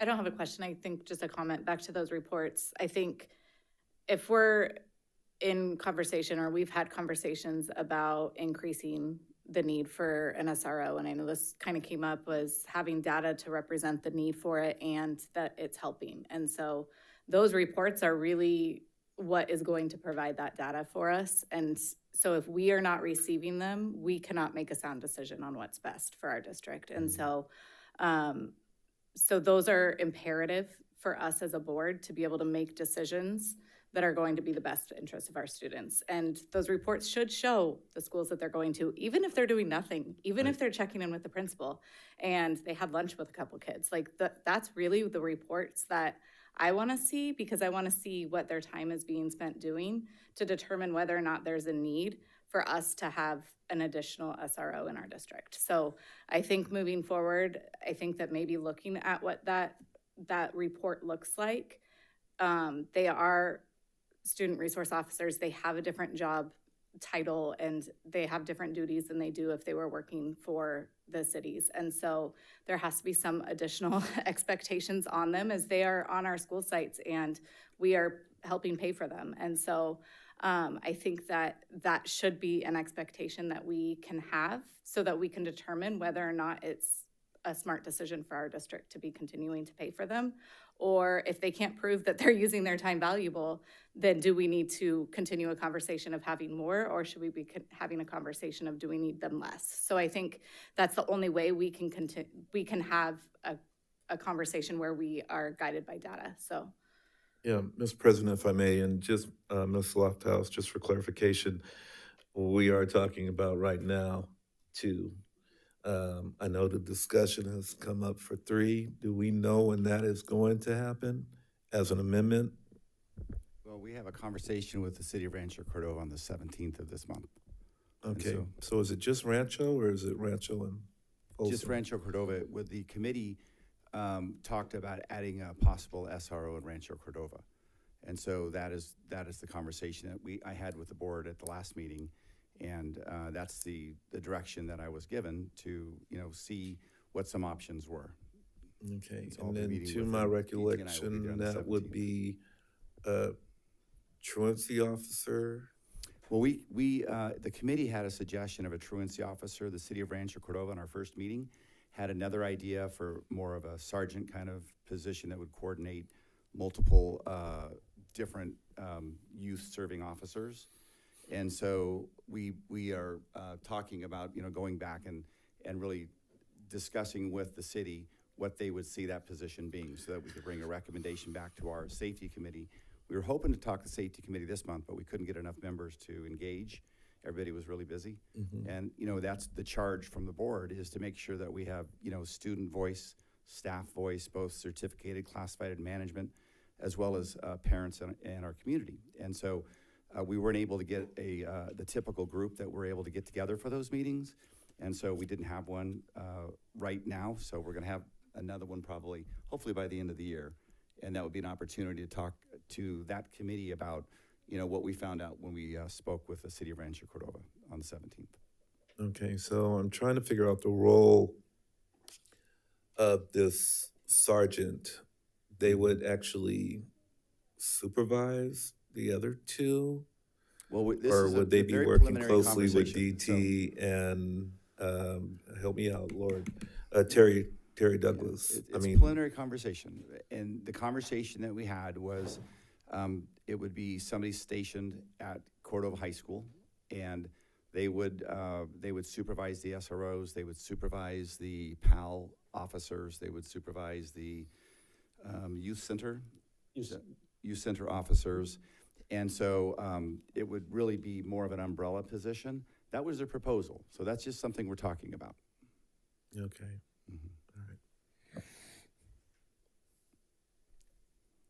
I got nothing else. Not on, but that's not tonight's issue. Tonight's Oh, issue, I know okay, that. Very Yeah. different than what we're talking about tonight. All right, let me take it out to the public before coming back to comment from the board and then see if we have a motion. I do have a card from Melissa. You're up now, finally. Thank you for your patience. No problem. My name's Melissa Robinson. I'm a campus monitor at Cordova High. I've been at Cordova High for over 20 years at this point. I've also had 4 kids go through the school. I'm on my 5th right now, and I'm a part of the safety committee. I really want to support the SROs. They help out tremendously. We've had a lot of group assaults. We have adults coming onto campus, attacking our students, just endless things that shouldn't be happening.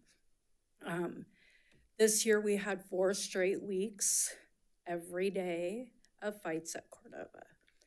Since then, we've had a full-time officer there, and it has tremendously helped. We have the kids driving speed limit for the most part, a lot less fights, pretty much down to none. It's quite amazing, actually. They're patrolling, driving around. Sometimes they get out and walk around at lunchtime, engage with the children. People come up to them all the time and talk, and nothing's forced. So if they want to speak with them, they do. He's had to carry stickers because even high schoolers want a sticker. It's an important part of their life. But it's helped. It's helped tremendously. It makes kids feel safer on campus. They're not nervous about what the next thing, walking down the hallway, who's going to be fighting, what's going on. So I just have to say, we need them there. Like, I've asked for help for years. That's why I'm part of the safety committee. We're getting it. It's appreciated. We need it. I don't see an end at any point of not needing it at this point. I would love to say one day we don't, but at this time, Rancho Cordova needs it. And Mills next door is having all sorts of trouble with their kids, and it's wonderful because he can slide right on over and be there in with seconds, depending on which route he takes. So I just want to say that I believe wholeheartedly we need the SROs on campus. And even though it's not on tonight's agenda, another one would be helpful. So thank you very much. Thank you. All right, we'll take it out to online public comment. Do we have any more? There was one more comment. Oh, we did have one more. Yep. Mr. Smith, Earl Smith. Yeah, sorry about that. Welcome back. Hello, Mr. President, Board, Dr. Klegian. I just wanted to, dealing with police officers. While I was in high school, I worked at the Anaheim Police Department for 3 summers. And I got to see firsthand what police officers go through. In Anaheim, it may be very different than Folsom, even though the community where I grew up in Anaheim is very similar to Folsom. Rancho Cordova, I don't know, but I did see on the news how there was a boy who was mentally ill and he got shot and killed by the police. And so with that, bringing up George Floyd, so I'm speaking as a parent. My daughter went to Theodore Judah, Sutter Middle School, is at Folsom High School. We see a police officer, we're nervous. I've done no crime. I'm a musician. I don't even smoke weed. I don't do anything. I'm nervous. So from a standpoint of also seeing the young boy down in Sacramento where the police officers was in the grandmother's backyard and shot and killed him. And then my experience of working at an Anaheim Police Department, seeing an officer is overworked, it's easy to make wrong decisions. It's hard on the officer, it's hard on the community. So I'm not saying to change it because if a 3rd officer is needed, I don't see that at Folsom High. But I would like the board to consider that perspective, that maybe only a certain amount of students would feel comfortable with an officer, but that definitely doesn't speak to all student members. I've met with Folsom PD asking questions about the situation with my daughter, and the communication from the principal to that police officer is that I'm an angry, raving black man. And then when I go have meetings with the assistant superintendent and he pulls messages off of Facebook and says, I'm deeming you and your daughter a safety risk, I'm scared to go to Folsom High School now, to even meet with the teacher. So if the police officers utilize properly, and there is good sound communication between principal, and there is good sound relationship between principals and students, then maybe more officers could be a good thing. But to see one or more does leave the door open in a contract, because that could easily be 4 or 5 or 6 or 10 or however. It just makes me as a parent nervous. Thank you. Thank you, Mr. Smith.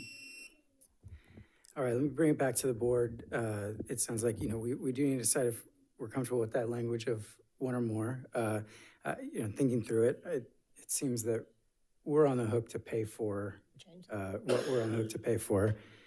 So if Rancho Cordova wanted to provide another officer under this contract, we would not have to pay more if they decided to add another officer because they wrote 1 or more. Well, when we originally had the contract, prior to putting the safety committee together and giving a recommendation, we actually had 3 SROs at one time. Mm-hmm. And so when it says 1 or more, at that time, both cities paid for 1 officer. The district paid for 2. Mm-hmm. We went to the committee, we came up with some ideas on how to, create a safe environment, both, how students feel safe and also physically safe. But this committee's done a lot more than just talk about SROs. They've talked about fencing. They've talked about creating positions like our coordinator of safe schools, right, and our community safety specialists. They've worked on board policy on how SROs interact with students. It's a very robust conversation that this group has. And so we do think of different ideas. But I think that perhaps is left over from the time when this contract was written and we actually had 3 SROs in each city. Now we have 2. Yeah, maybe so.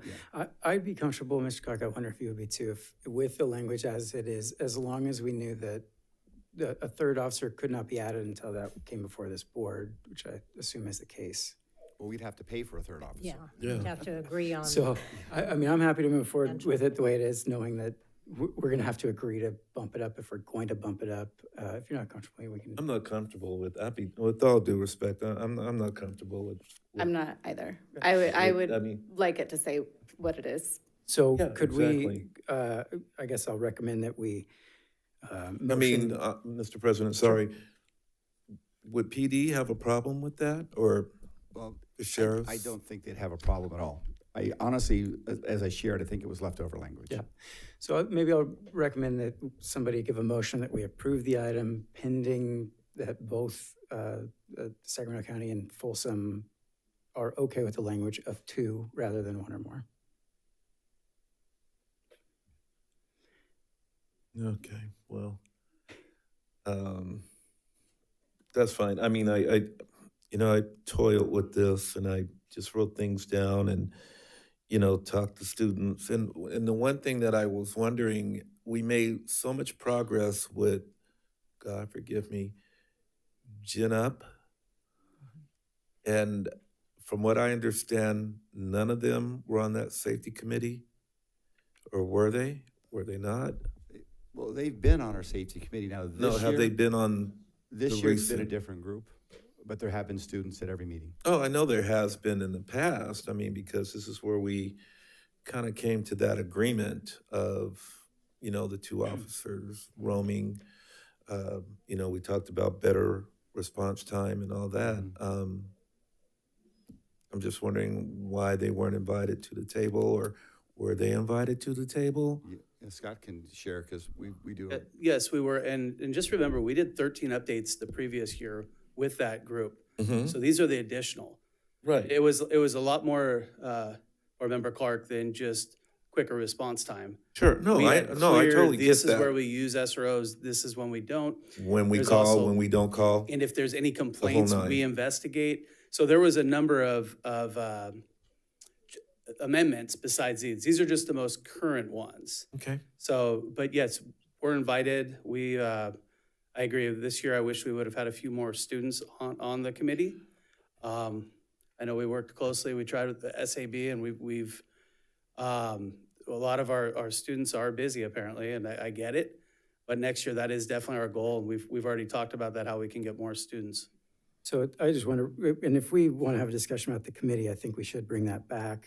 For this item, approving the contracts, I want to do, would we be comfortable, somebody be comfortable giving a motion for item B pending that, both cities are okay with the change of language? Are we making a motion now? I'm just asking if somebody will. It seems like we're going to talk about the safety committee, which I think is a worthy No, discussion. I but just not had a this. question. I just want a clarification on it. Yeah. I mean, I don't think there was anything wrong with asking that. I mean, I just wanted some clarification on it.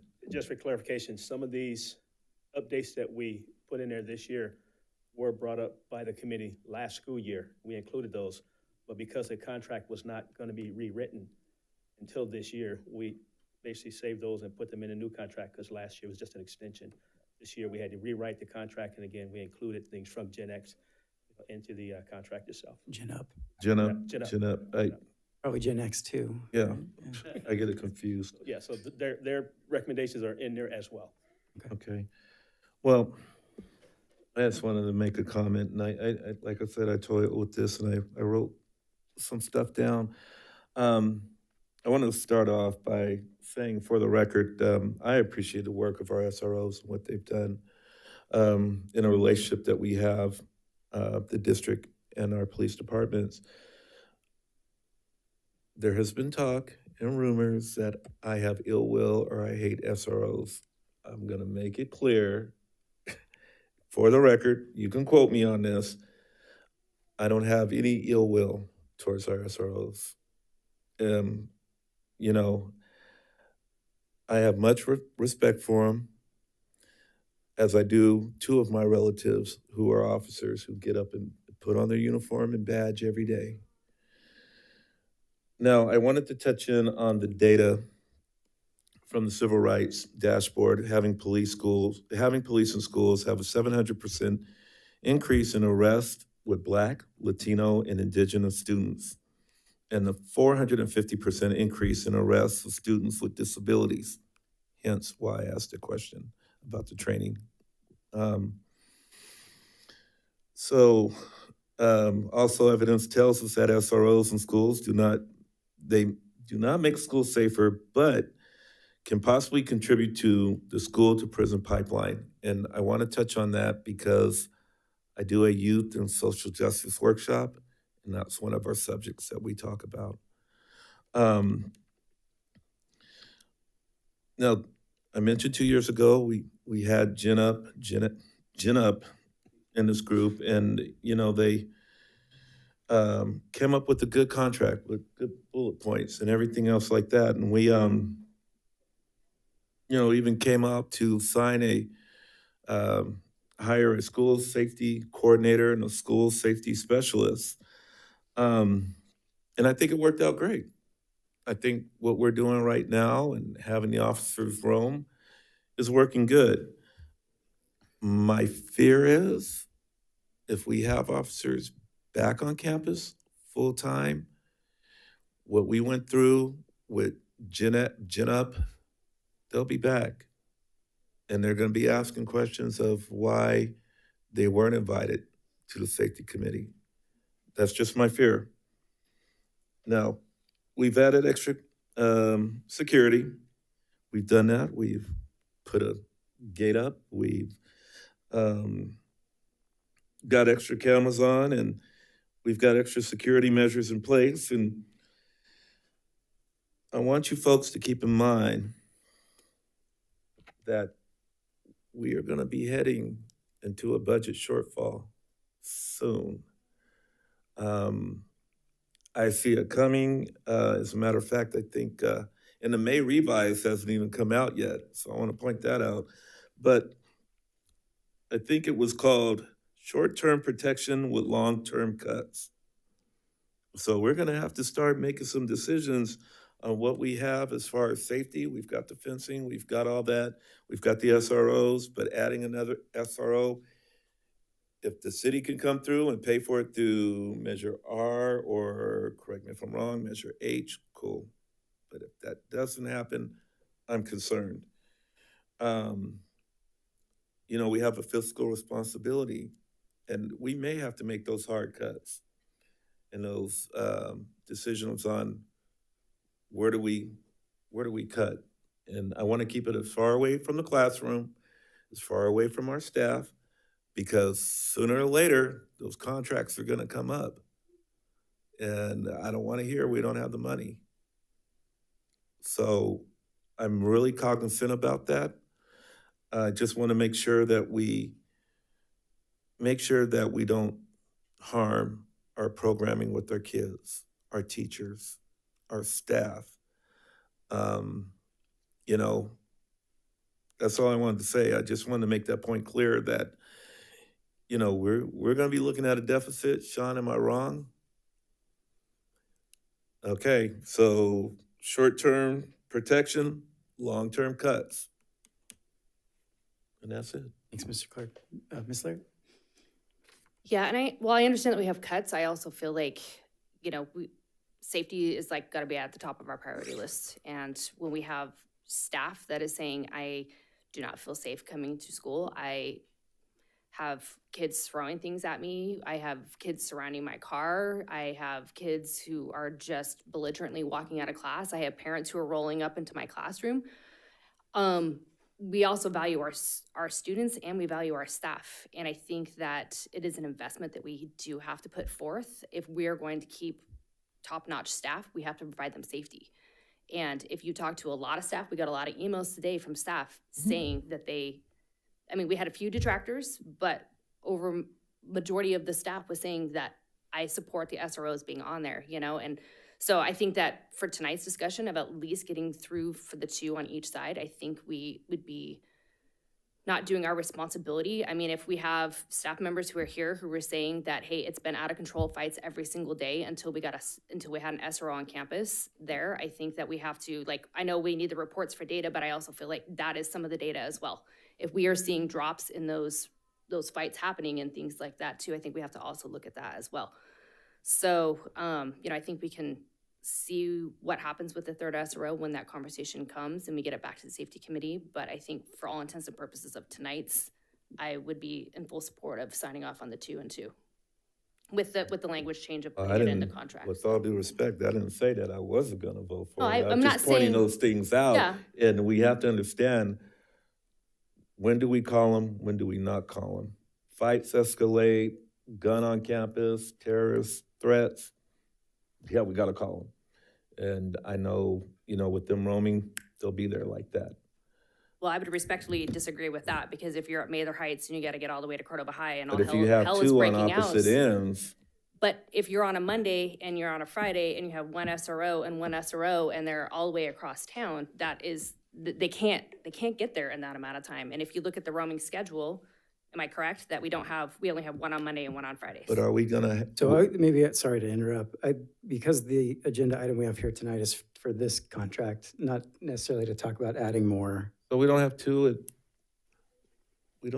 at all times? We just have one? What are we missing here? Monday and Fridays, we don't have. Okay. They work a 4-10 schedule. That's right. Okay. Well, that's a concern. It's another concern, but okay, we'll address that. Any other comment from the board, Mr. Clark? Nah. Okay. Yeah, I have a comment. Merrill. I think if we're gonna have like armed police officers on campus, their work needs to be like monitored to the highest degree possible, especially with, you know, the history behind police officers in general, and not even the history, like it's modern. We have students at university campuses being attacked by police officers just for protesting at their campuses. And in this is a modern thing that is happening.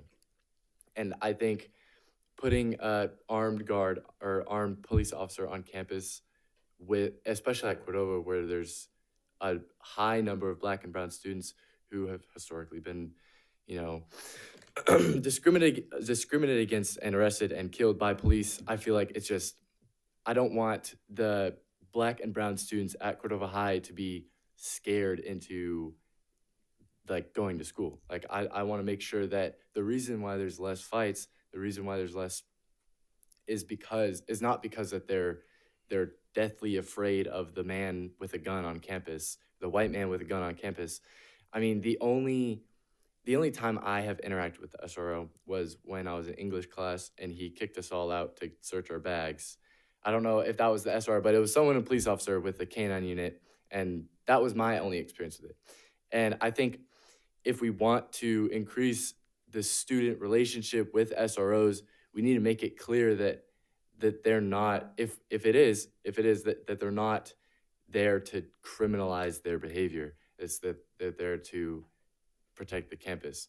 I have no problems with people being hired to protect the campus. I have qualms with the group we're hiring and their history with killing and arresting people of color.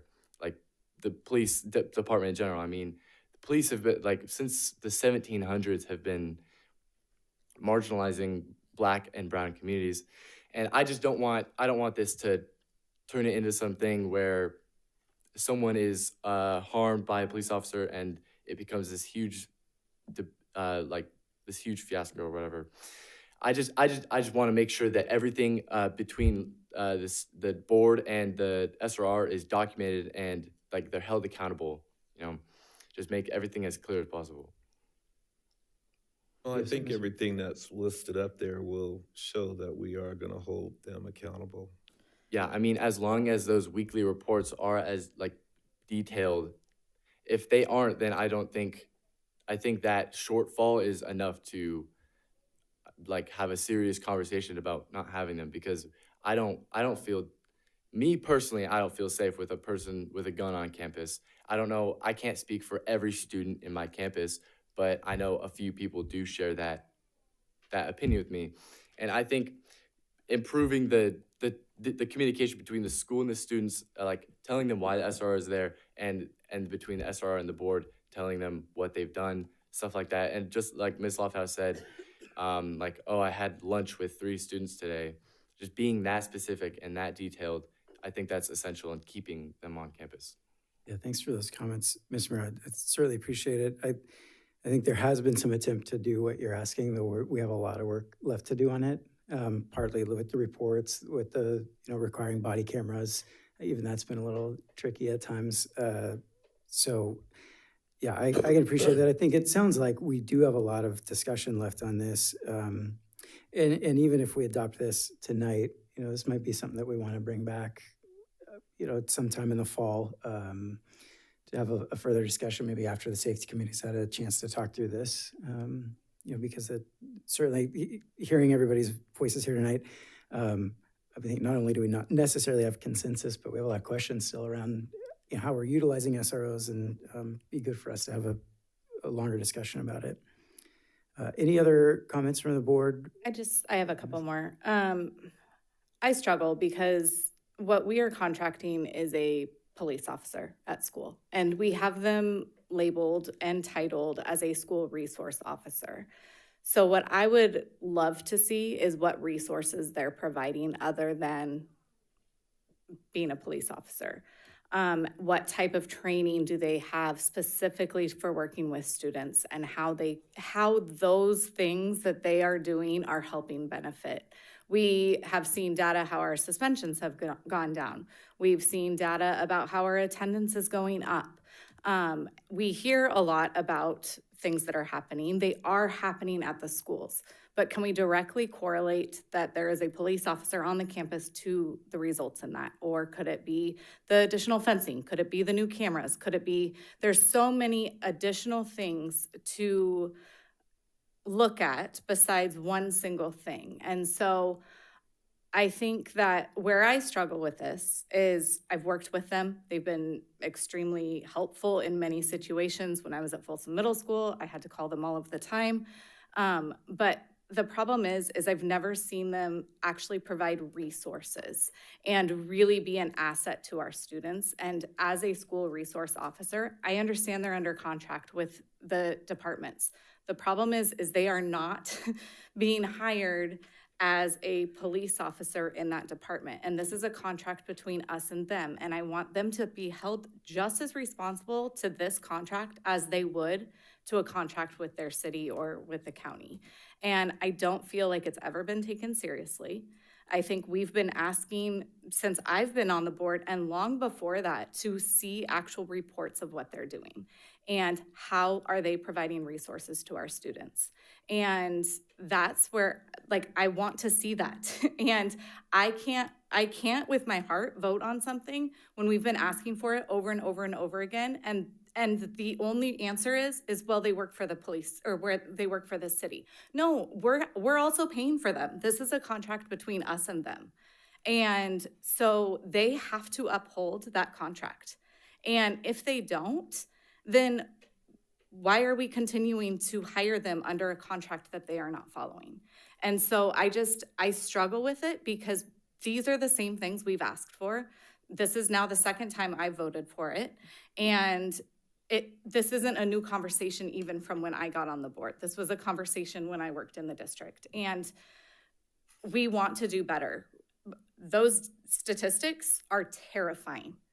And as somebody sitting on the school board doing what is best for students, it is not putting somebody on a site that has 400% increase in arrest of Black students. And so I know I've asked for this. I know it's been a conversation many times of what resources are they providing. They can't even provide us with data to show what they're doing is working. And so I struggle with that because we are not talking about a school resource officer right now. We're talking about a school police officer. And I would like to call it what it is because they're following the police contract. They're not following our contract. And so safety is 100% one of my top priorities.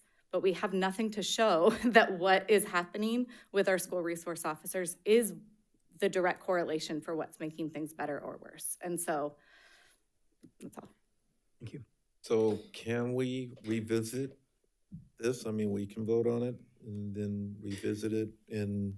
And the contract is, we can cancel it at any point, I believe, we right? can give them So, 30-day notice, but I mean, maybe we need to have a deeper conversation about it. Well, I mean, they maybe have to hire the officers for next year. So typically this is the time of year that we're signing the contract and they're getting ready for next year. So they, just like us, they're staffing, right, for next year. So they need to get people in place. There's a shortage of law enforcement officers in the state.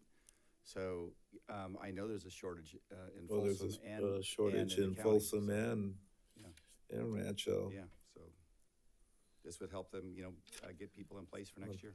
Mr. Clark? That must be me. Oh, I It's was just my going to cue. remind you. Yeah, I need to Your make a favorite motion time. to extend the meeting past 10:30. I don't know what time we may be getting out. I would probably say 11:30 at the latest. I think that should be enough. All right.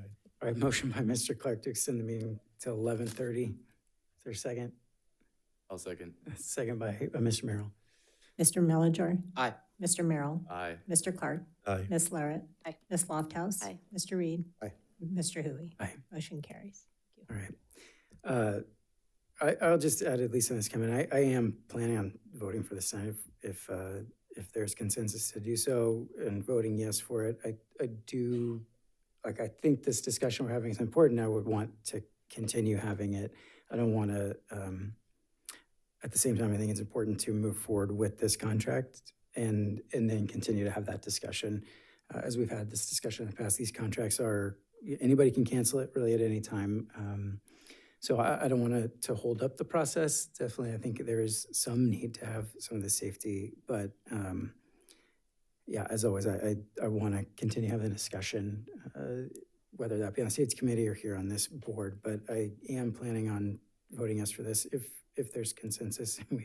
Would it be move forward with it. possible to just ask maybe that we revisit it after the first quarter and see where we're at with the reports, see what the reports are looking like and things like that? And that would maybe be a good you know, if we're gonna start for a fresh year and that these are the expectations and that this is what we're looking for in the reports, and then kind of give it that first quarter and then revisit at that point and see Just to if everyone's clarify, happy with what that's looking like. usually assuming that we move Correct. forward If we with the move forward with contract. this, yep, and then Yes, that we that would, this- that we would actually like ask that we get that scheduled on the first quarter so that we can like review what those reports are looking like. First meeting in Before we, yeah, October. before we like let this like just linger out and then we're back to having to re-up our contract again and we haven't really gotten anything. I think that's some of where we've kind of had a little issue is we've kind of like asked for this and then we've never really had a Yeah. check-in point.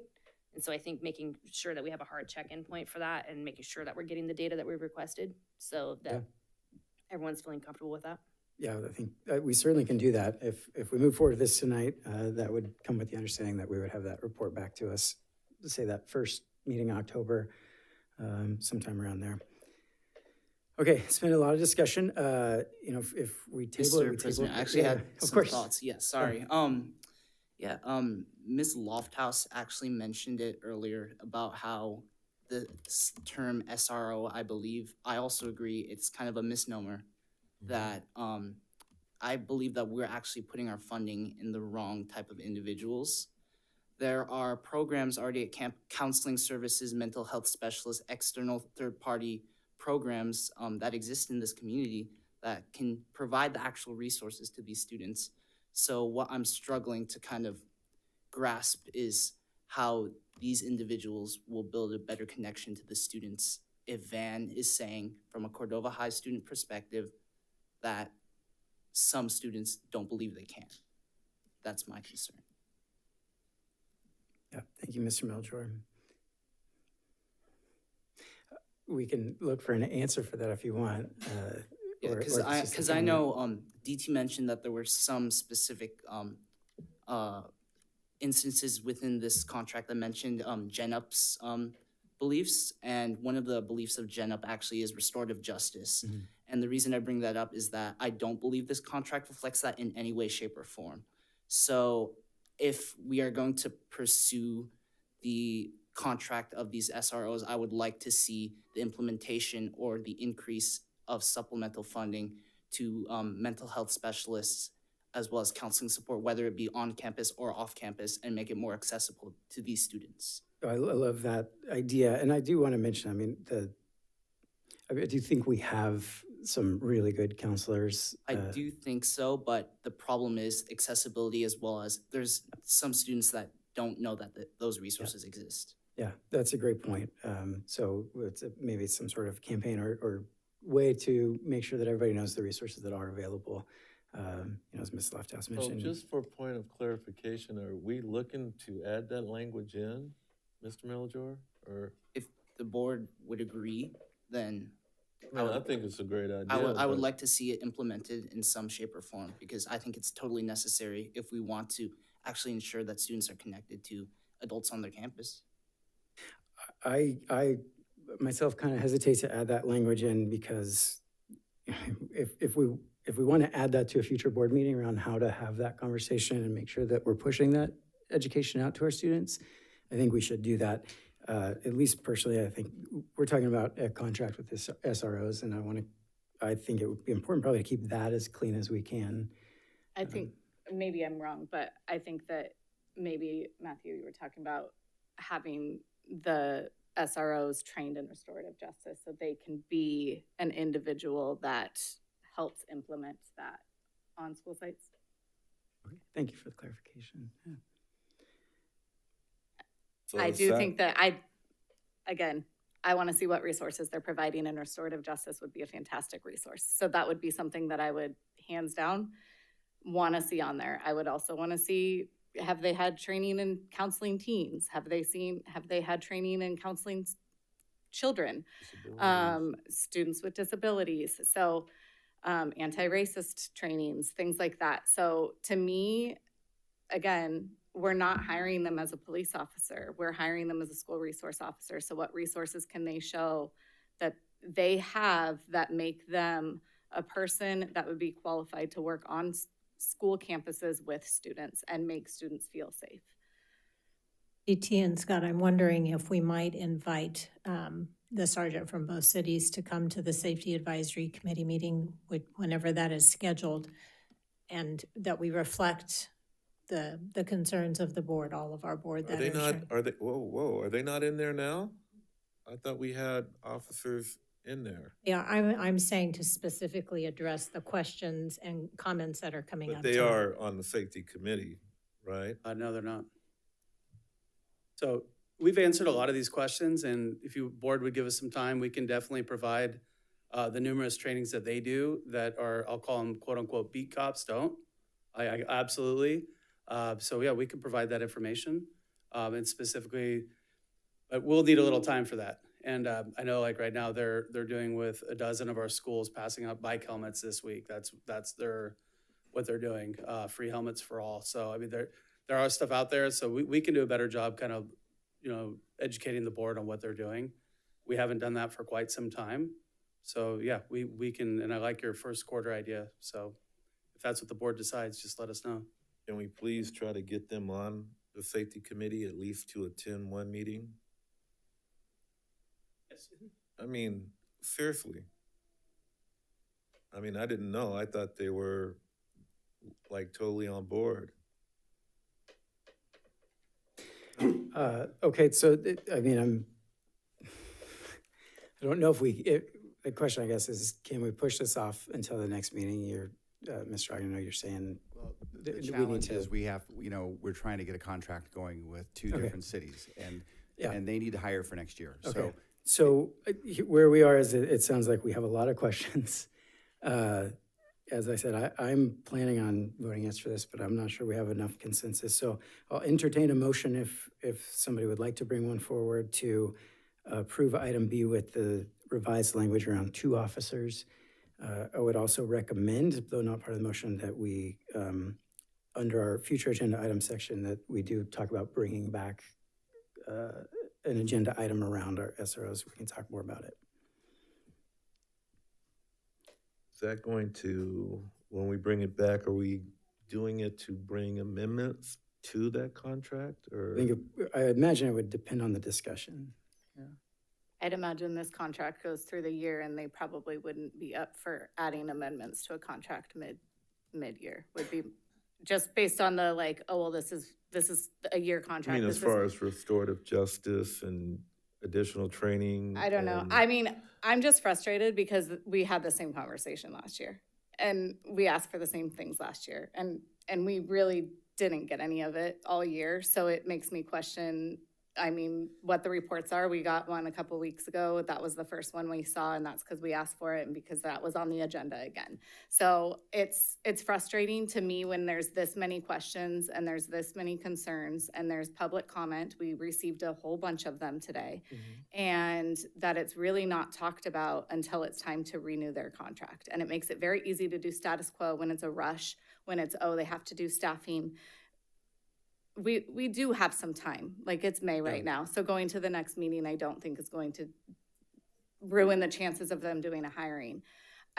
It's just frustrating because it's not until it's time to re-up the contract that these same questions get asked. And we get the same comments and we receive the same questions from public. And we haven't gotten anywhere until it's time to make a rush decision because it has to be done for a certain reason at that time, and then we end up going status quo. And we had a safety meeting that was supposed to come up and it was canceled. And so the timing of that meeting being canceled is also frustrating. This is a very expensive decision and a very impactful decision on every single person in our district. And if we can't push and advertise and make sure that that committee is attended, and to know that the SROs aren't there or they don't have representation is very concerning. And so they're not hearing the conversations. They're not hearing the concerns. It's always then verbatim. It's through the grapevine that they hear these things. And so to me, I absolutely don't think that we should be voting on this tonight, given that there's so many questions and there's things that are going to take time to get back to us. And this isn't the first time we've asked for these things. And so it's frustrating because it is a controversial issue. And when a controversial issue is brought up and a controversial issue is brought up with a very short timeline and things haven't been given to us to make the appropriate decision, it's not fair to anybody. It's not fair to anybody that's going to be impacted on the decision. It's not fair to the SROs. It's not fair for our students, our staff. And so it just is giving us this like very short timeline on something very important. And I don't think it's appropriate. When's the next meeting scheduled?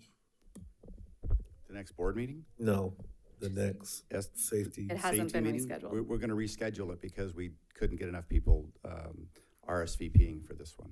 We've had several safety meetings this year. Board members are part of the safety committee, the safety advisory committee, so board members are present. We presented this at the last board meeting, and there's an opportunity for the board at that time to ask questions. And so as far as it being a rush, you know, this is the second meeting this has been on an agenda. And so it's not like we're bringing it for the first time and saying you need to immediately approve this. We did, and like I said, we've had board meetings, we've had safety advisory committees 4 times this year. And 2 board members are part of that committee. And so board has had input all year long. And this is the time of year when we renew this contract, so. Yeah, the board had opportunity, but our police officers didn't have opportunity, i.e. they weren't on that committee. Well, That's concerning to me. There's communication that's ongoing with our police force, and that's DT's role. So there's a very close connection that DT has with both sergeants, and he works through these contracts. He sat down with them and modified these contracts. So we are working with law enforcement. They weren't attending the safety advisory meeting. But they used to. Yeah, we didn't used to have DT's position either. I know, but still, I mean, DT is a added bonus, but we still need to have our officers in the room. I don't disagree that they would be very helpful to have at the meetings. I agree. That would be very helpful to have them at the meetings. I would say being at the meetings for the last 3 years, it was really helpful to have them in the room while we were really working on this. Hearing all the different voices, that was all that needed to happen. My experience personally is that I'm not sure that they wouldn't have added as much value this last year, partly because we did come to some really good consensus around this one subject.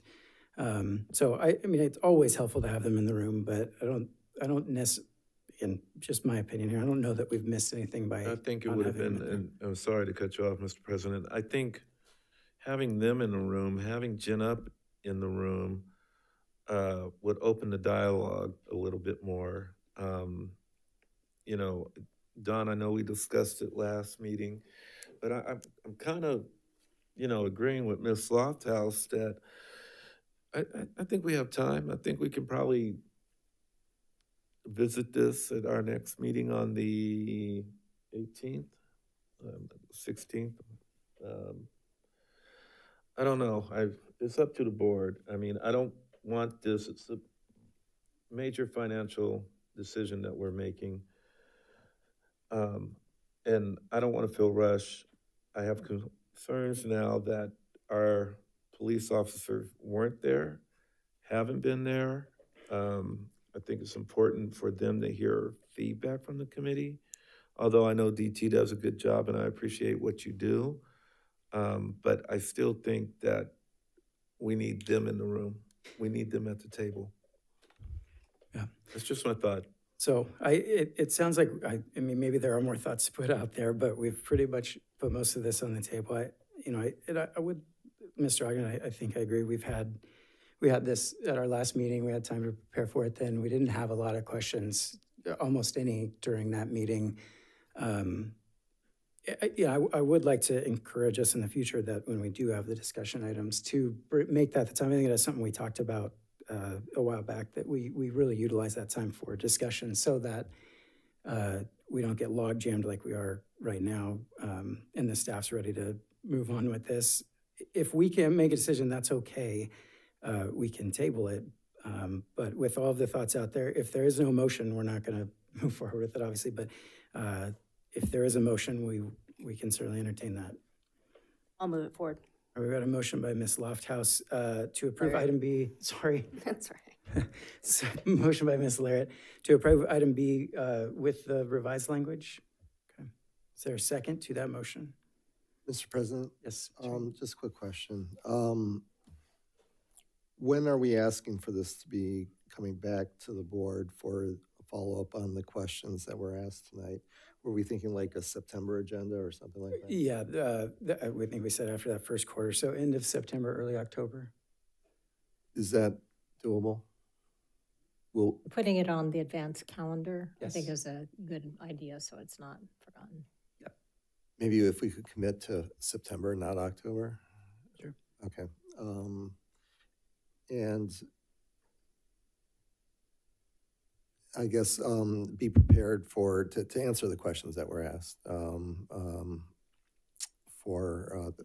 my fellow board members asked tonight at that September meeting. The other thing that I've been wondering, I think I brought it up before, perhaps last year. I wonder if there isn't some type of app that we could create where the SROs, anytime they engage in, when they show up at a site, they engage with a student or whatever, they just simply take out their phone and just tap it in. And then we can standardize it across the entire district. And the board can get their updates. I don't know how difficult something like that would be, but at least something to potentially look at. But as long as it's coming back in September and the questions that were asked tonight will be a part of that agenda, I'll second the motion.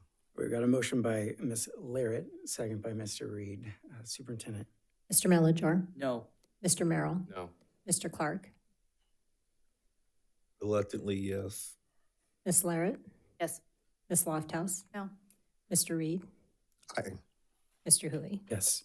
Motion carries 4-1. Thank you. All right, moves us on to item 17, discussion. Item A, virtual public commenting discussion. Superintendent? Yes, and this item was requested to come back after we had some initial discussion at the March board meeting. We were missing one of our board members at that meeting, and it was to talk about the future of utilizing the virtual public comment option through Zoom, which is what we're doing now. We'd still have opportunity for the public to be commenting at least a day before the board meeting through our Google comment form and, of course, in person. What this would do is potentially minimize the risk of unwanted comments that could happen virtually and hard to control. Fortunately, we haven't had a recent event of that, but neighboring jurisdictions have. And then there's a cost involved with it as well, to have the second staff member who I really appreciate, their time and willingness to be here. There is a cost to that of about $10,000 a year. And we were asked at the last board meeting, if you break that down based on the number of comments and, the cost, it's approximately $350 or so per comment based on the number of virtual public comments that we've received. All right, so this item is a discussion item, although it doesn't necessarily need to come back as an action item. If the board had any consensus on it, we could move forward. There's some ideas around maybe how we'd want to do that.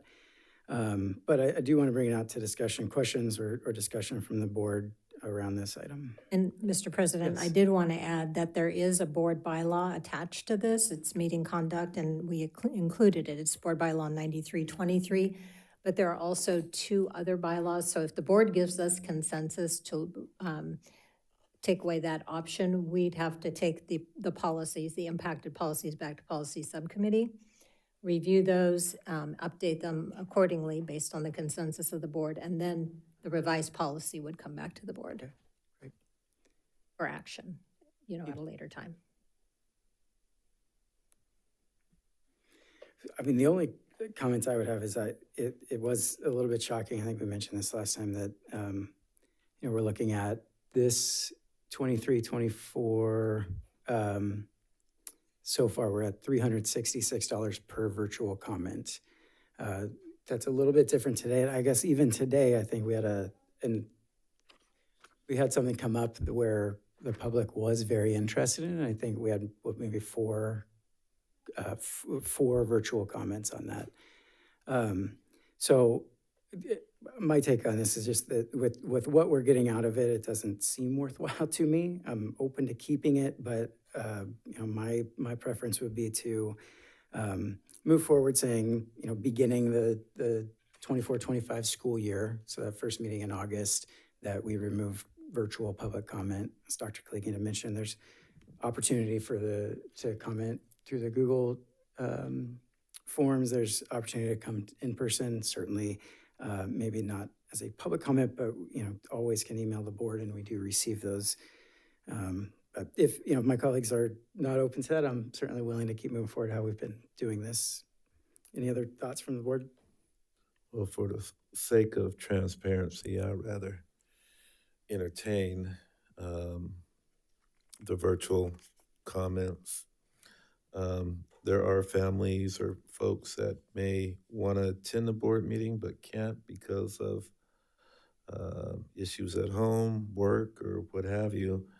I just think that we need to give the community the opportunity to talk, and $10,000 compared to $200 and some odd thousand is just a drop in the bucket.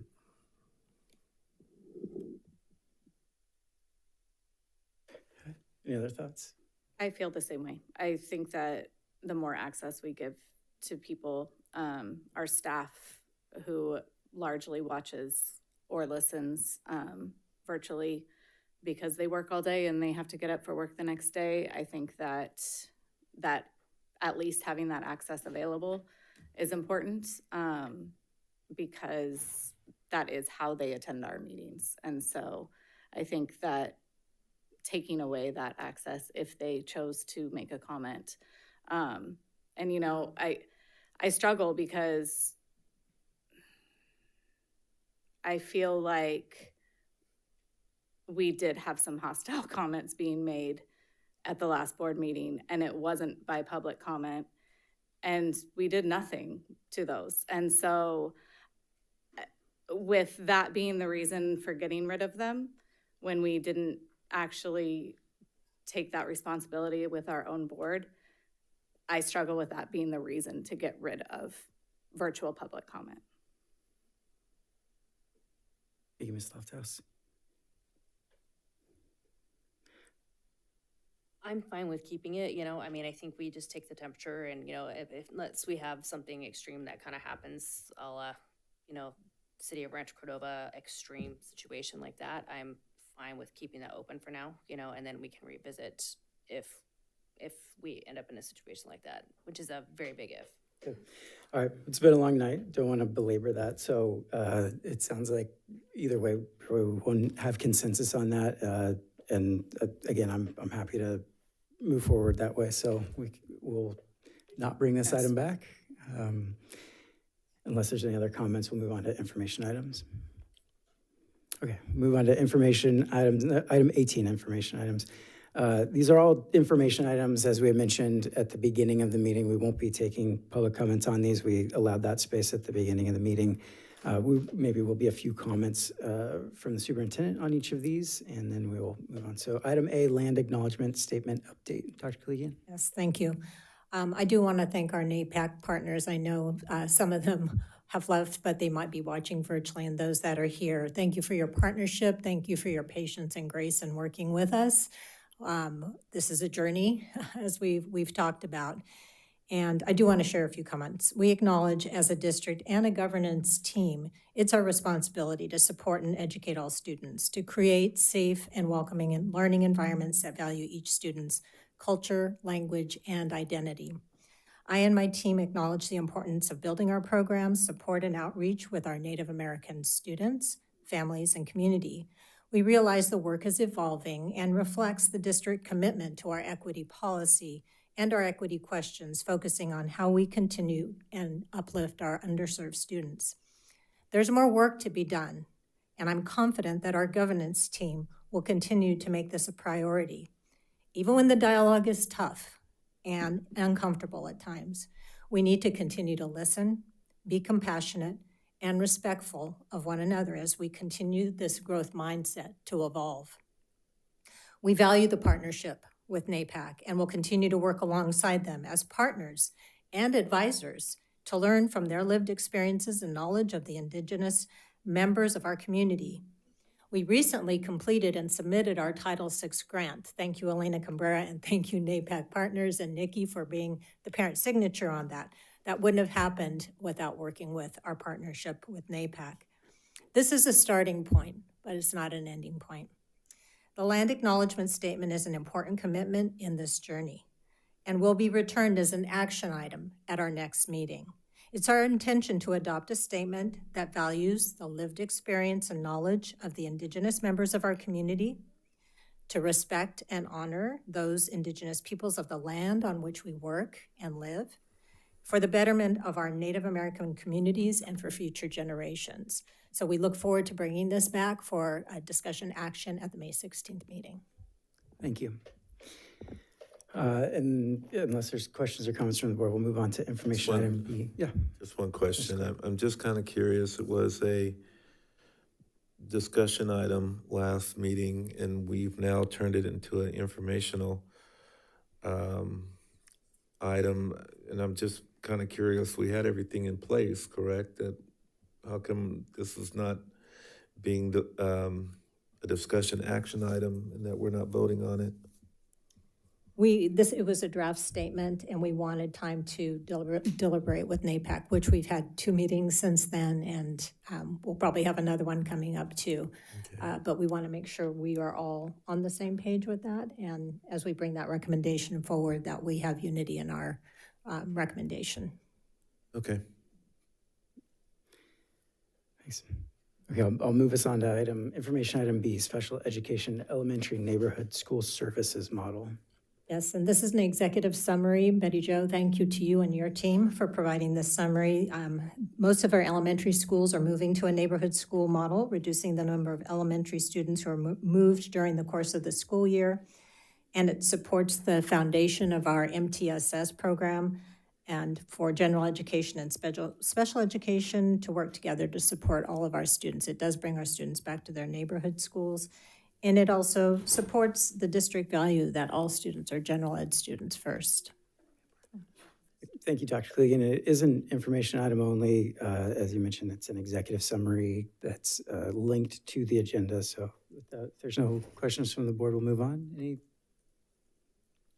My only thing, we've received a lot of correspondence about this, and I just want to make sure that those families' questions are being answered. And I know we've kind of forwarded on to staffs to make sure that that's happened, but I do want to ensure that any of those families' questions about how their students will be serviced are being answered. We are communicating with families via, we shared the response to one of the emails with the board, and we also called all of those families, and we are meeting with families again, same families again next week. Thank you. Thank you. Okay, so information item C, Middle School Math Honors Program update. And this was a request of our board to bring an update back. And again, it's an executive summary.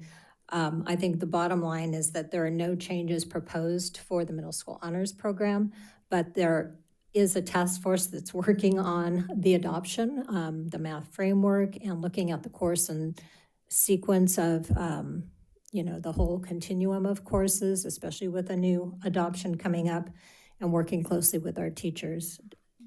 So. Great. Thank you. Any questions? Okay. And then on to information item D, Learning Recovery Emergency Block Grant Summary.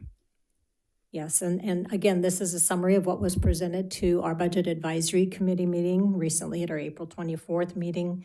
We have approximately $13 million that has come into our district for learning support. So this could be academic learning recovery in the form of additional staff to support our students, not only academically, but social emotionally as well.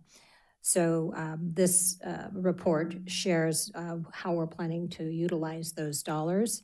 We have until 27-28. So again, getting feedback from our staff as we continue to bring this information forward. But bringing it to the Budget Advisory Committee was our prerequisite to bringing it to the board. Great. Any questions from the board on this one? Okay.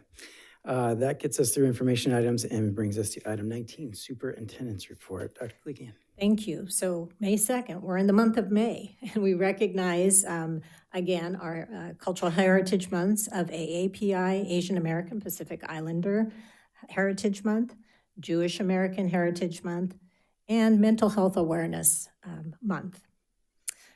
So we'll continue to have that broadcasted on our district website as well.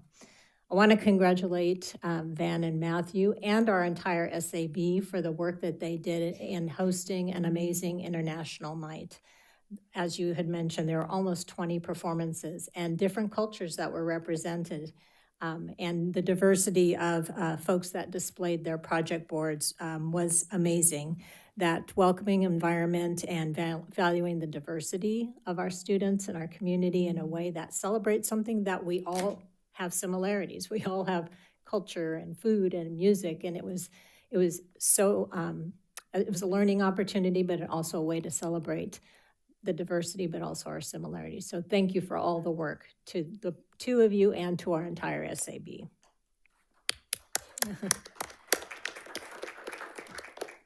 And I do want to reiterate what Elena Cabrera said earlier from our Parent Summit celebration of our RFEP students. Nearly 300 students were celebrated from first grade all the way up through high school, and our Seal of Biliteracy students that have increased, and knowing that about 100 of those were former English learners students, and the 18 languages I think that were represented. So that is just, again, a way to celebrate the opportunities for our students to shine in ways that, will continue with them even after they graduate.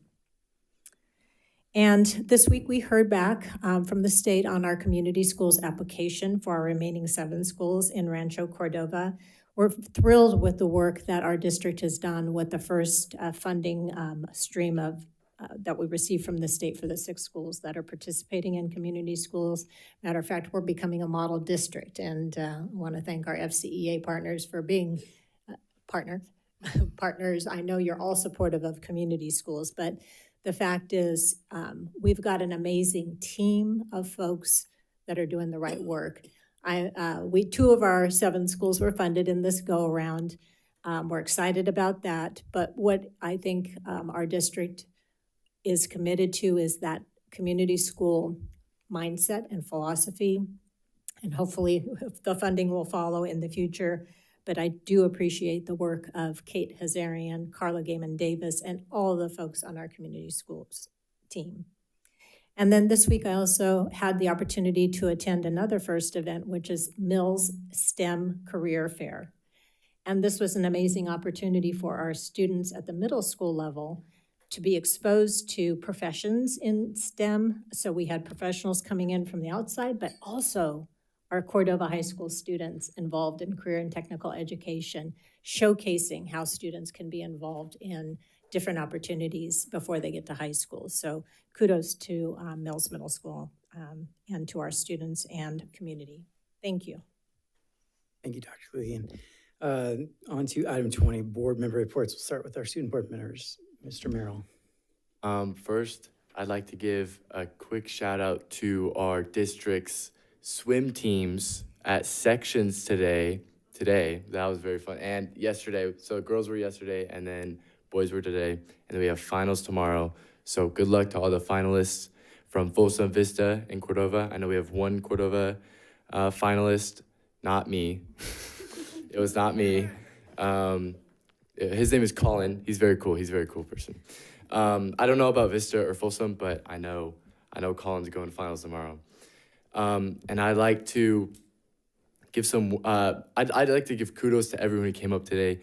I still get, like, every time I talk on this board, I still get like my heart pumping a little bit, my blood pressure goes up a little bit, but it takes courage to go up on that podium. That's the one that really gets your blood pumping. I remember the first time I was up there and I stuttered, and I was like, oh, that was so bad, but they didn't stutter that much. I was listening, and they were very fluent with their words, and what they were saying was very profound. So yeah, I just like to give a shout out to, I love giving shout outs to everyone going up on that podium because it's a very stressful thing. And public speaking is a very good skill to have. And finally, I want to give some words of encouragement to my fellow students across the district. We have 3 weeks left in the school year. It's getting a little cramped, a little tight. You got a bunch of teachers assigning work and finals, and it's getting very stressful. I just encourage my fellow students to push through these 3 weeks, and then summer, woo! Yeah, just to hang in there and know you have resources on campus to help you manage stress. And remember to take days off because you deserve them. Thank you. Thank you, Mr. Meldrew. Thank you. My board report will not be as humorous, unfortunately.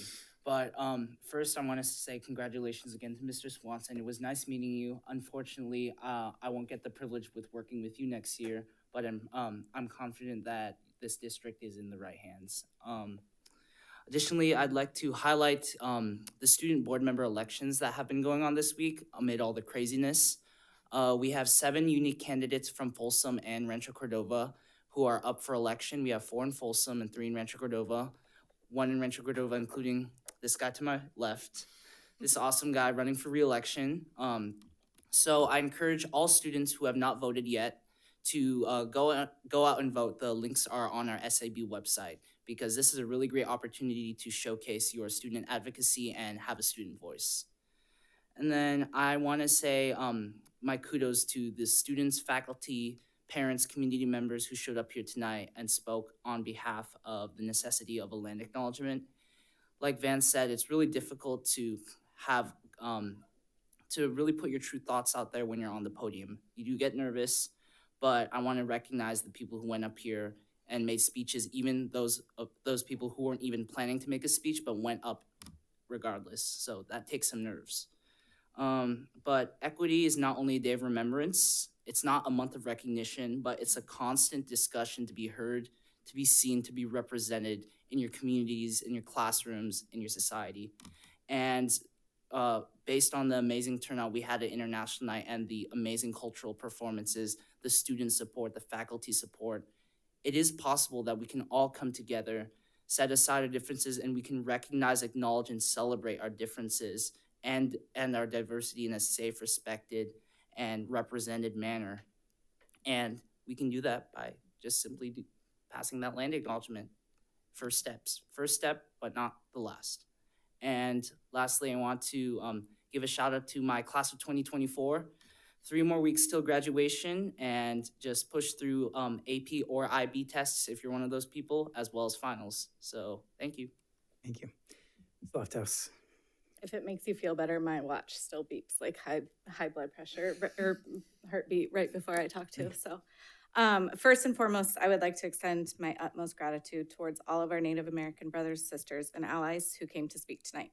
But more than anyone, the students for for their thoughtful, well-researched, and very brave comments. Empowering all of our youth is and always will be my highest priority. This brings me to my next thought. I was recently asked by a colleague why I ran for school board after leaving working for the district. And ultimately what brought me here was too many roadblocks for moving forward with difficult but imperative work in this district. And one of the greatest roadblocks was the FCUSD school board. The difficult work I'm talking about is the diversity, equity, inclusion, and anti-racist work. I felt it was imperative someone sit on this board who unapologetically will always stand up for what is right for all of our students. There have been a number of times I felt uncomfortable on the dais, speaking up and against systemic racism, but will always do it as I have been given the opportunity and a position of power to be a voice. What I witnessed on April 18th was and is why I sit here. And why I will not stay quiet when I see blatant disrespect and racist rhetoric. Unfortunately, or fortunately, I am only one on a governance team. And like Jeanette said, we can only be as strong as our entire team.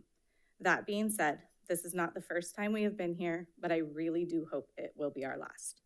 I would like to implore this governance team the entire team to stand behind all of the diversity, equity, inclusion, and anti-racist work that this district, our staff, our families, and our students wish to move forward with, and do what we need to do individually to increase our capacity and be prepared to be champions for the change together as a team.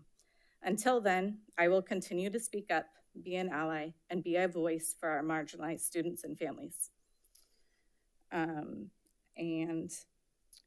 welcome, Mr. Swanson. Looking forward to working with you. Thank you. Ms. Larrett. Thank you to everyone who comes out to all the meetings, but, particularly when we have a hotbed subject that we need to talk about. And I just appreciate people being able to come and express their views. And I always appreciate the dialogue that we have on a dais with our colleagues. We might not always agree, but I always appreciate that we have that opportunity to kind of work through those issues. So wanted to thank my fellow board members for the constant conversation. And really just want to focus on the fact that when we have things like our international night, that's like our highlight, and that's what we really want to strive to be. We want to be striving to highlight all the different cultures that we have in our communities, and we're actually very blessed because we have all these opportunities, and as we can embrace those, we can come together. And so I appreciate SAB being leaders in that work and providing an awesome event. You guys did a great job. I mean, Lederhosen, awesome. Dance moves, amazing. But really striving towards that inclusion and those processes and being able to like really experience those things. My daughter goes to UNR, and the freshman class actually has a really cool thing that when you go, they actually have the Washoe Indian tribe come and they do a blessing on the class, and it's a really cool cultural experience. So I hope as we like move through these conversations and things like that, that as we move forward with the land acknowledgement, that we actually look for some of those other experiences that we can offer to our students to really embrace those cultures of the people who are in our communities, to really understand what those communities are about, and that we are providing those opportunities for them. So I really appreciate that, and good luck to all the staff and students as we move into these last 3 weeks. I know it's going to be grueling, but really appreciate all the work that the staff does. All the teachers are amazing. I know that they're probably getting burnt out, but they continue to go that and do the very best that they can. So I really appreciate that. And that's it for me. Thank you. Mr. Reed. Yeah, I agree with the superintendent in her remarks regarding the International Night. Both Van and Matthew did a great job at emceeing the event. It was a wonderful presentation and multiple presentations. I very much also appreciated the number of grade levels that we included, elementary as well. Those kids were very cute. So good job. I look forward to seeing the third annual. Great, thank you. Mr. Clark.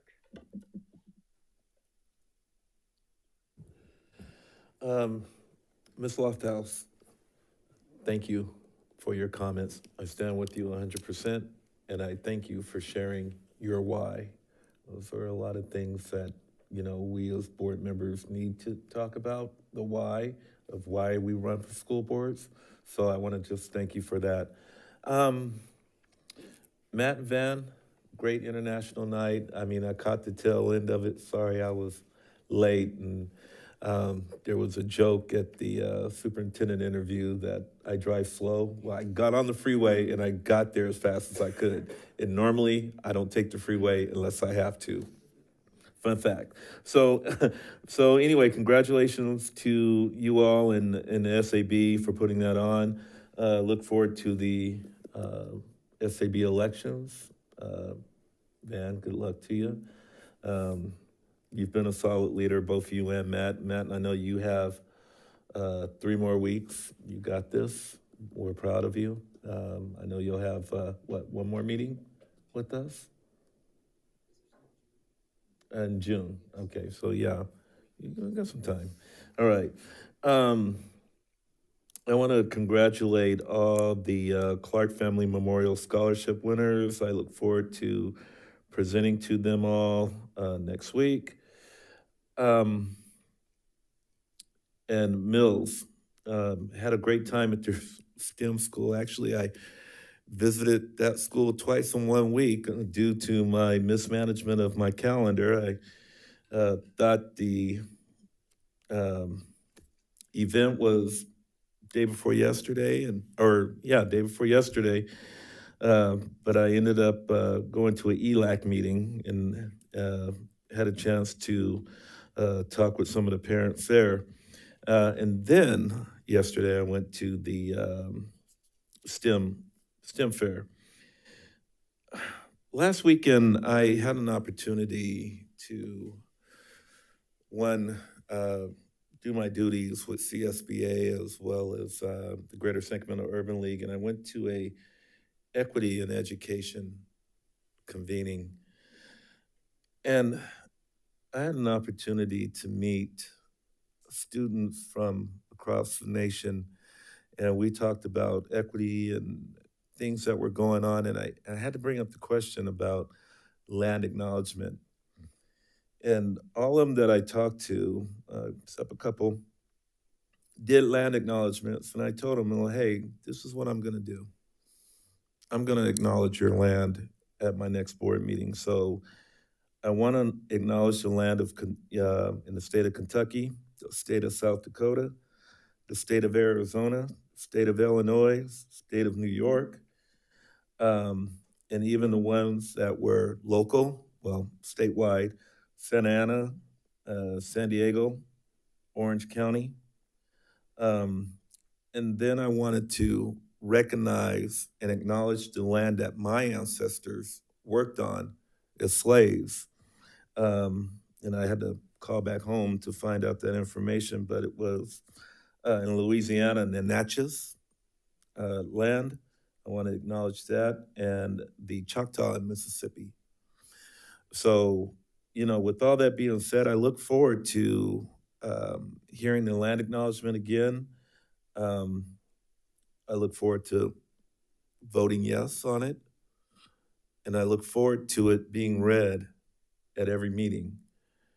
And the reason why I said every meeting, because I specifically asked these students, how often do you read it? Every meeting. All the states that I named who these kids were coming from, they read it every meeting. So I'll end my comments by saying, why not us? Thank you, Mr. Clark. I have a few quick hitters. Again, just wanted to recognize Ms. Cabrera and her team for the event Monday night.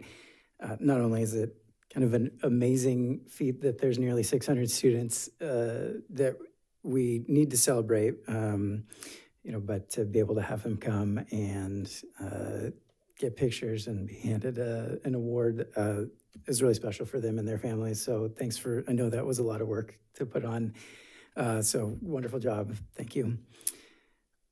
I also just wanted to shout out Mr. Merrill, Mr. Melchor. Thank you for your work. I know you're not leaving yet, but you've done a great job with SAB and appreciate all your hard work you've done on that. Also didn't want to let tonight get by, speaking of each of you, without acknowledging that under the consent agenda, item N, we did approve the revised board bylaw 9250, remuneration, reimbursement, and other benefits, which will allow our student board members to receive the same stipend that the regular board members receive. So thank you for your advocacy for that. I'm really happy that at least from January till the end of this meeting, you guys will be made whole for that. And we know that you do a lot of work, probably more work than we do most weeks and months, so well-deserved, and I know future board members will be thankful for that as well. So thanks again. Last thing, just another welcome to Mr. Swanson, and wanted to remind everybody again, we have a couple of community events, one on Wednesday at Mills Middle School from 5 to 6 for a meet and greet with Mr. Swanson, and then on Friday next week at Vista Del Lago from 5 to 6 as well. So anybody and everybody is welcome out to those. We'd love to see you, and hopefully you can get a chance to say hello and find out what he's all about. that's the end of my board report. It brings us to item 21, advanced planning. The next board meeting is May 16th, right here. That's item A. Item B is the 12-month board calendar. It's there for you to check out. Item C, suggested future agenda items. Are there any future agenda items board members would like to propose? I think just before it gets lost, bringing back the SROs in September, October time. Yeah, so if I think we're saying kind of that last September meeting, everybody certainly is on board with that. Dr. Kaligian, you have that one. Okay. Any others? And I think, Mr. Clark, you might have brought this up, but along with the naming recommendations for Cordova High and Folsom High, I know you also brought up the topic of Sutter Middle, and I don't see that listed here. So I think that was an oversight. It Okay. should have been on here too. Okay. Yeah. So just making sure that that's added. Good catch. Good. All right, I'm not hearing any others, so that will bring us to item 22, recess to closed session if needed. At least for the first time in my time on the board, we're going to be going to a third closed session. It shouldn't take us too long, but we will come back and close out the meeting. So we'll be going to closed session for item 33 to discuss any of the following student matters: employer-employee relations, conference with legal counsel, conference with real property negotiators, or personnel matters. With that being said, we will recess to close.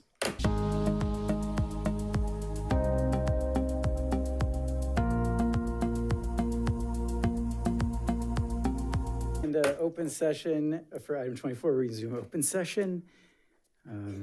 So we are back here. Item 25, reporting out of closed session. There's nothing to report out of closed session. Item 26. Mr. President, just for accountability's sake and protocol, I'd like to recommend that we extend the meeting until 11:30. Are we there? 11:35? 11:36. Motion by Mr. Clark. Is there a second? I second. Second by Ms. Lofthouse. Mr. Clark? Aye. Ms. Larrett? Aye. Ms. Lofthouse? Aye. Mr. Reed? And Mr. Hui? Aye. Okay. All right, thank you, Mr. Clark. So item 26 is adjournment. We're happening right on time, as we said. So unless there's any objection, we'll adjourn. Hear none, and we are adjourned.